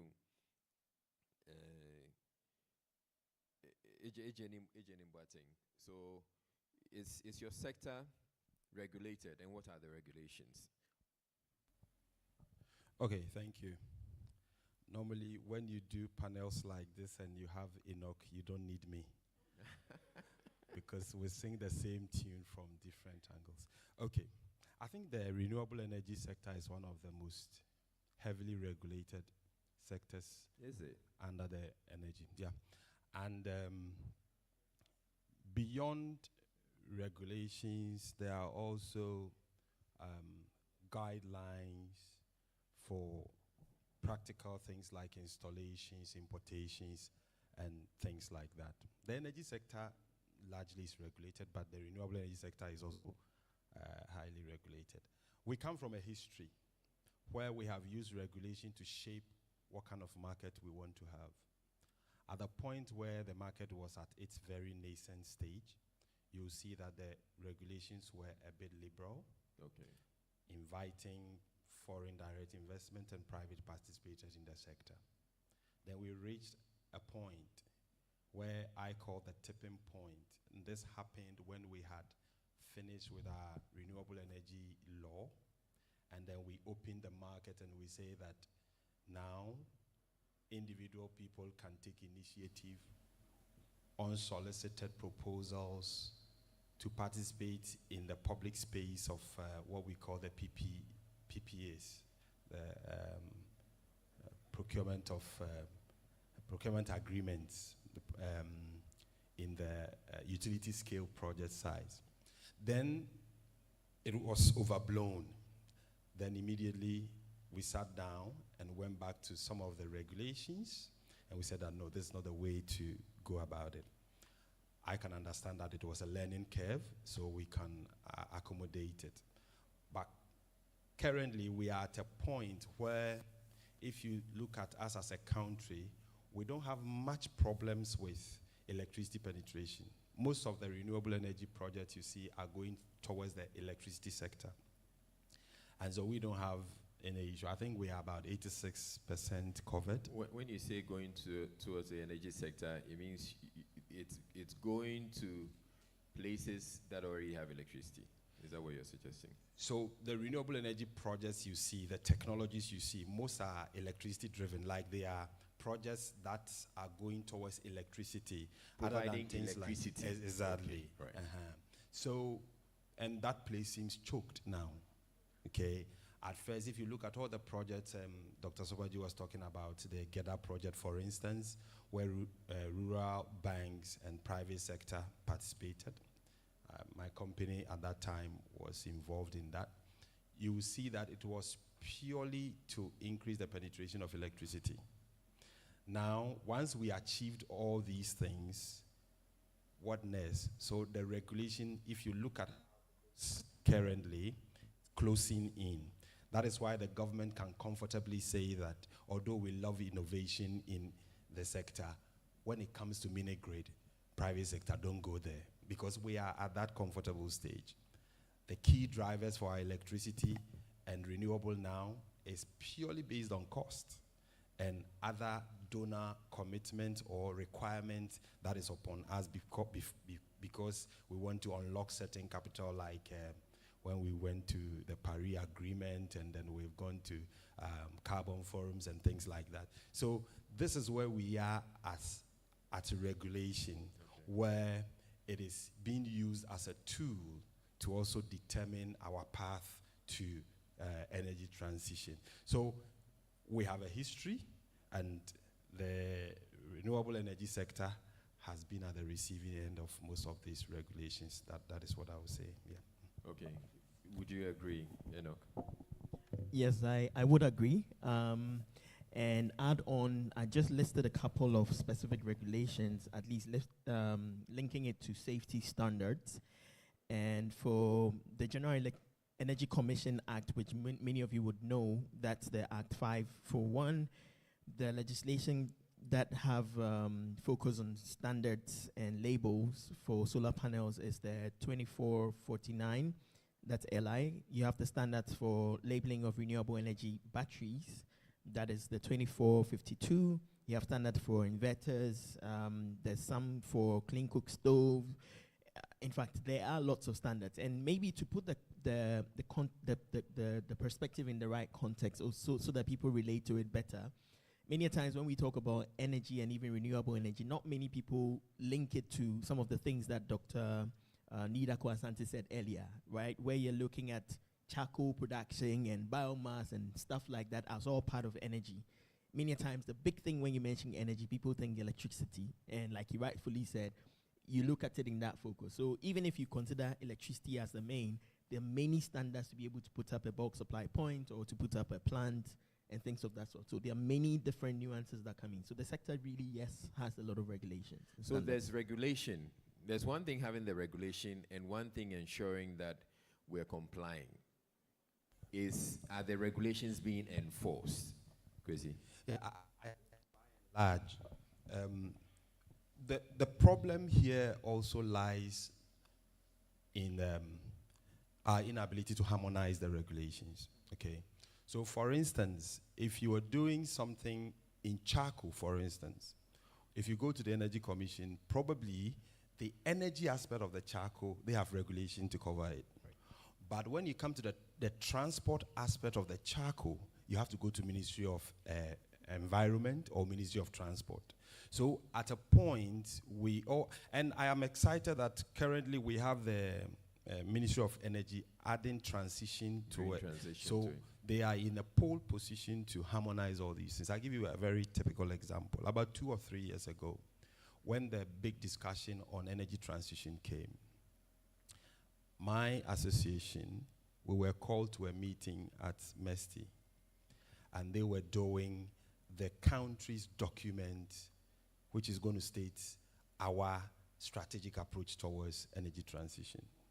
At the same time, Ministry of Energy and Energy Commission called us to another meeting to draft a similar document. Now, because at that time, MESTI was being sponsored by SE4, they came with their document quickly, which was heavy on things like renewable and then I think clean coal or something. Meanwhile, if you go to the Ministry of Energy document, it was very more skewed towards gas. And you get conflicted, and you would think that we don't know what we're doing. It's just that we are not being able to harmonize it. I think now they have one harmonized document that we can all refer to as our energy transition plan. So sometimes the harmonization is the key issue here, because Ghana, we have laws, we have regulations, we have standards on everything. Just that sometimes it is not well harmonized, so its implementation and enforcement then becomes a problem. Let me ask you, who is in charge of street lights in Ghana? It's supposed to be assemblies. But the assemblies will tell you that your levy, what you pay on your electricity bill, that component does not come to them, so they will not maintain it. ECG will tell you that it is for the infrastructure, not for its maintenance. Ghana Highway will tell you that when we have a budget for a road, then we can add street light. So it becomes an issue. This is just a microcosm of what we face. Yeah. But in having this conversation too, I know there's also the problem of there are many installers. Do they all belong to the association, or there are those two who fly by night, or they're doing their own thing, and so there's nobody really regulating them? Okay, I'll pick it and then maybe, yeah. So by the laws of Ghana, association is not mandated upon people. It's not a requirement for you to get your license from Energy Commission. But in the past, what they have done is specific projects of government, they will say that if you don't belong to an identifiable association, you cannot participate in the project. All right. That has helped us, but it is not like your GMA where it's a council that they have the mandate to whip you into it. It's not compulsory. So again, is it safe to say, Enoch, that we may have regulations, or we have regulations, but the regulations don't cover everybody or don't bind everybody? Well, not really. And to go back to what he was saying, see, the thing is, the regulation does bind everybody, because for you to officially operate, you should have certain criteria and certain recommendations made, or let's say you should definitely have certain tick boxes made, not just for the sake of ticking boxes. Earlier on in the plenary, we had a question that was asked that do people, do installation anyhow, and are they regulated? And the answer to that was yes. And when we had one of the companies, Daystar Solar, sort of mentioned and gave the answer that they, for example, in the operations would have to go to the Energy Commission for licenses to be upgraded, and for them to stay in business, literally, by providing details of what they do. Then I stepped in at the time to also say that it's also incumbent on individuals themselves to also help check it. At that time, I didn't make so much reference and link to this, because on one end, just like you're saying, and just like Kwesi said, you would want people to sort of belong to associations, but it is not mandatory. Rather, it is encouraged and helpful, because then self-regulation becomes the way to go, because I can check you, you can check me, and we're all doing the right thing, which is what the association seek to do in that regard. So the association will seek to do that, but the danger, and we're having this conversation because we're talking energy safety standards. So they're the identifiable or big companies or established installation companies or providers that you can say they can't be under the radar. They will be found out. But then there are others too who yes, I'm a technician. I've learned a thing or two. Or I used to be with this solar installation company. Then after a while, I like, okay, it's something I can do by myself. And so, yes, I'll go and buy panels and batteries from the providers. And, I'm starting a business on my own. I'm saying, so those particular, or those companies, how are we checking them, or is anybody checking them? Okay, so exactly what I was trying to say. For them to be checked properly, it behoves on you and I. Let me explain it. Because if you say it goes on New Year, as for me, No, I just no, want my no, solar. no. See, that's- so if the guy that's comes to me and exactly tells, where the problem is. If the guy comes to me and tells me, I can provide solar for you, what you need, I mean, I will get you a battery, I'll get you. They come. Let me pick it from here. Yeah. So you see, currently there is regulation for all these people.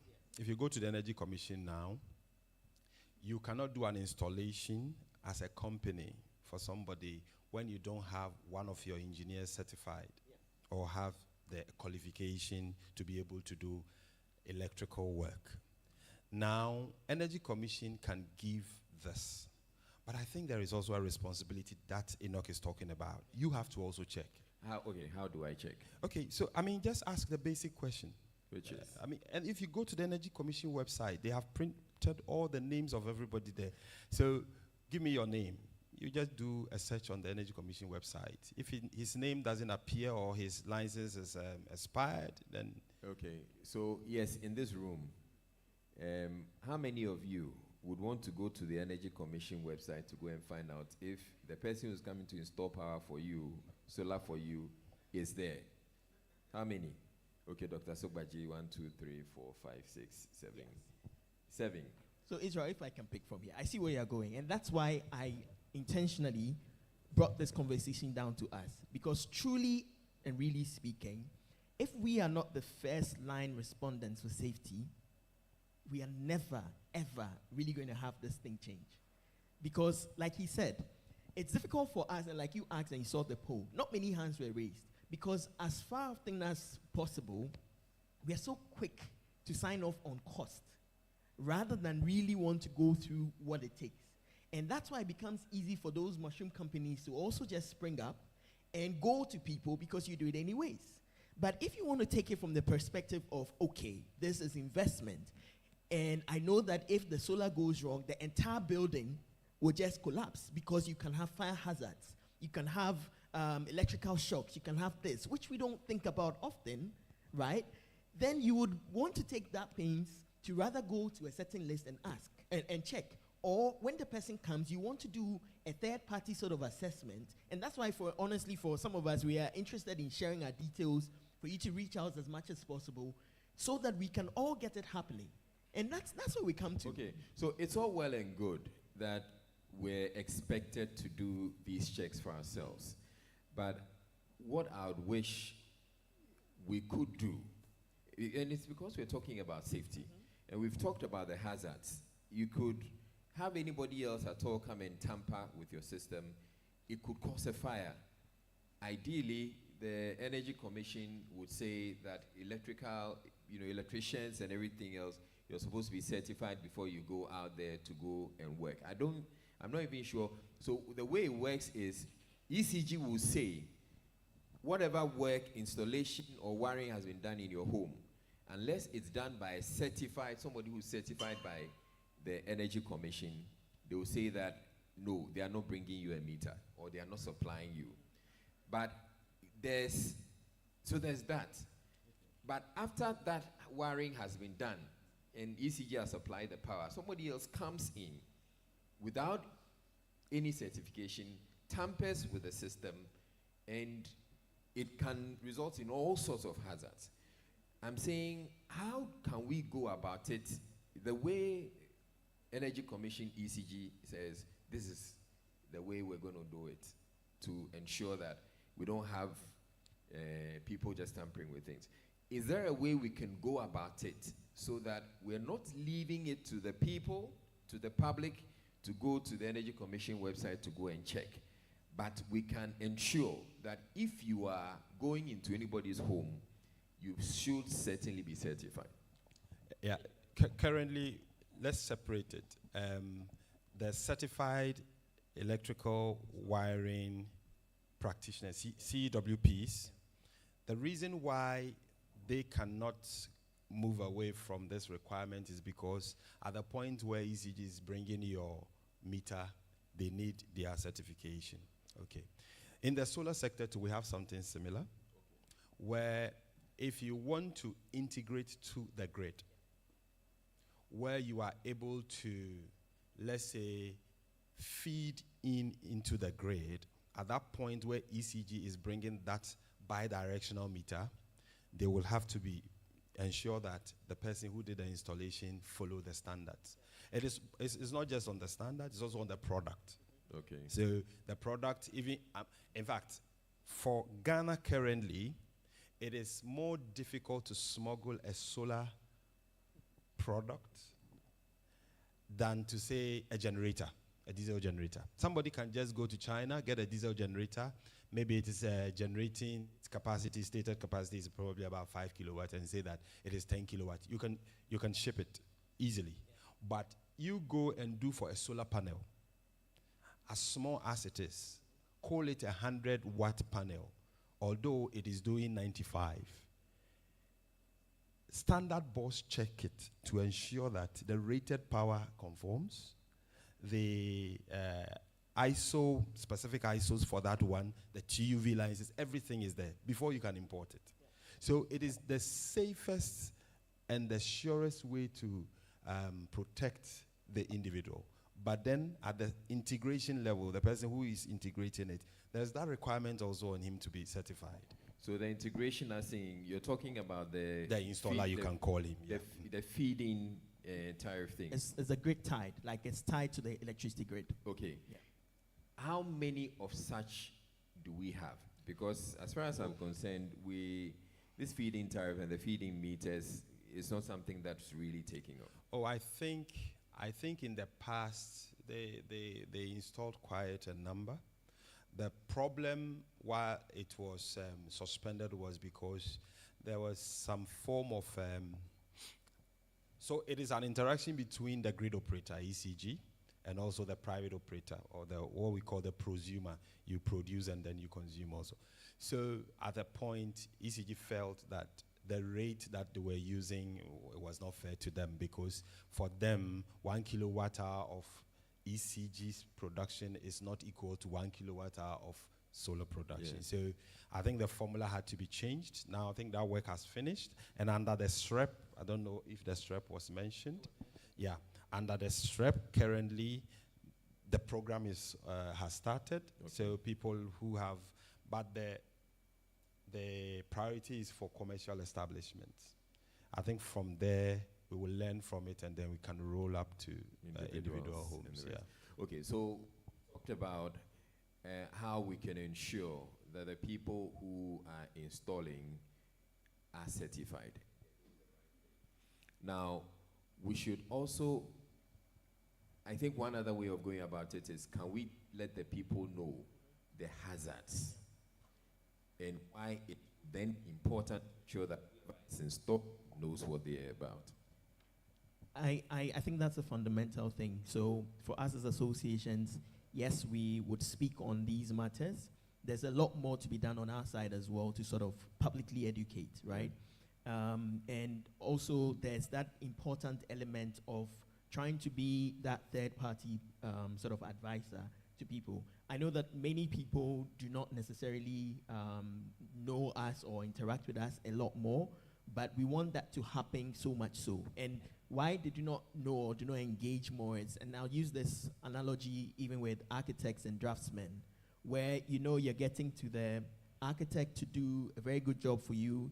It's very expensive, quote unquote. So you'd rather go to a draftsman to do the drawings for the building, and you go and build up anyways, and you'd have it done. So many people find it easy to run through those channels. But if you really, really, really want to do the right thing, then it is such that you should be getting to the architect, getting to the installers, or getting to us to give you an opinion about whoever has made an offer to you for an installation. That we can do for free, technically. We can offer you those information, those advice, because much as we want the penetration of renewable energy systems to be, we don't want it to be with a situation in the past where people were linking solar and renewable energy to solar lanterns which do not work, right? And so just to piggyback on that, like when Chrissy was talking about the fact that it's very heavily regulated, and he mentioned that you bring capacities in and they'll check it, it's just because of some of these things. In the past, solar and, let's say, renewable energy was just looked at as it's a solar lantern for a certain small community. But now it's really moved where people are using it for the entire operations and things like that. So we have to be that deliberate and intentional about getting it out there. I have loved regulation, but I've also always advocated against over-regulation. Absolutely. When you mentioned the solar lantern, it brought back to mind an activity of the Ministry of Energy then under the Ghana Energy Development and Access Project, where lanterns were brought in, and one of the tests for the lanterns was a drop test, where they throw the lantern, and if it hits down and then it cracks, then it means it doesn't qualify. And we all went to Germany and laboratories to create things, glasses that will not crack. And today I sit back and I say, how did we allow ourselves to be treated like this? Nobody buys a light bulb and then throws it and see. How come solar alone we are? So that's just what it is. So sometimes over-regulation also can impact the market. Yeah. Okay.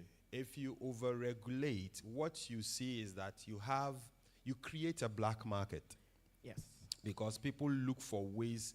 Compliance has become so difficult, and they create their own market around the regulation. Yeah. You know when back then, when HIV/AIDS became a thing, we used to shock the people, or the plan or the communication plan was, let's shock the people. That, hey, you show them images of people who are like dying, and I was hoping you were going to say, okay, if you have some installer come install for you, and the person is not certified or doesn't do it the right way, your house is going to burn. And then I create an imagery that solar burns. Exactly. And that's the issue. So I was come back to the issue of the black market and how people actually even fed themselves in that period when the Energy Commission and Ministry at the time, sort of were giving caps. So even though there are these big players you talk about, people who run to them, some of them still do have on their books installations that were done in the black zone, so they can't really talk about it, right? So that huge aspect of the scares that exist still is there. So if you're talking about really getting RE out, solar and stuff like that, you don't have to scare them as much. You have to play along the side of being very careful and intentional with knowing that these things have issues, but how to, prevent those issues from escalating too much is what we have to do, right? Being very intentional, deliberate, seeking what you're looking for, and then speaking to the points much more like crisp. And that's what is required, because people would run away from solar when you give them these kind of imagery. Okay. Yeah. All right, so I'm opening it to the floor. If you have any questions or if you have any contributions at all to make, because I was hoping that they were going to shock you. They said they won't shock you, so let's hear from you. Okay, we have one hand up. Okay.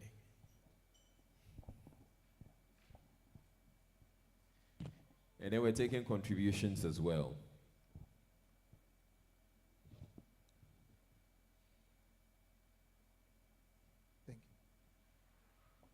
Hello. Yeah. Yeah, thank you very much. I would have been glad if the safety requirements and enforcement could have adopted the ECG approach, whereby at a certain critical point in the energy sector, renewable energy sector, there should be an enforcement line. Example, if I put up my house, before I get the connection to the ECG or I get the meter, they will send their officers to come and ensure that one, the person who did the wiring is a certified person, the systems applied are correct before they connect my facility to theirs or they tie my facility to their system. I wish, maybe a recommendation, that we can have that system in place so that at a point in time, we can enforce. Because if you ask, not all of us have the luxury of checking the system to see if Kojo Mensa is a certified installer. And, it will be difficult. Okay. So can we have that then done? So Enoch is saying that it's they are given the chance, but then let's take the microphone over. Hello. I just want to add a little bit about the checking the Energy Commission, right? We're from Dyson Energy, So we do solar installation. You don't even need to check the website. You can contact us directly. We have our certificates. That's all you need to do. So it's not even as difficult as going through the website and checking for who is who. Any installer should have all of their certificates, whether they're for installations, maintenance, or even importing, right? If you do any of those things, you should have your certificate. So it's even easier, you know, contact and they send the certificate via WhatsApp. So it's very easy to find the credentials of the right people. So if you're established and you have your certificates, it's easy for you to prove that I have my certificates. But then you're dealing with, you get to encounter somebody who is not certified, but the person wants the business. Don't go with that person. Thank you. Thank you. That's what I'm moving to Israel. You see. Let me just finish, sorry, before I pass over to my colleague. We send our certificates every day to people, right? We're very proud every year to renew and to work with the Energy Commission and make sure that we're certified, right? It is the easiest thing for us to send a WhatsApp or an email with our certificate. If that person doesn't have this certificate, why go with that installer? Yeah. You know what I'm saying? Yes. Let me pass. And what if this installer sends you... You want to go with this installer so bad. No, this installer sends you something. Okay. You know, you're thinking, the person says, yeah, these are my certifications. How are you able to also... This one is fraud. This one. So I'd just like to add something. So we do a lot of corrective work, whereby a customer has installed solar with a cowboy, so to speak, right, and has been done properly. Now, when we go to do this corrective work, we ask the customer, why did you go with this particular person? And the responses are generally the same. They were cheaper, and they knew somebody who I knew as a family friend, or so I think there has to be an element of both sides, right? The customer has to be aware through maybe perhaps some sort of campaigns by the authorities to say, don't go with uncertified, because you end up paying twice or maybe 3 times. Okay. Have you ever snitched on any of these cowboys? I have never snitched. Okay, Israel, I can answer that for you. Okay. For us, an association, what we do is called peer support and peer pressure. Yeah. If anybody comes to the market and is cutting corners,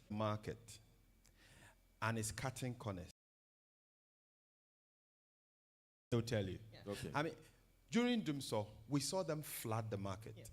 And some of them, they bring, around Liberation Runabout, there was some solar street lights there, which had batteries that could not go beyond 24 degrees. The tolerance, the temperature tolerance. And it was clearly written at the base of and you're not protecting my market. Yeah. So what we are going to push them to do more is sensitization. Right. Okay. That they should give us a mark that if the person hasn't got this seal or this, don't engage the person. Look out for this. Yeah. Things like that. Dr. Sobaji, are you going to tell us the company government gave the contract to install there? I look at the panel and I feel it is designed for anti-government. Oh. There is no single sentence they've mentioned. And then you expect the Ministry of Energy to spend money to go and follow up on this. And then these things are not, they give solar installations bad names. Oh, as a solar now, no, it didn't take so, and it is gone. So we are doing this to make sure that we have this harmony. Whether you are any government agency or whatever, you have to go through one source. And I see that the Energy Commission, should have cracked the whip in terms of this. So I agree with you in those areas, but don't be bashing government too. It's not government's fault. When you come to the solar lantern, you see, these were projects to promote how solar works. That is how solar has gone around the whole country. Everybody's talking about solar. This solar lantern that we were doing the drop test, who were we distributing it to? The rural folks. It was to eliminate kerosene lantern. Now, how many of you have seen kerosene lantern apart from when you are going to the KK seller? The one that the smoke is coming and then you dodge it small. Yes. Because we wanted to make sure that it was robust and then they will believe and trust in solar that it has lasted their lifetime. After they've been able to cherish it and love it, then we can bring the glass manufactured ones. Because they know that now if you drop, it's their fault. It is not the system which is not working. Yeah. So it's the penetration. So don't bash government when sometimes we are coming in, strong policy, then we soften it because we are penetrated. I should have joined this party. Israel, You've still had your say anyway. So you see, maybe I should have answered the question the gentleman asked earlier so that he wouldn't say we've been bashing government. So under the SREP, which was talked about earlier, there's that layer where the vendors who are supposed to do the installation, that is grid tied. And Kwesi was trying to talk about it so you understand. There's the installation that can be done in your home by yourself without connecting to the electricity grid, which is what a lot of people have gone for and are using, and some of them have had the issues we talk about because they want to choose anybody anyhow. But for that one that is grid tied, that has the NPV, the solar, the net metering components, for that one, trust me, it's not just anybody. And that's why when Engineer Mahu was mentioning it, he mentioned that you would want to engage with the Renewable Energy Association of Ghana or the Association of Ghana Solar Industries, because we are using this project as well to try to curb those things from happening. ECG, in that case, NETCO as well, who sit on the project team, would have their technicians also certify at a point that, yes, this has been done, it fits these checks, etc. And please note that, really, this is grid tied. It's not just any small boy kind of installation. It's such that we want people, just like Dr. Soboji said, to trust the systems even for much bigger installations, right? So we want to go incrementally in that regard. And the fact is, NPV, or like the net metering discussion, has been there for a long time. But we've gotten to the phase where we are hoping that now that we've procured these meters, and even in the past, we had some meters, but we had challenges. We are hoping that some of these things, the nuances will be tied in, and collectively, we'll be having that, go quick check. And just to add on to what was being said earlier about the installers, truly, you see, because we are talking safety, that's why I'm bringing all the attention on us. Because matters of safety, it is you and I. It's not really a third-party audit. Safety is you and I. My uncle, who actually was a base maintenance at the Ghana Air Force, will tell you that, there's no parking space in the sky. So if you are going safety and you're doing it, you have to do it fully, because the plane has to fly and land at this point, right? So it's the same thing for all of these things. Yes, the hazards are there. We can always talk about it. But when you speak to it, just like even smoking, when they say it can be dangerous to your health and you put that imagery on it, people still smoke it, right? So in the same case, we need to have that behavioral change, and especially us who will be contracting the people, let's be intentional with the checks that we ask for. Okay, do we have any more questions? Yes, please. Yes. Thank you for the opportunity. My name is Oliver. So my take is, you have Dyson Energy here. They are doing a very good work. And then we have the others that we are talking about. Now, if you tell us... Are you with Dyson Energy? No, I'm not with Dyson Energy. But if you tell us that you have these guys in there, we have to educate the guys, or we have to be on our toe for ourselves, it's a big problem. Because these guys who are also doing this in the markets are giving solar a bad name as well. So you go to somebody, a person has spent a lot of money to have things that can damage their houses, can let them get fire and all that. And then we sit at the back and not get like a good strategy to deal with them. And it looks like we are covering it because it might give solar as a whole a bad name. Even what they are doing is also giving solar a bad name. So what can we do? I think we should think about it, get a strategy to it.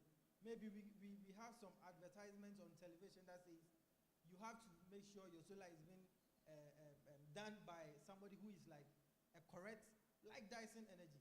You get it? So, I mean, it's very important looking at it in that view that there's a lot of bad works.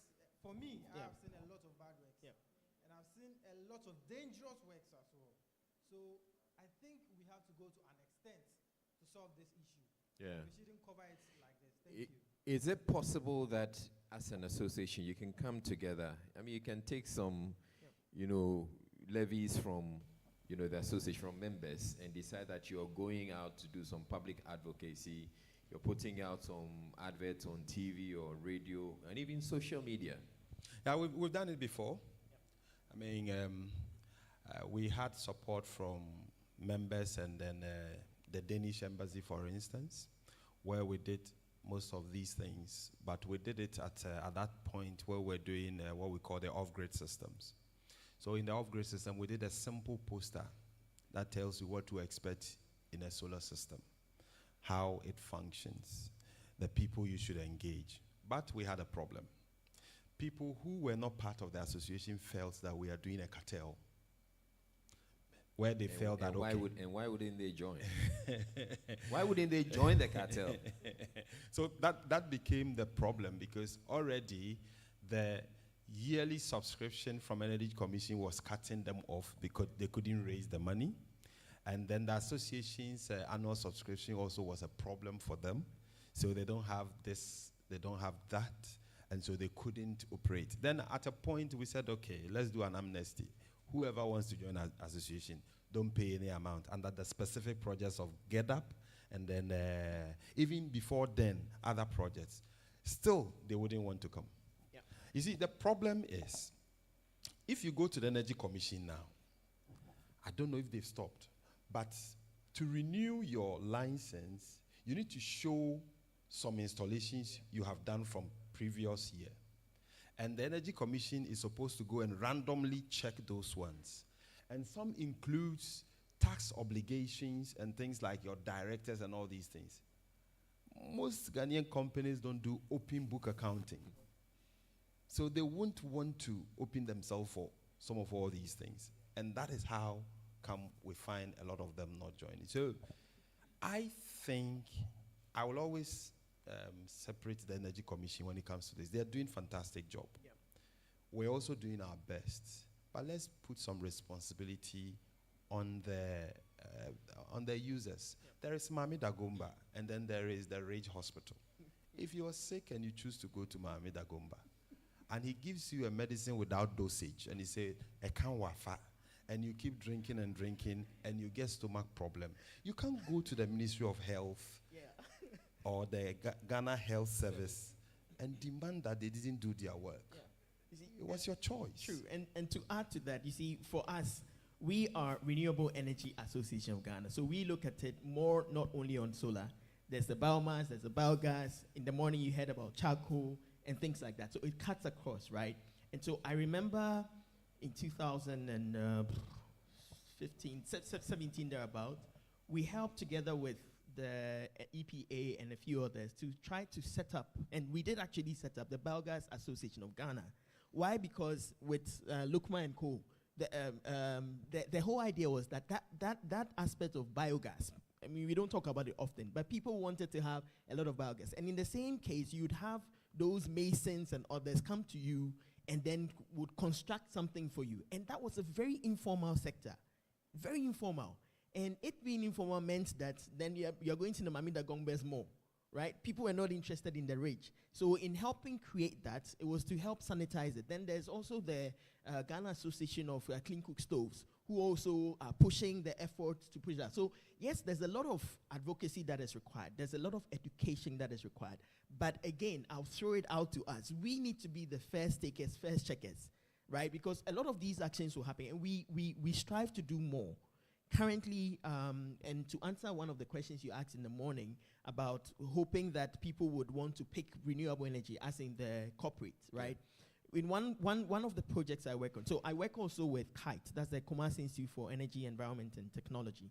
And there's one project we have currently which is allowing for companies to be able to bring in and apply for renewable energy projects, and you have about 50 to 60% off, right, total subsidies from the entire project. It's also to help push it out.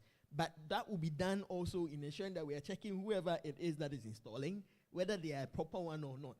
So all of these things are there. You just need to let's say, get closer, and we also need to get closer. It's Okay. a two-way thing. I need to hear more about this bit that you're saying for corporates, and because as I indicated from the beginning of this conference, I was saying that how can we get a lot more corporates or corporate organizations to take on board, as in on board solar, an aspect of solar. So I'm starting with you. Please use the next 2 minutes to convince them, and it's been captured. Why they should go solar, and what are some of advantages and the opportunities that you were talking about? Okay, so getting and going solar is not just for the rhetoric of being green, but truly and really we are in a tropical environment where the sun is available. And so if now the cost of financing solar is so low because the panels are cheaper to get, etc., but the major essentially they keep reducing. It keeps reducing, right? The batteries are what we said earlier on, seem to be expensive, and like you rightfully said, because it's been themed as being possible to use for other things, and which I don't agree much, because why would someone bring in a solar battery and lithium-ion battery very expensive and want to use for any other thing? So that's a conversation we need to have with GRA and co. But essentially for us, it is such that... Are you going to have that conversation? I started. You've started? Yes. Okay. Yes. So the whole plan is for us who want to have solar installations, both for homes that's in residential and then industry that's in commercial industrial application. All you need to do is please get, let's say, any installer. Let me use it generally. Get an installer to do an assessment of what you might need. And when they come, ask the right questions. The right questions include, please give me your company profile, give me the licenses you have, etc. And I'm giving this free. If you have any challenge, if you have any third-party checks to be done, just reach me or Kwesi. He said, like, we are twins. Are you giving them your phone number? 0244. Please, hold on. So you can take the numbers now. 0244 981 590. 0244 981 590. My email address, the direct one, is my initials, EY, that's in Enoch Yeboah, and Ejepong, AGYEPONG, EYEjepong@gmail.com. Shoot me an email, just reach out, and we can talk after here. I mean, the organizers also have my details, so we can all talk. And right. To close out on that, like I was saying, so these installations are such that you can have them made in a way that you would have reduction in the cost of the project. If you are an installer and you have an owner who also has those projects, you can speak with them because we are dealing with the owners, right? If you're an installer as well and you have you own the project, you're also qualified as well to come for those. We can have those discussions. We can do presentations to give you all the full calculations. We can help you on board, and then you can have those savings done. But the second one I want to throw out for people who are also customers of, for example, EcoBank, right? They have this new project where for them as well, they're looking at 15% for regular people, regular businesses to come. And for the women-centered ones, they have 14%, right? So if you have a business, you can always reach the EcoBank. They've launched the project. And I know CalBank and Co. also still have the StanRef running. So you can So reach that's out. for financing. So if you want to go solar, you can go to any of the, I think Fidelity also has same going. So you can approach any of these banks and you can get funding. So essentially you're taking a loan that you're going to pay over a period. I will say that if you want to go solar, well, if Enoch will work pro bono, that's good. I would say pay for a consultant. If you are a company, a commercial entity, pay for a consultant to do an assessment and a baseline for you. And then put defect and default liability on him. That based on his advice, you have advised that my building, the structural integrity is enough to carry the solar panels and things. Then I bring the private company to come and install it. If my building collapse, you have to cover, there should be some, you should indemnify me against those kind of losses. Let us commit to things that makes others see us as serious people. currently, you can go to Ministry of Energy and get free advice. Dr. Sobaji and the guys there, they can tell you, okay, solar is this. But you can't take them to court because they gave you that advice. If you go to the Energy Commission right now, they have SunRev. The SunRev guys, what they do is, if you don't have money to take a consultant, they will give you free technical advice under the project, and then they will recommend some of these solar companies for you, and then you go on to install in your commercial building. This is really the good time to switch to solar, because like Enoch said, the costs are coming down. Meanwhile, your PURC tariffs are going up. Okay. So this is probably the best time. Yeah. How about you? You intend to also, sell your cells out and get the people to come to you. It's your opportunity. I don't know how many of you are here, so.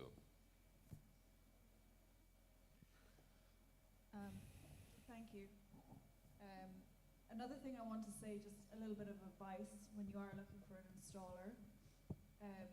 We offer warranties on our installations, on our products. We offer close to 20 years warranty on our solar panels. On the panels? Yes. Okay. Inverters and batteries, depending on what we use, can be 5, can be 10 years.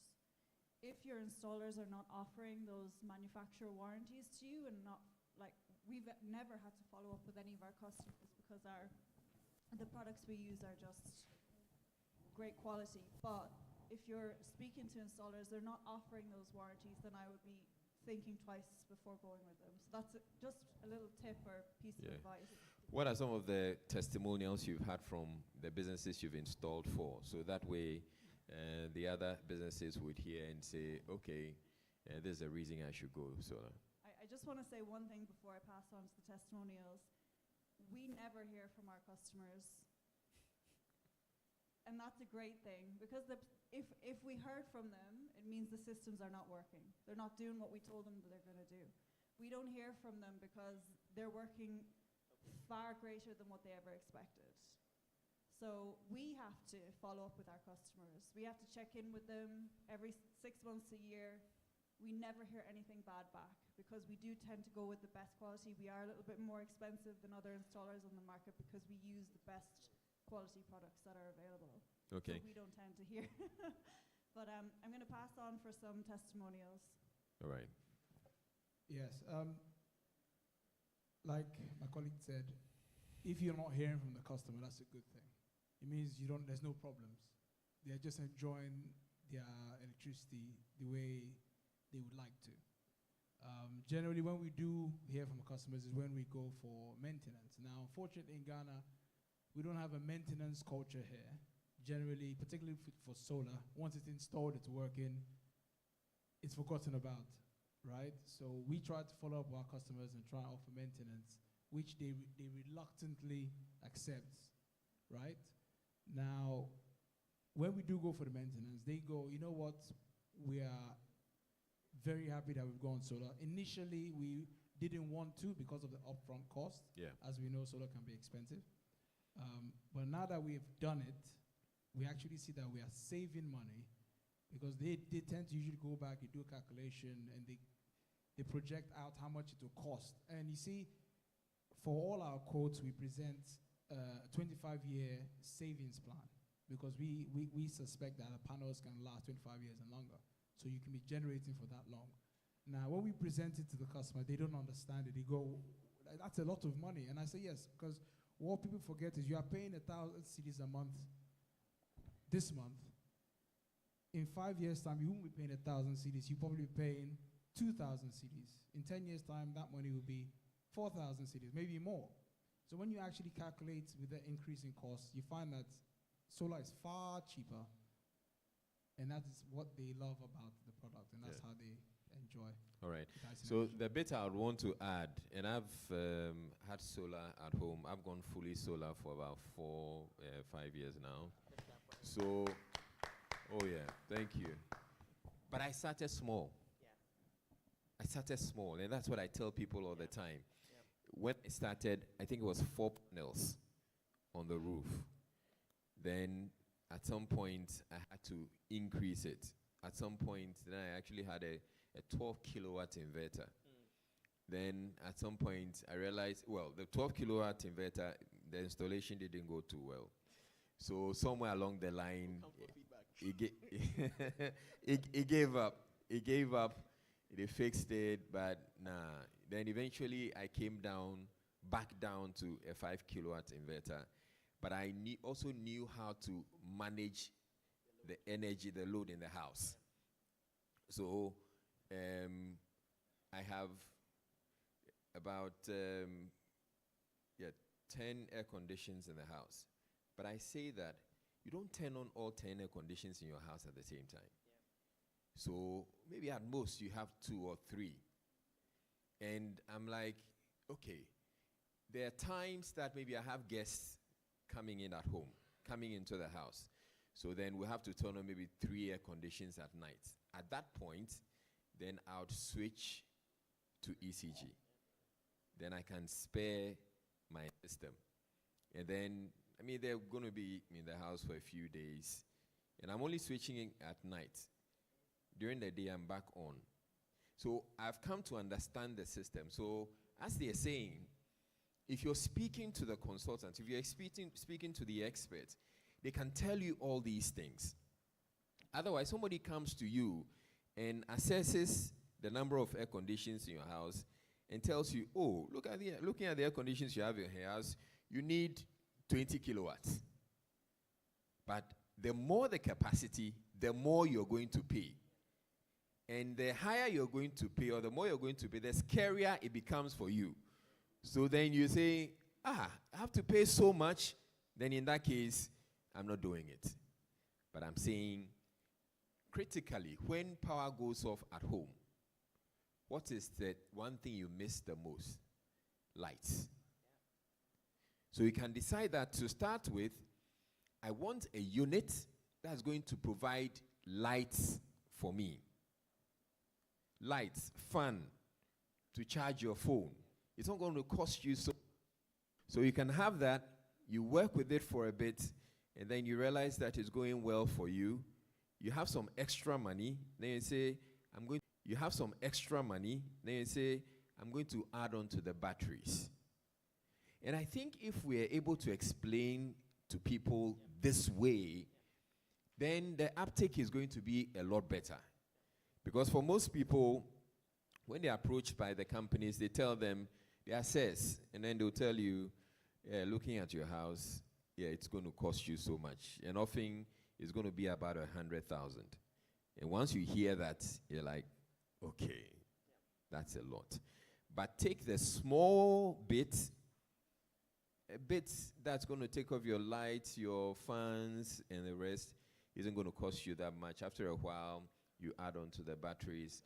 After a while, you add on to your panels. After a while, you upgrade your inverter. And what you can do with your inverter, if you're upgrading, you can actually sell off the old inverter. You could also decide that you're going to give it to your mother or your parents' house. It's going to go there. And you can take it there. You can actually have them using it as an inverter. So inverter batteries without the panels. After a while, you can give them some panels. After a while, so you can start small and then upgrade over time. I think allow me to do this. In my capacity as the executive secretary of the association, we confer on you lifetime membership, free lifetime membership. All right. Now a round of applause to all of us. This is the very last session. We want to thank you, Kweku and Enoch.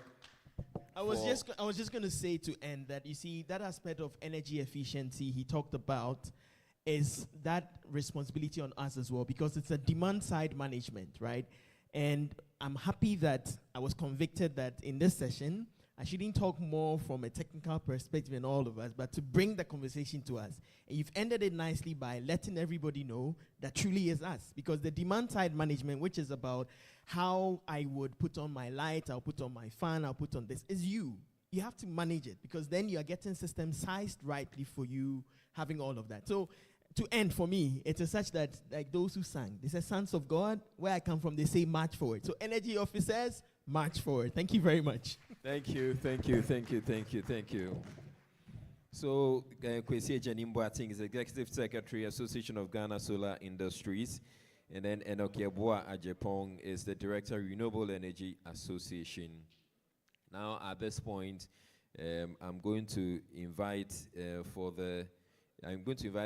event convener, Eric Apedo, CEO of the Safety Communications Consult, SCC, to come give us the vote of thanks.